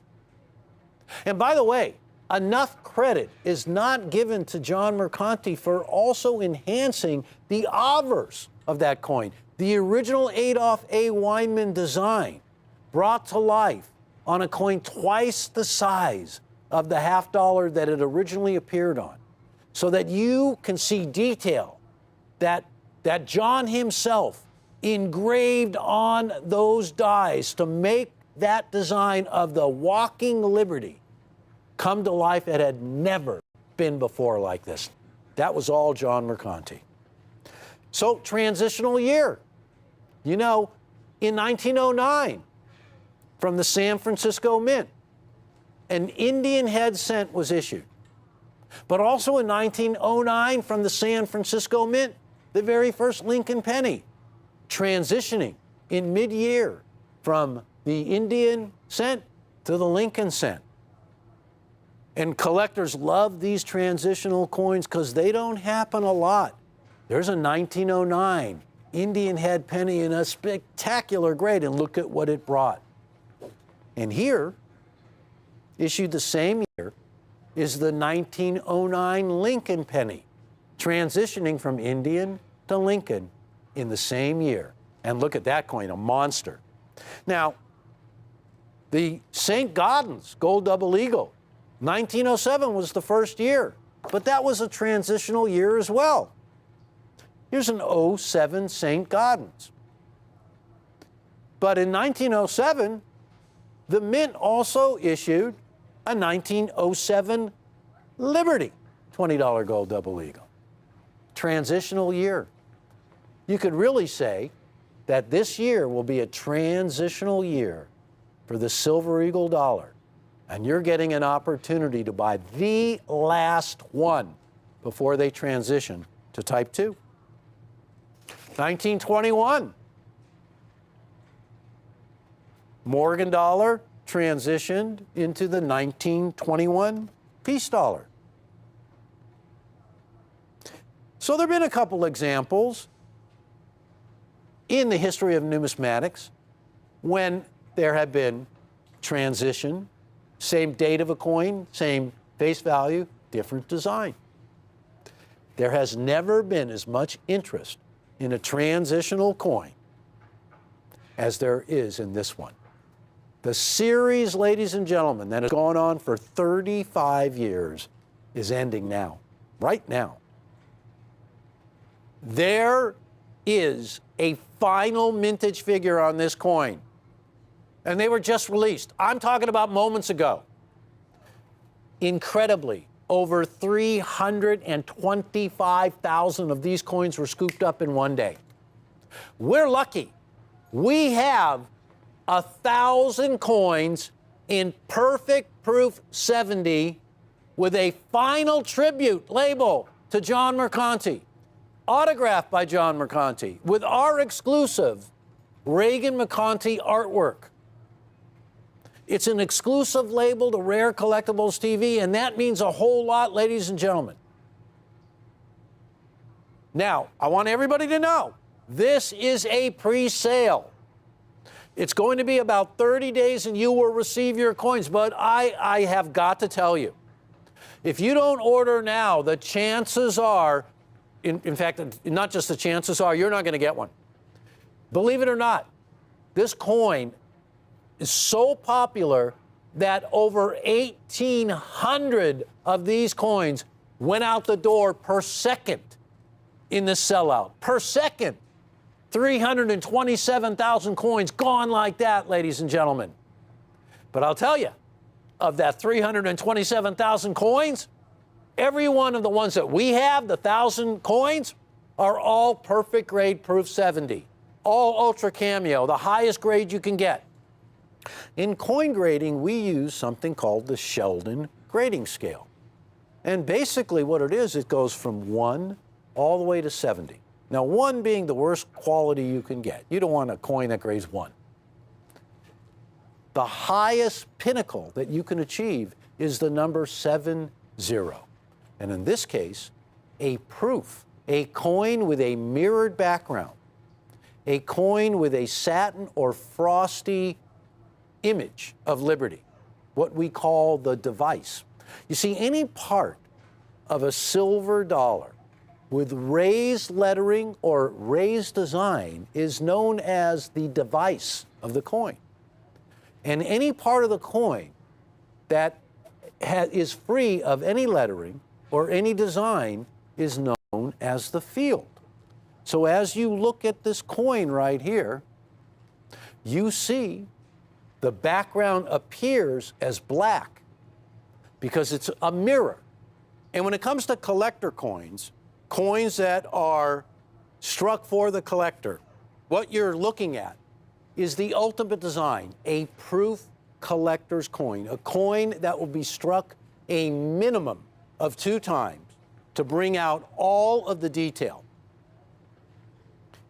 Now, I want you to take a look at some of the other amazing United States Silver Eagle dollars that have been issued that have gotten to be so sought after by collectors and world famous. Let's take a look at a really kind of a short list. The first year, 1986, 1.4 million coins, everyone in the collector's hands. 1995, 1993, and 1994. I put that one on the list because it is one of the lowest mintage of regular issues of the proofs that the Mint has ever issued. Key date. But the new 2021 from West Point, a Type 1, because there will be a Type 2 for 2021, which will be released later on this year. But what you're looking at is an opportunity, a last chance to get the final original Type 1 issue. Now, the mintage is really low. It's even lower than a 1994, which is a key date in the series. And take a look. The mintage of the 1994, 372,168. The 2021, 327,440. Now take a look at this. Perfect proof 70 grade. This is what you're up against for a 1994.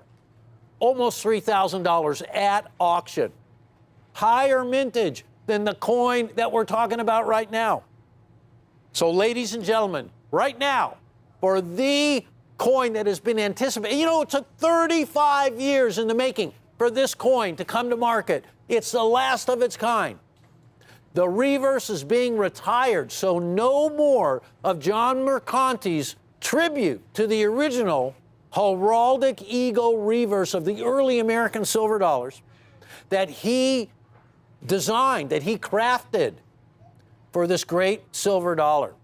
And he did this back in 1986, ladies and gentlemen. The last one right now. Get ready, because I want you to know, now this is serious. We have a maximum quantity on this of 25 coins per household, if you will. Here's how we're doing it, ladies and gentlemen. A single coin, $379. $379. in a perfect proof 70 grade with an autograph label by John Mercanti, the designer of the reverse, with a special Rare Collectibles TV special label, which we have exclusively.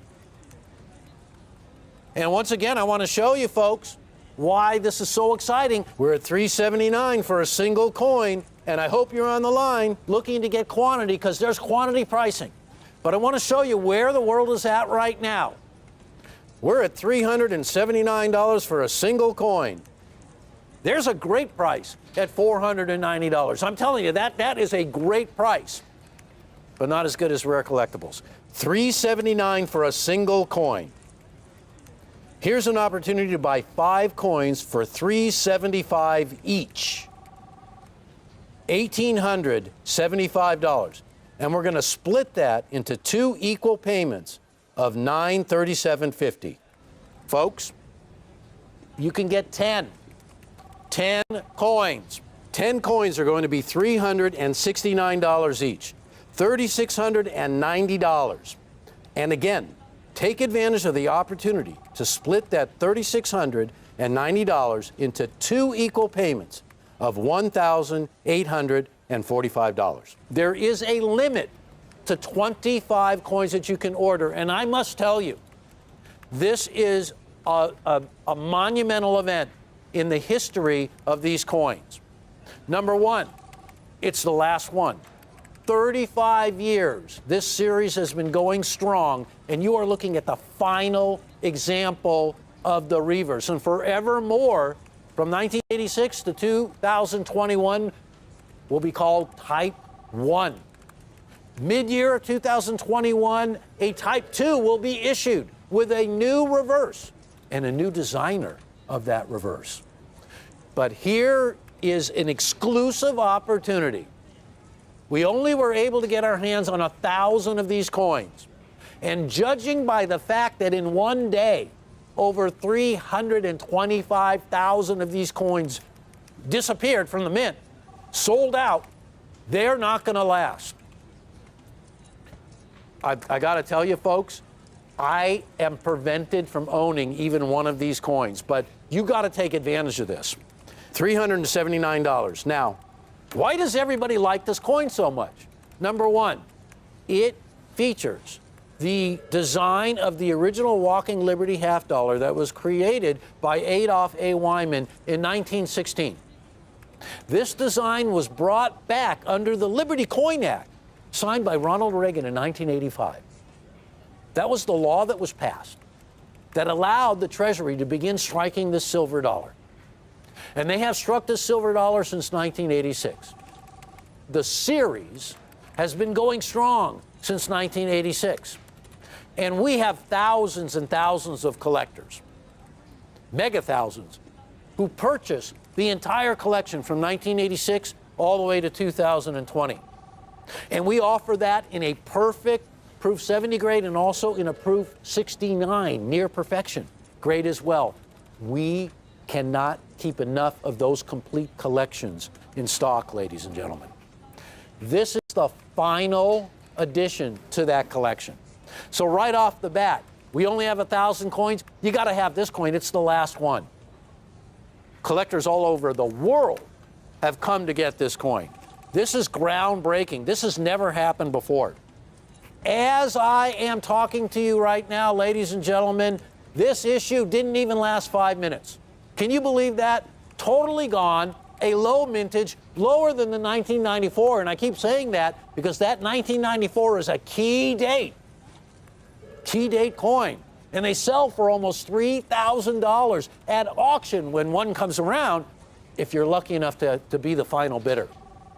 So this is the opportunity to get in ground floor on this coin, because don't forget, what we're doing here is a photograph, because this coin has yet to arrive at our doorstep.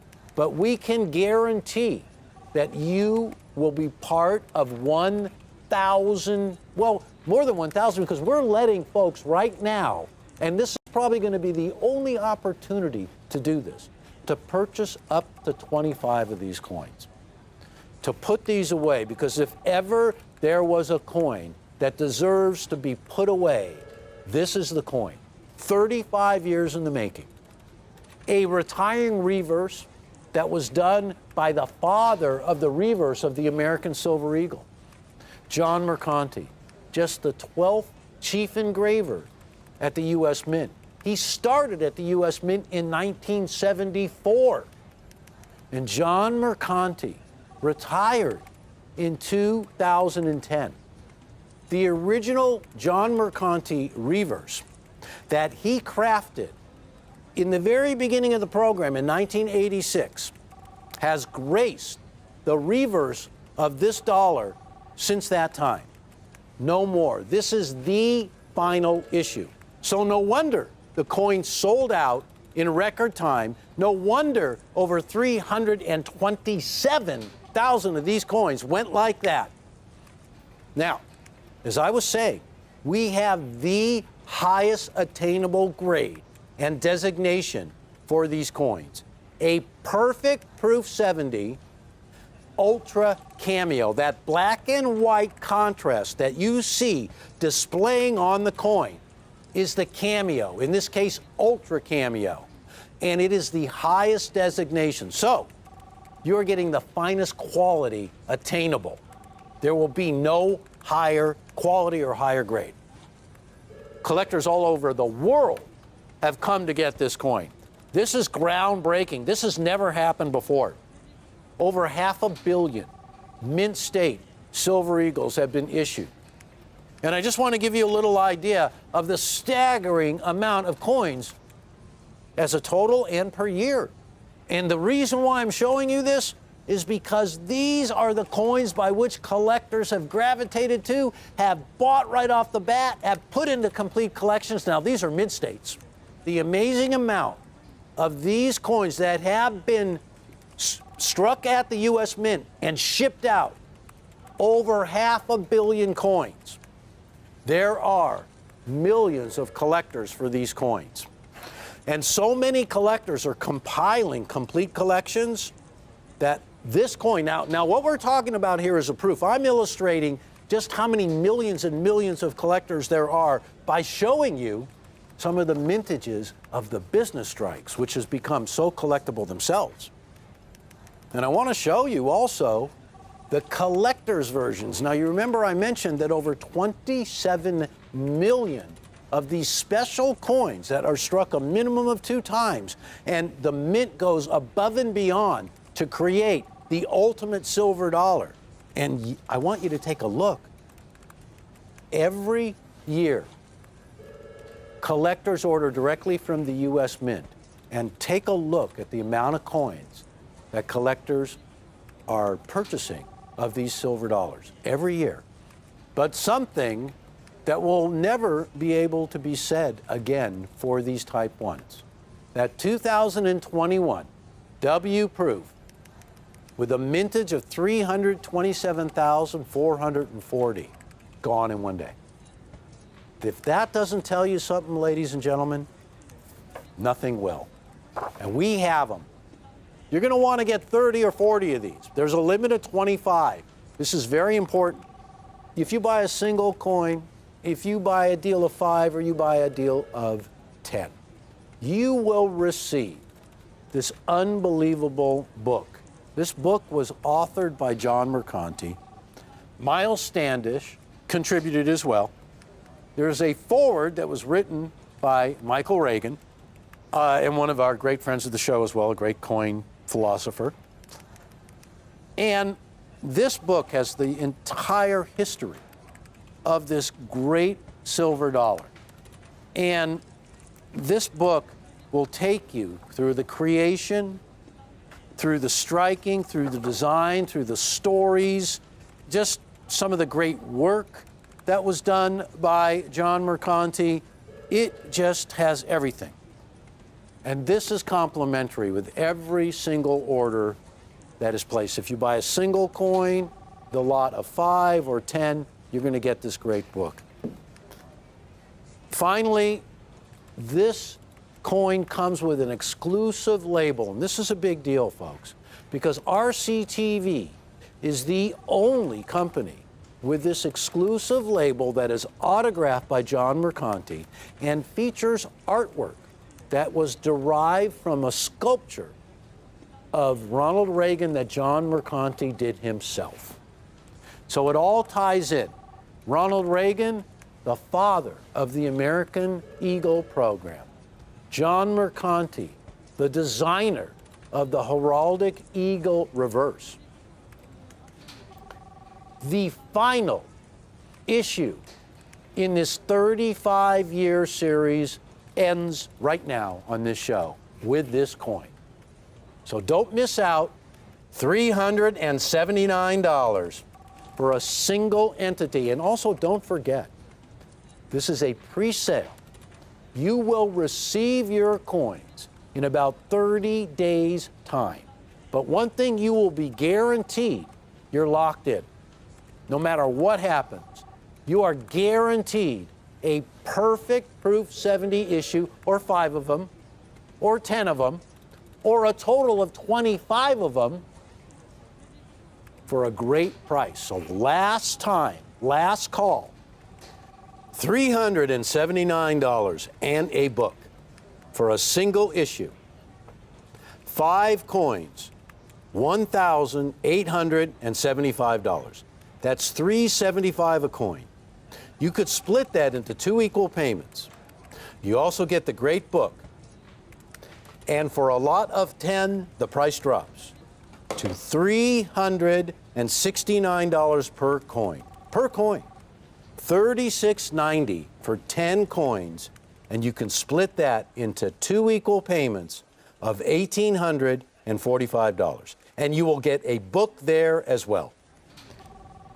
Ladies and gentlemen, today has been a historic day in numismatics. If you don't get this now, there's a great chance, especially for the price that we're selling at, you will not get one at all.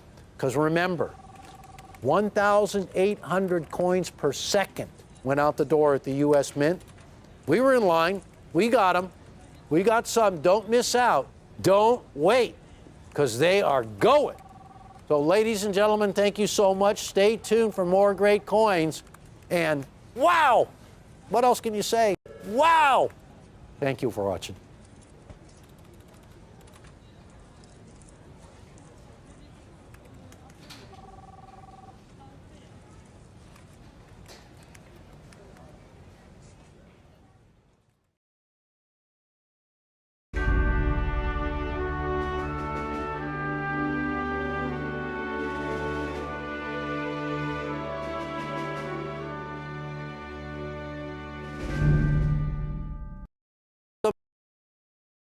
Welcome to Rare Collectibles TV. I'm going to be your host for this presentation of one of the rarest Lincoln pennies you're ever going to come across. My name is James Gerstel. I want to give you guys a quick peek at what we're talking about, because I only have 15 minutes or so for this presentation, and I want to get all this factual information to you, because this is a truly unique opportunity to own a Lincoln cent that is one of the rarest conditional rarities you're ever going to come across. A coin that is conditionally rare is a coin that in high mint state grades is extremely difficult to find. It can be located in lesser grades. It can be located and circulated. You don't want to own one unless it's just for fun. But when you talk about true rarity, wait till you hear the story behind the 1943 emergency release of Lincoln pennies that took place during the main time of World War II. So let's take a quick look at what we're talking about, because these coins are in the second highest grade known. There's only one grade finer that exists, and just a handful of coins. And what we have here, ladies and gentlemen, are the 1943 P, D, and S, Philadelphia, Denver, and San Francisco struck Lincoln wartime pennies. Let's get right to it, because this is really important, ladies and gentlemen. Now, for those of you who admire Abraham Lincoln, as I think everybody in America does, and coin collectors especially love Abraham Lincoln, because Abraham Lincoln and the Lincoln penny have been going strong since 1909. There is no coin that the U.S. issues that has gone on for a longer period of time. The longest continuously running series is the Lincoln penny. Now, there are three types of Lincoln pennies when we talk about the reverse of the Lincoln penny, and I'll tell you all about that. But basically, really quickly, we'll get into it a little bit more. You have the wheatback, the original design on the reverse of the Lincoln penny. That transitioned to, in 1959, to the Lincoln Memorial back with the Lincoln Memorial for the 150th anniversary of Lincoln's birth. Then you also have the reverse that is currently in use and has been in use since 2010, the Lindell Bass Union Shield reverse. Well, we're going to be talking about 1943's wheatback Lincoln cents that are steel and zinc coated. Now, copper was a vital metal for the war effort during World War II. So the copper was removed from the Lincoln cent, and steel and zinc were substituted. The coins were made of steel and coated or plated with zinc. Now, here's the part about these coins. They were prone to corrosion because they were not stainless steel underneath that zinc. They corroded very easily from being kept in a poor environment or just from age without being cared for. The coins that you're looking at right there have been put away since the first day they were struck. This is very important because the issues of the 1943 Lincoln cents were large, and that's where the conditional rarity comes in. Now, I want you to take a look at the rundown we have here because this will really give you the whole entire story in somewhat black and white.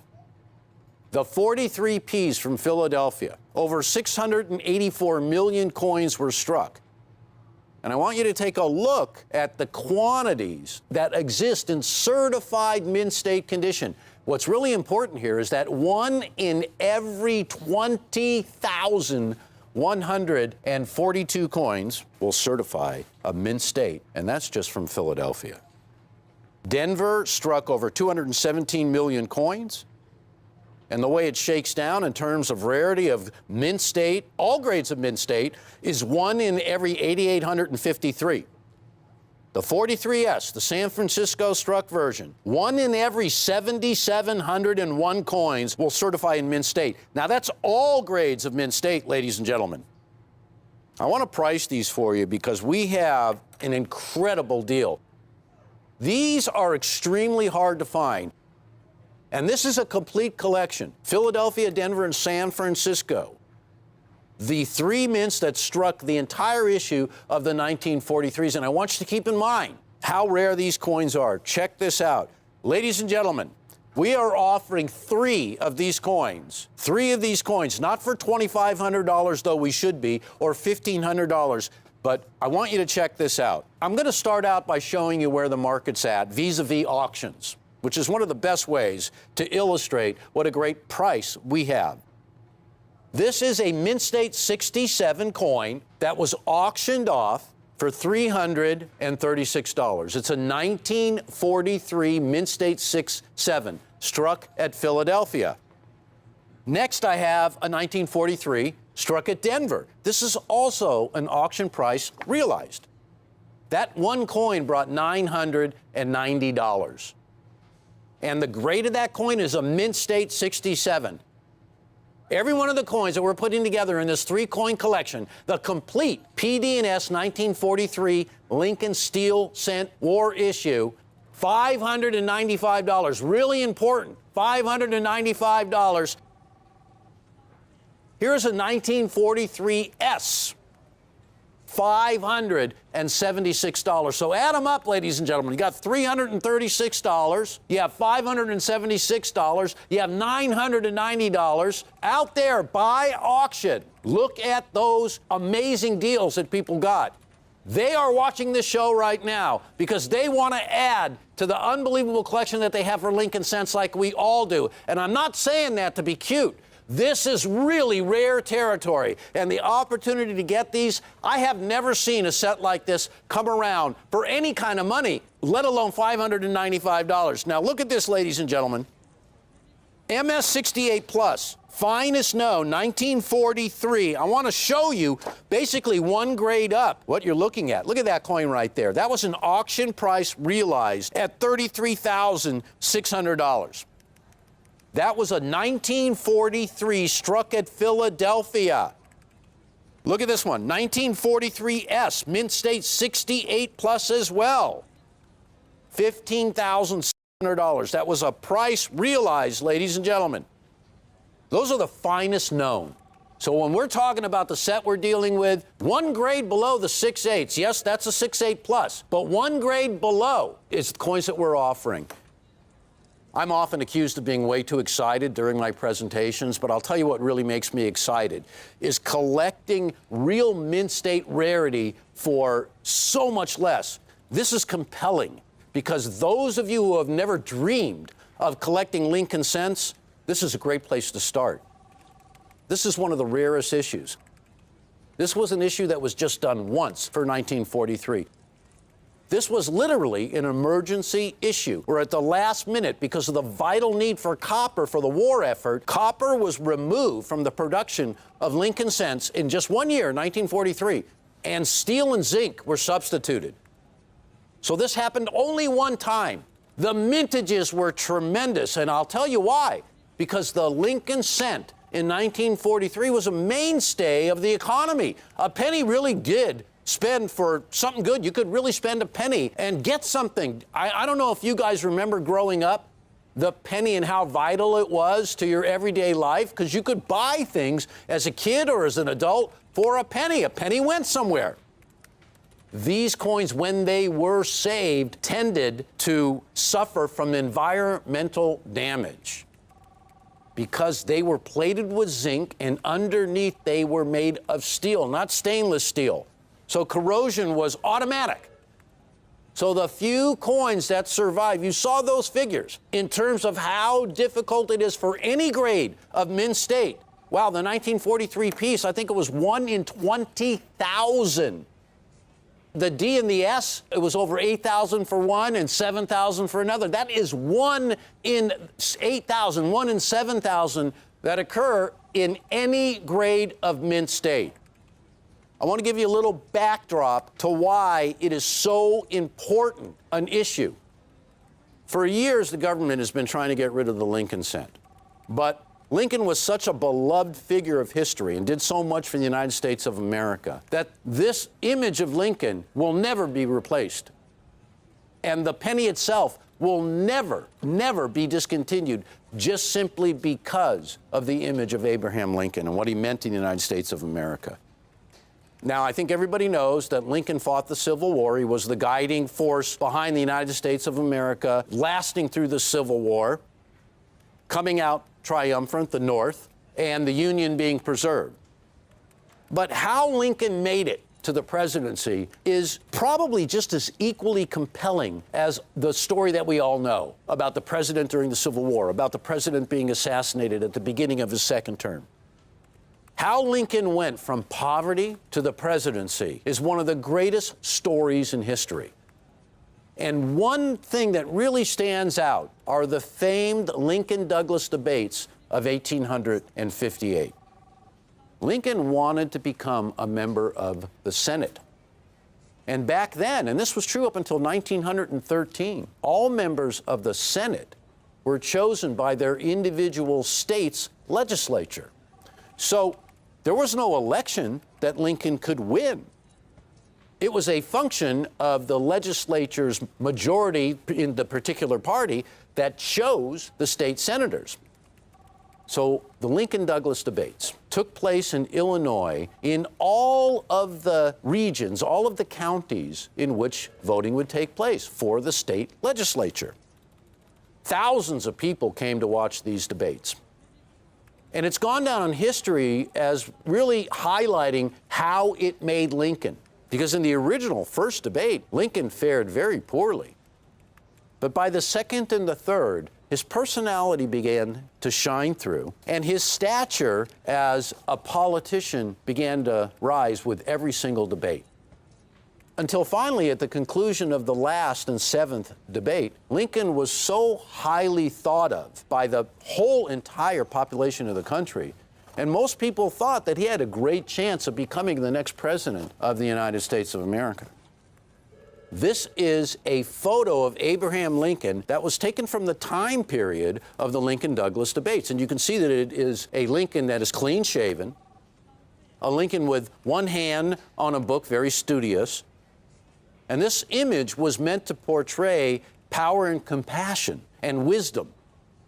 And this is one of the photos that launched Lincoln to the presidency. Now, in 1909, to honor and celebrate Lincoln's 100th birthday, a Lincoln cent was designed by Victor David Brenner. And it was originally intended just to be a one-year type to honor the 100th anniversary of Lincoln's birth in 1809. The design was so compelling and so beloved that it immediately stuck, and the Lincoln cent was continued to be struck. And this was something that was completely not planned. Now, originally, when Victor David Brenner designed the Lincoln cent, it became famous because of a very certain issue, the 1909 SVDB. And the whole thing behind the SVDB was Victor David Brenner's, the VDB, prominently displayed on the reverse of the Lincoln cent. Now, this was traditionally not done on coins. The designer of coins would generally hide their initials. In this case, they were prominently displayed. There was an uproar that ensued, and the initials were removed. But the fame and the legend of the Lincoln cent was born right there in 1909. In 1959, the reverse of the Lincoln cent was changed to the Lincoln Memorial back to honor the 150th anniversary of Lincoln's birth. And then again, in 2009, to honor the 200th anniversary of Lincoln's birth, there were 4 distinct different reverses just for 1 year that was used on the 2009 issue. 4 different designs. In 2010, the design we know today as the shield reverse was adopted, and it has continued to be the reverse of the Lincoln cent. So the Lincoln cent has evolved. This Lincoln cent right here is the only emergency issue of a Lincoln cent ever issued. And only just a couple that have ever been issued in the history of the United States of America. Now, lately, emergency issues have been all the rage because we know that there have been American Silver Eagles that have been issued by the Mint under emergency powers. And so it has brought light to one of the original great issues.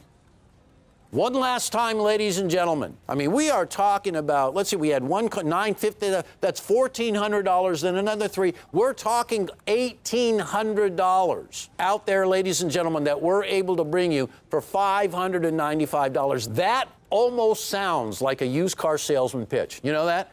But in this case, ladies and gentlemen, this is so important. Now, you watch Rare Collectibles TV because we bring you deals that also qualify as rarity. That is seldom found. We encompass an unbelievable price with unbelievable rarity. And not to mention, something that is so in demand and collected by literally millions of collectors around the world. There are billions of Lincoln cents and literally hundreds of thousands of collections of coins that have been put together in date runs. The most important date you can get from the 1940s is the lone year of emergency issue, 1943. To be able to source that 3-coin set, complete, Philadelphia, Denver, and San Francisco, in one of the highest grade known, Mint State 67, that's an accomplishment. To be able to bring it to you at $595, I almost slammed on the table because this is so important. To be able to bring you this deal at $595. Ladies and gentlemen, there's a reason why these coins bring close to $1,800 on the open market. They are truly rare, truly valuable, and truly in demand. Get a 3-coin set. You gotta have one of these in your collection. If you've never collected Lincoln cents, this might be a great way to start, because next to the 09 SVDB and maybe a couple other issues, this is one of the most important. Remember how important Lincoln was to the history of this country, to the history of the world, and his coins, the coins that bear his image, are some of the most collected coins in all the world. You got to get it. You just got to. I want a set, but you know, Mark asked me, one of the camera guys asked me before this started, if that's all we had. If that's all we have on the display. And I said, I'm afraid so. This deal is spread thin. There aren't many of these. This is a no-wait situation, ladies and gentlemen. I don't mean to be pushy, but it really demands your attention. Thank you so much for watching. Please stay tuned, because when we bring coins like this to the air, they never last long, and I hope you get a set. Thank you very much.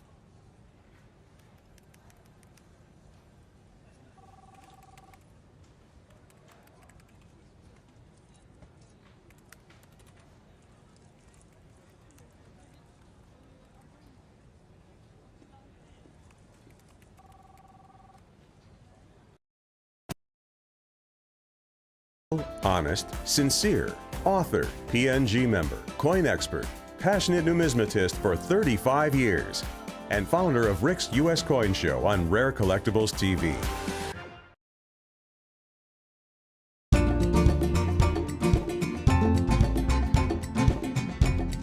I have got a phenomenal cherry picker special for you today, my fellow collectors. This is again from Harry the Hoarder. I affectionately refer to him as Harry the Hoarder. He sadly passed away several years ago.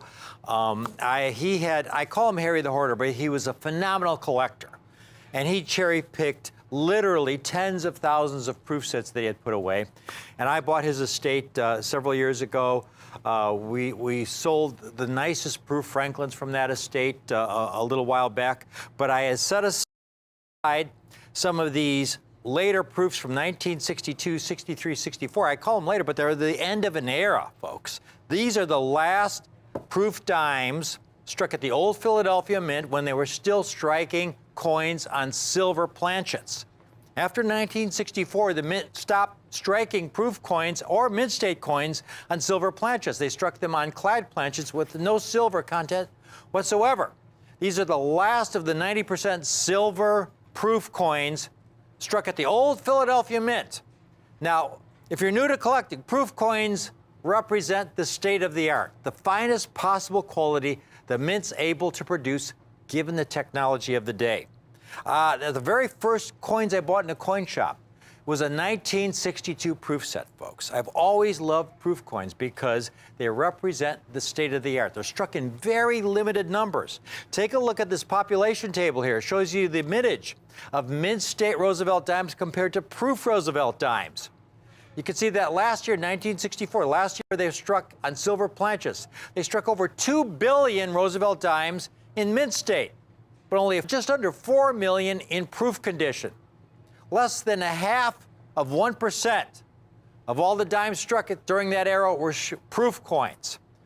But most importantly, these early proof coins at the old Philadelphia Mint, they did not have the advanced technology that they have today. When you buy a proof set today, folks, they have incredible technology. The coins are going to be very high quality. And this all began in the late 70s when they introduced these new technologies at the San Francisco Mint. So here's a 1991 set, a set that's 30 years old. You take a look at these phenomenal proof coins. They're absolutely stunning. Proof coins, again, they are struck from highly polished dies, dies that are polished to perfection. The planchets are slowly fed into the dies, and they're struck twice under higher pressure to bring out every possible detail of the design. And most importantly, once they're struck, they're individually handled so as not to abrade with other coins. And then they're put in their own packaging. So they, again, represent the state of the art. Mint State coins, the dies aren't highly polished. They're struck once, the coins are dumped into a bin, they go through coin counting machines, dumped into bags, and from there they go to banks around the country. These proof coins, again, finest possible quality. Now, I've only got, again, 10 minutes for this presentation. These proof coins I have are the finest surviving examples, the highest grade NGC has ever given these dates. Take a look at this population chart. They are extremely rare in this highest proof 69 grade. There are no proof 70s from this earlier era. Again, they did not have the technology back then. A 6.9 is a miracle coin.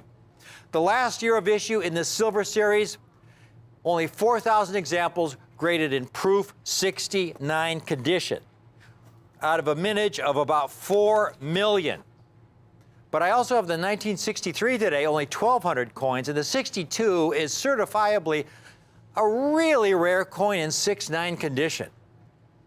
Again, I have a limited number of these that I've put aside, cherry-picked from Harry Hoarder's estate that he cherry-picked himself. The beauty of this is that I bought the entire estate, and there are some nice 69s that I'm able to offer you at a great, great collector-friendly price.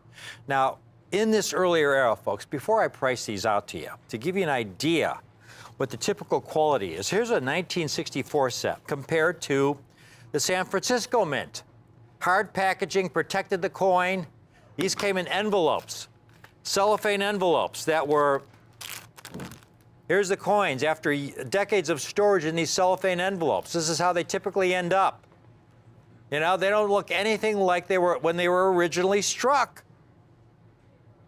Now you take a look at this 64 dime I have for you today. Proof 69. You got a top-rated seller on eBay offering a proof 69. 100% positive feedback, over 5,000 happy customers, $150. Okay? This is a better price still. Here's one proof 69, basically $100. Again, over 10,000 happy customers, 100% positive feedback. Folks, I don't care what other dealers are selling these coins for. These are based on my cost. We did the work, Harry did the work, and we're passing our good fortune on to you today. You can own one of these 1964 dimes today. Okay, encapsulated in NGC's state-of-the-art holders. This is the same holder that they use in the Smithsonian, airtight. Medical grade plastics, finest, highest grade ever by NGC, only $59 a coin. $59 a coin. Look at this piece. It's as flawless and pristine and haze-free as the day it was struck about 60 years ago. It's hard to believe. This is as good as it gets, proof 69. And then if you want the 1963, folks, of which there are only around 1,200 certified, over 3 times rarer than the 1964, that coin is only $79. But I don't want you to stop there. Now, you could buy those coins separately, but then I have a limited number of these 1962s. Take a look at these 1962s. Only 854 examples certified. The 1962, a positive condition, rare coin.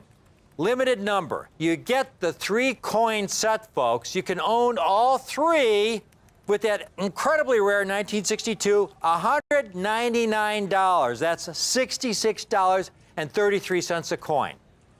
But I don't want you to stop there. Again, I went through the entire deal that Harry had, all his 62 to 64 dimes.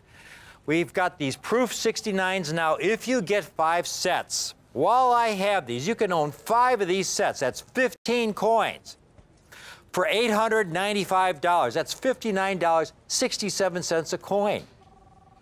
But while I have them, this is my best ever offer on these dimes, folks. I don't want you to stop at 5 sets. I've got a 10-set below wholesale special that I've never offered before in Roosevelt dimes. And once Harry's estate is gone, this will be it. You can own 10 of these sets, 10 sets for $49.67 a coin, $1,490. That's 10 1964 dimes in 6.9, 10 1963s, and 10 1962s, all for only $1,490, folks. It really doesn't get any better than that. Here you have these incredibly beautiful United States proof coins. The last years they were struck on silver planchets at the old Philadelphia Mint using these earlier technologies. In the highest grade NGC has ever given these dates, proof 69, just incredible eye appeal, the highest possible quality, and tremendous condition rarity. That's what collecting is all about. So much numismatic bang for your numismatic dollar, folks. Okay, that's about 10 minutes. I said it's going to be 10 minutes long, and we're about at that point right now. Please, get them while I have them. This is just a phenomenal offer. I'm just thrilled to be able to offer these kinds of incredibly rare, beautiful coins at such a great, great collector-friendly price. Thanks for watching.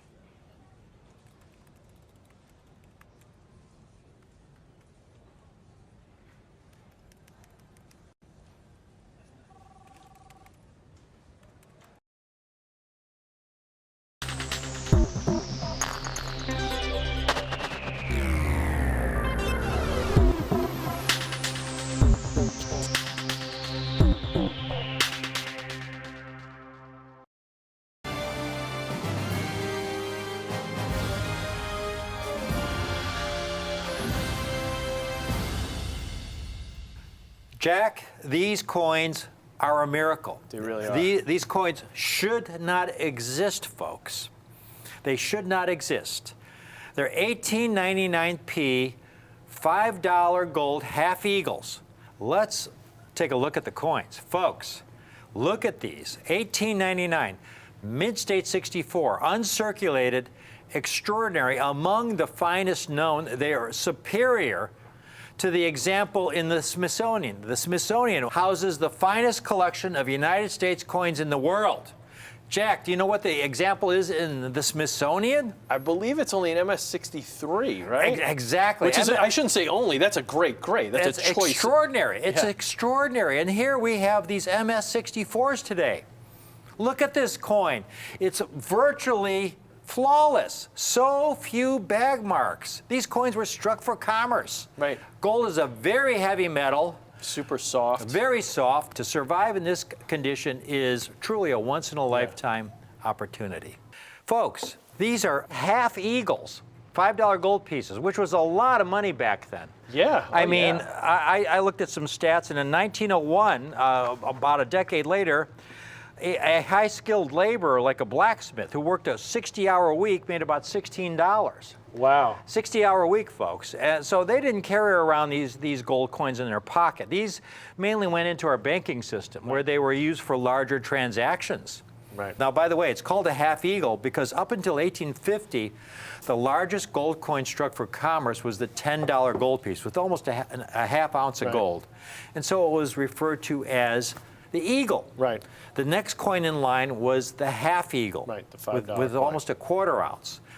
They had a $1 gold piece that they struck, a $2.50 gold piece, a $3 gold piece. Even briefly a $4 gold piece. Which they referred to as the Stella. Right. And so the two largest gold coins were the half eagle and the eagle. And then they discovered gold in California in 1848, and they were able to strike an even larger coin referred to as the double eagle. Right. So this half eagle, a very large gold coin, mint state 64, means they are uncirculated, choice uncirculated. Yeah, it's a choice uncirculated. Exactly. Take a look at this specimen, Jack. It's hard to believe it was struck in the 1890s, so near perfection. Mint state 64. So few bag marks. And for any of you who are new to coin collecting, coins are graded using a 70-point scale called the Sheldon grading scale. A grade of 1 is you can barely recognize it. It's very heavily worn. Right, completely worn out. Yeah. A grade of MS-70 is an absolutely flawless, perfect coin. There is no such thing as an MS-70 coin from the 1800s. Right, exactly. There's no MS-70s until maybe the 1970s, 1980s. Or 69s, I don't think. Yeah, or even MS-69. Yeah, they don't exist. Mint state 60 and higher is considered uncirculated. Mint state, these are coins that have no wear. They never circulated. These are coins that, the mint made them, they put them in a bag, maybe they got sent to the bank, and somehow somebody took that coin from the bank and put it aside, or the bag stayed in the back of a bank vault, got forgotten. Who knows how it happened, but nowhere at all. But the difference between a 60 and a 64 is a 60 coin, because the way these coins were produced, distributed, they're struck, by the thousands, they're dumped into bins, they're scooped and put into bags to be shipped around the country. They're banging around against each other, counting machines, all these different things happen. So a coin might not have any wear because it didn't circulate, but it still might have a lot of abrasions and dings and marks, and especially a gold coin. It's a very soft metal. Very heavy metal. Yeah, and they get marked very metal, yeah. easily. So a coin that's graded MS64 is what we would call choice uncirculated, choice mint state. These are coins that have much less, much fewer imperfections and bag marks than just that 60 level that is still an uncirculated coin. But this is like that next level up in the idea of a coin being uncirculated.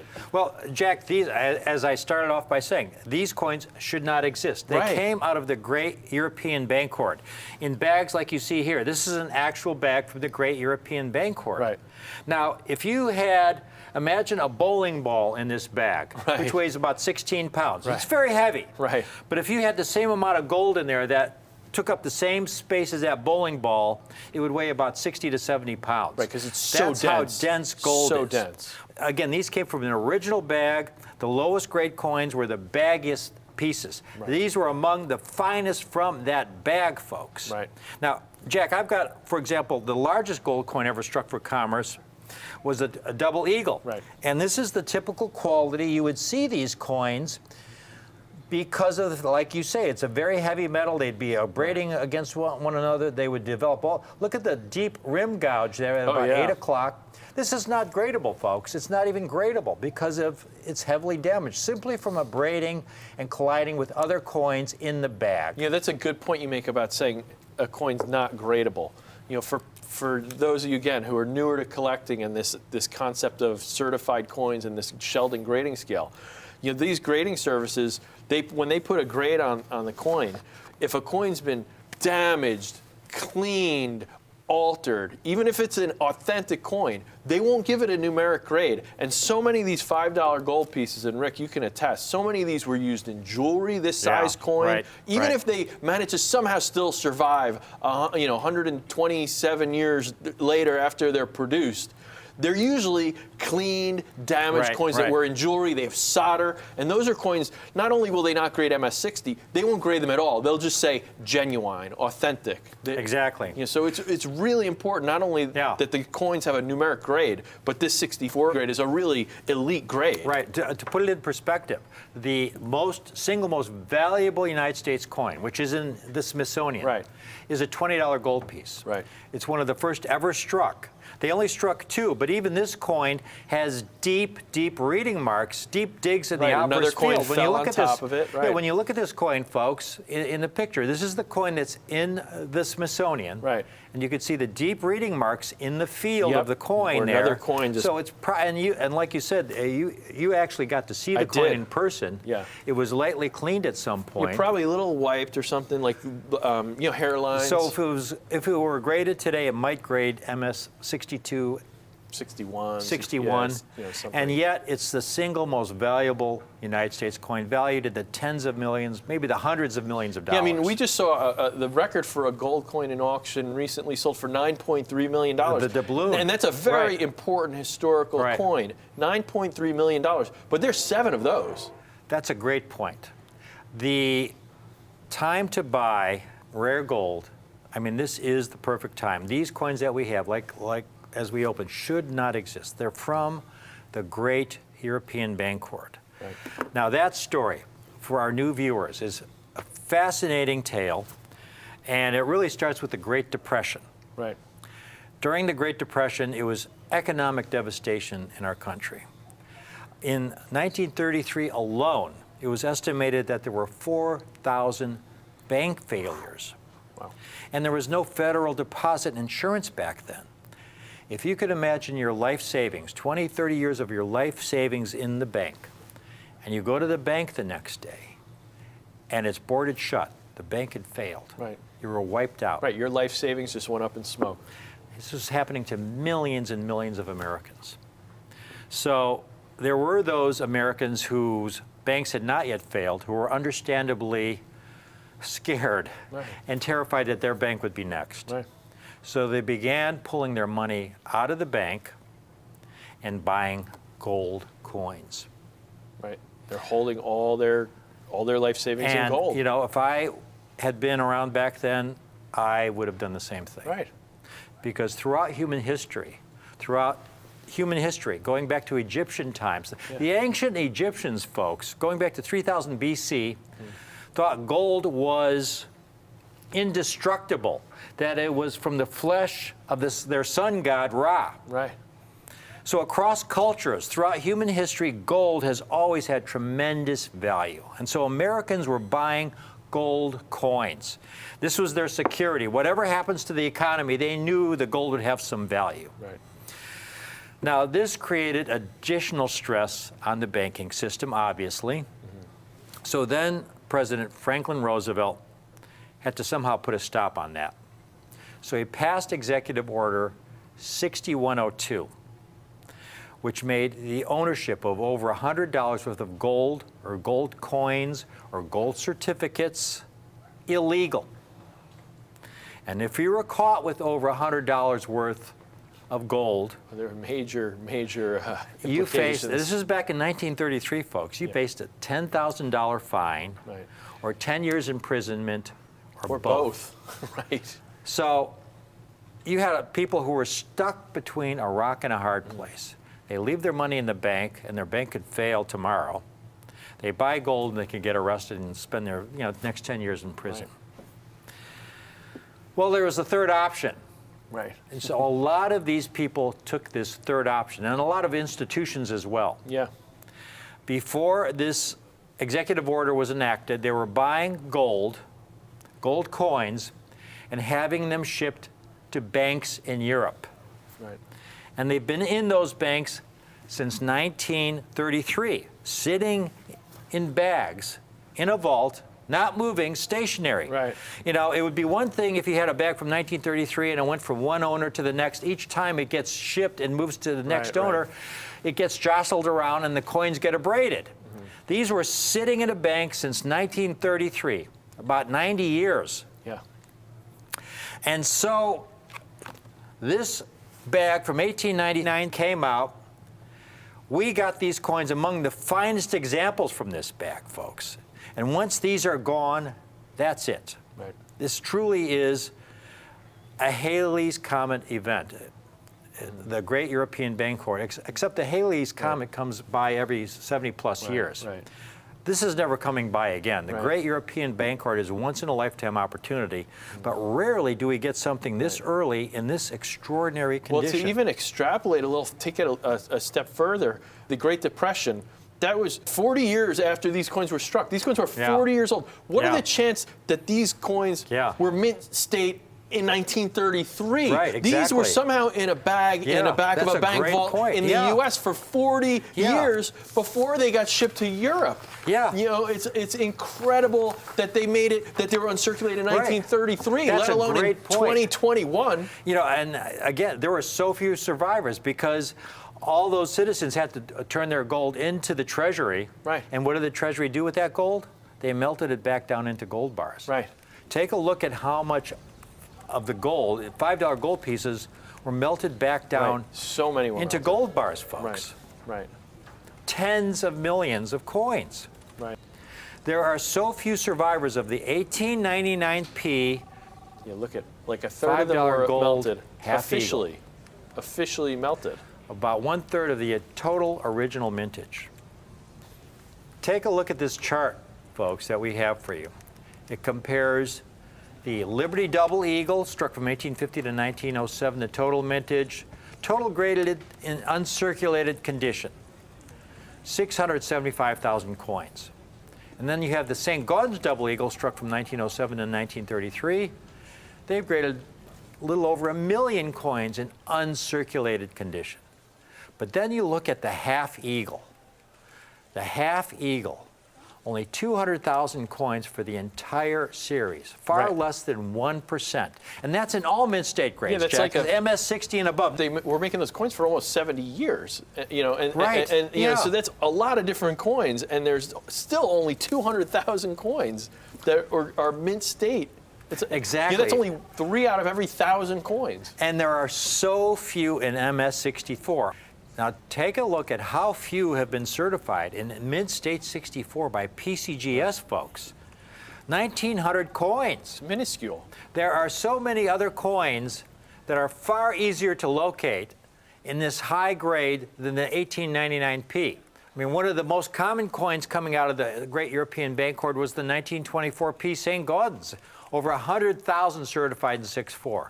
Just 1,900 examples of this 1899p. And there's some rare coins on this list, Rick. I mean, look, 1907 St. Gaudens, the first year of the St. Gaudens.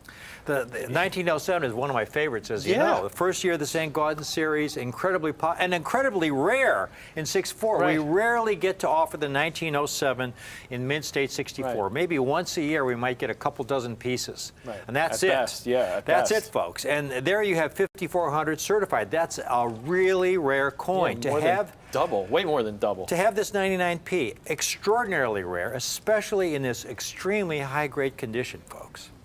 Here are some examples, Jack, that sold in auction, folks, in the past. These are auction prices realized for Mid-State 64 specimens. Here's one that sold for almost $1,900 in 6.4.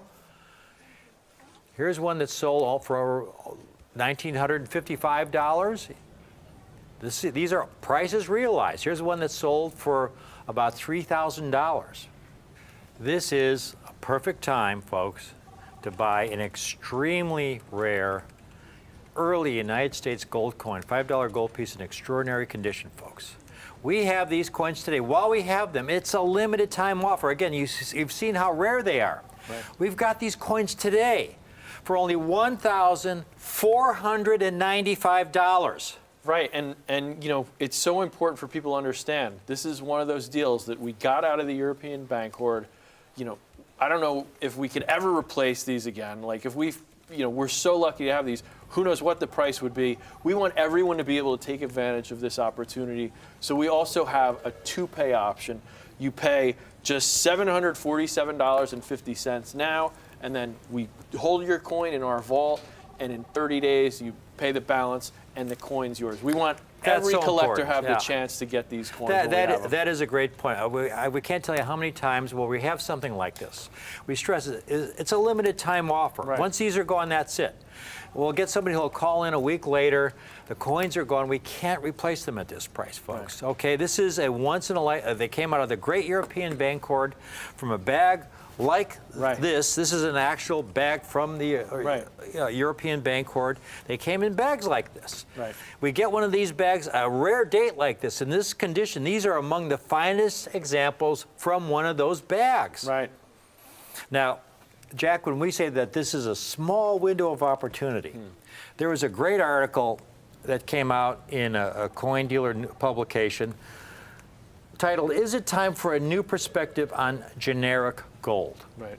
Now, generic gold, the term generic, they're talking about the most common gold. Right. This is not common, folks. 1899p $5 gold half eagle, a very large gold coin.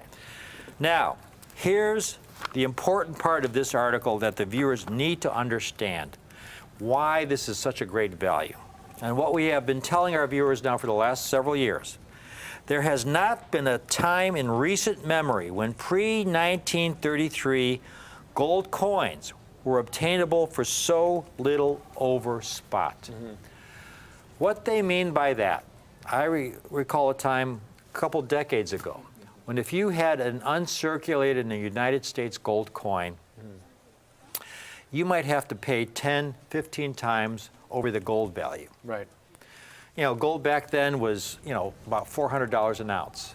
Right. I remember I had a double eagle that was MS-63, and the gold value was about $400 an ounce, $350, $400. I sold it for $3,500 to another dealer. Right. So here, Jack, we've got a half eagle with about a quarter ounce of gold. Right. Yeah, it's about $400 or $500 just in gold value alone. Right.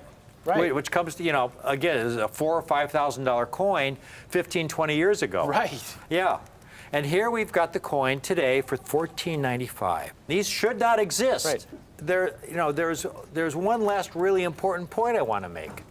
These coins are rare in any condition. Right. These are among the finest known, but just to find one in gradable condition it's an extremely rare coin. Take a look at this chart where I compare this 1899p. Only around 13,000 certified in all grades.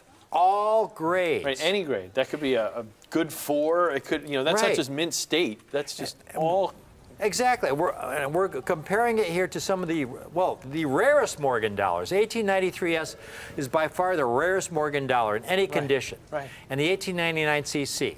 In terms of condition rarity, okay, this 1899p, only 13,000 certified. If you go to try and buy an 1889cc or a 93S, even in circulated condition, take a look at these prices, folks. Here's an 1889cc in circulated condition. Not uncirculated, but circulated condition. It's around $25,000. A circulated, not uncirculated, circulated, almost $25,000. Here's another one. That's around $25,000. It's clean. And it's UNC details, meaning it was cleaned. And then you have a 93S. The 93S, here's one, circulated, AU58, $120,000. All right?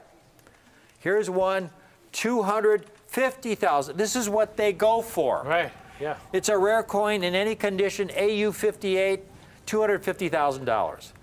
It would be so much easier for Jack and I, and so much, frankly, more profitable to fill this stand with extra fine 93Ss or extra fine 89cc's, sell them for a lot more because they sell for a lot more. We'd make a lot more money, but they wouldn't be the best deal for you.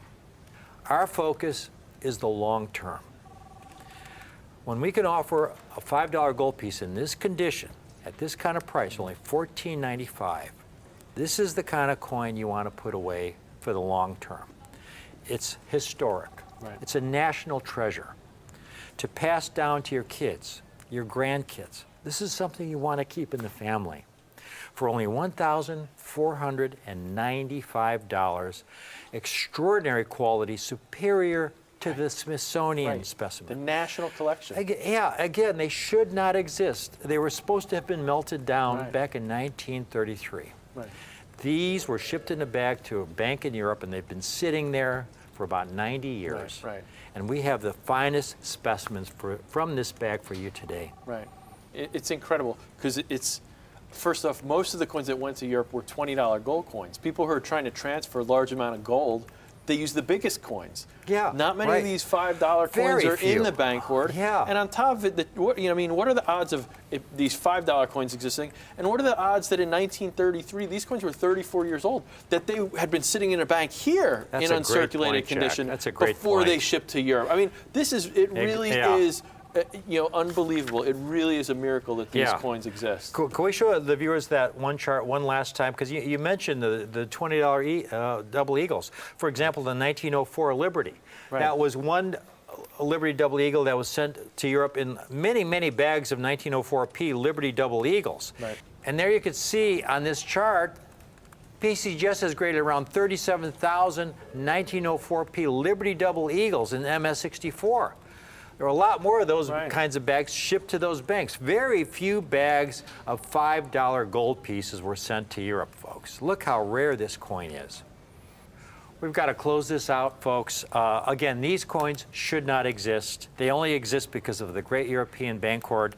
These are among the finest specimens from a bag, from that hoard, in mid-state 64. Right, for just two easy payments, $747.50. Please, we hope you can take advantage of this. Thank you for watching. We're the Coin Guys. I'm Rick. I'm Jack McNamara. Thanks for watching.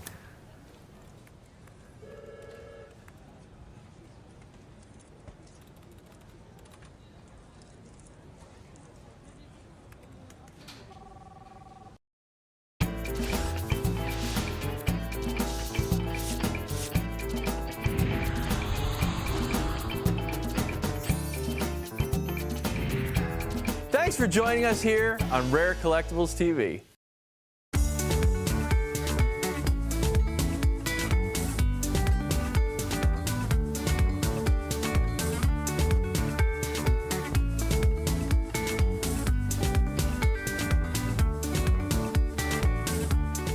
I'm Rick Tamaska. And I'm Caitlin Tamaska. Thank you for watching Rick's U.S. Coin Show. Stay tuned for another great presentation coming up next.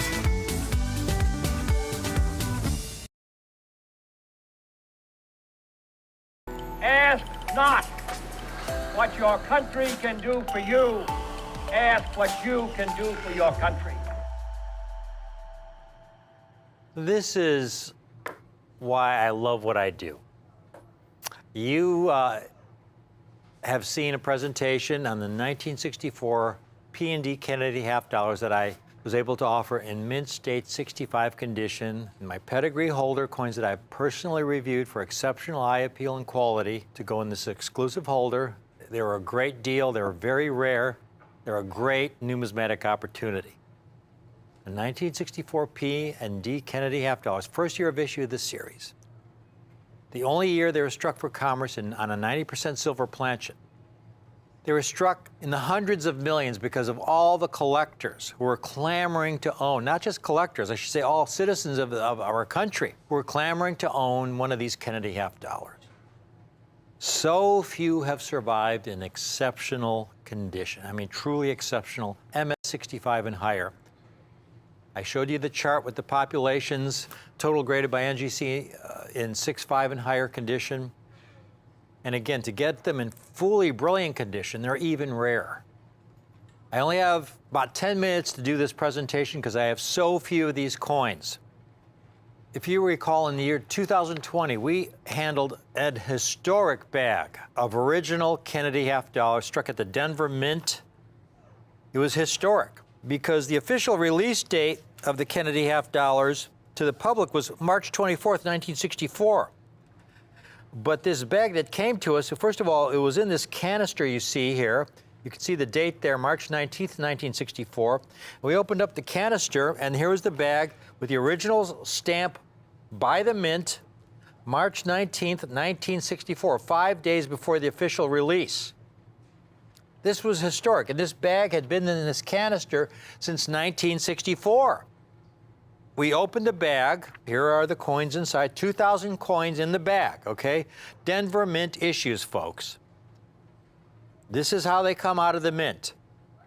Now, a bag doesn't receive any better treatment than this, where it's issued directly from the U.S. Mint. The word is that it was picked up at the Mint and stored in that container for over 50 years. It wasn't moved around, didn't get jostled around. It received the best possible treatment. We had all 2,000 coins graded. Best possible treatment. Out of the 2,000, there were about 100 that graded MS65. In other words, about 5% of the mintage. And this was an extraordinary high quality bag. This wasn't the typical bag that would go from owner to owner, and every time it's transferred, every time it travels, that bag gets jostled around, those coins abrade against one another, and they degrade. So this was an exceptional bag, and there were about 100 coins that graded 6.5. That's it, 5%. 6.6s, there were 2 or 3 coins. That was it. That was the highest grade. 2 or 3 coins out of this incredible bag. And that's what I have today. A 64 P&D, not just any 6.6, but beautiful, brilliant 66 condition. Again, I have reviewed every one of these coins. This is not your run-of-the-mill MS66, because again, so many of these Kennedys can be relatively unattractive. Now, here's the kind of generic, what I call a generic MS66 Kennedy half dollar from that era. It typically has some toning that is less than attractive. The coin is correctly graded by NGC, but it's not what I would call a premium example. Premium in terms of the eye appeal and the quality. If it's going to be toned, it has to have exceptional color toning. I'll give you one example of an exceptional color tone coin. This was a Franklin half dollar that was featured in Coin World magazine that I purchased in auction. It was a 1958D that I bought because of the exceptional color toning. I paid over $32,000 for the coin, which was a record price for a 1958D. But I bought it because it is exceptional in terms of the eye appeal and quality for the date and grade. And you can see the color toning, phenomenal. So if it's a tone coin, it's going to go in one of my pedigree holders if it has exceptional color toning. Otherwise, it's got to be really brilliant, that full mint bloom, and exceptionally clean. I'd like you to take a look at these 1964 P and Ds that I have for you today in mint state 66 condition. Now, I've looked at a lot of rolls of Kennedy half dollars over the years, thousands of original rolls. The highest grade I've ever gotten on an original roll is a 6.6, and it's been years since I've had one of those. Take a look at one of these, so close to perfection. These are such a value at the prices I have them at today, folks. I have a limited number of these coins, MS 66 condition, near perfection. And there's the 64Ds. Again, we had that original bag. There were 2 or 3 examples of the 64D that graded MS 66, like you see here. In my pedigree holder, my Kennedy Aspiration holder. I call it the Aspiration holder because of those 2 great aspirational quotes. Ask not what your country can do for you, ask what you can do for your country. And then that second one from his Rice speech, Rice University, we choose to go to the moon. When we set sail on that journey to reach the moon by the end of the decade. Now, to give you an idea of how rare these coins are, we have the populations of these, where I compare them to the Walking Liberty half dollar series from 1941 to 1947. That's what we refer to as the short set walkers. The rarest issue is the 41S, only 224 graded, extremely rare, and 31 and 6.7.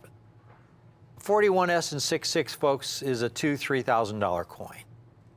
And then you see this 43P and 46D. Those are the more common issues. They've graded between 2,500 and 3,000. And look at how many they've graded in 6.7 compared to the 64P and D. Look how few 64Ps and Ds have been graded in 6.6 and 6.7, and only 1 higher. And again, that's a toned specimen. Most of these higher grade examples are toned. 1943P, again, population 3,000. Here's one being offered for about $1,500, an NGC MS66. This is why I love these coins. The Mint State Franklin and Kennedy half dollars offer so much potential for the collector of today. You get so much eye appeal, quality, and rarity, folks, for such a collector-friendly price. I've got these 1964 Ps for $195. Again, only about 1,700 graded in 6.6. A lot of those have unattractive toning. The majority would not qualify for my pedigree holder. And it's only $195. And then the 1964D, even rarer, only about 700 graded. So few in fully brilliant condition, and it's only $349. And it gets even better, because if you get the pair, folks, you can own both for $539, and you will get a hand-signed copy of my limited library edition of the 3rd edition of the Franklin and Kennedy half dollar book. This is a great ground floor opportunity because I am coming out with the encyclopedia on Franklin and Kennedy half dollars that will be much larger.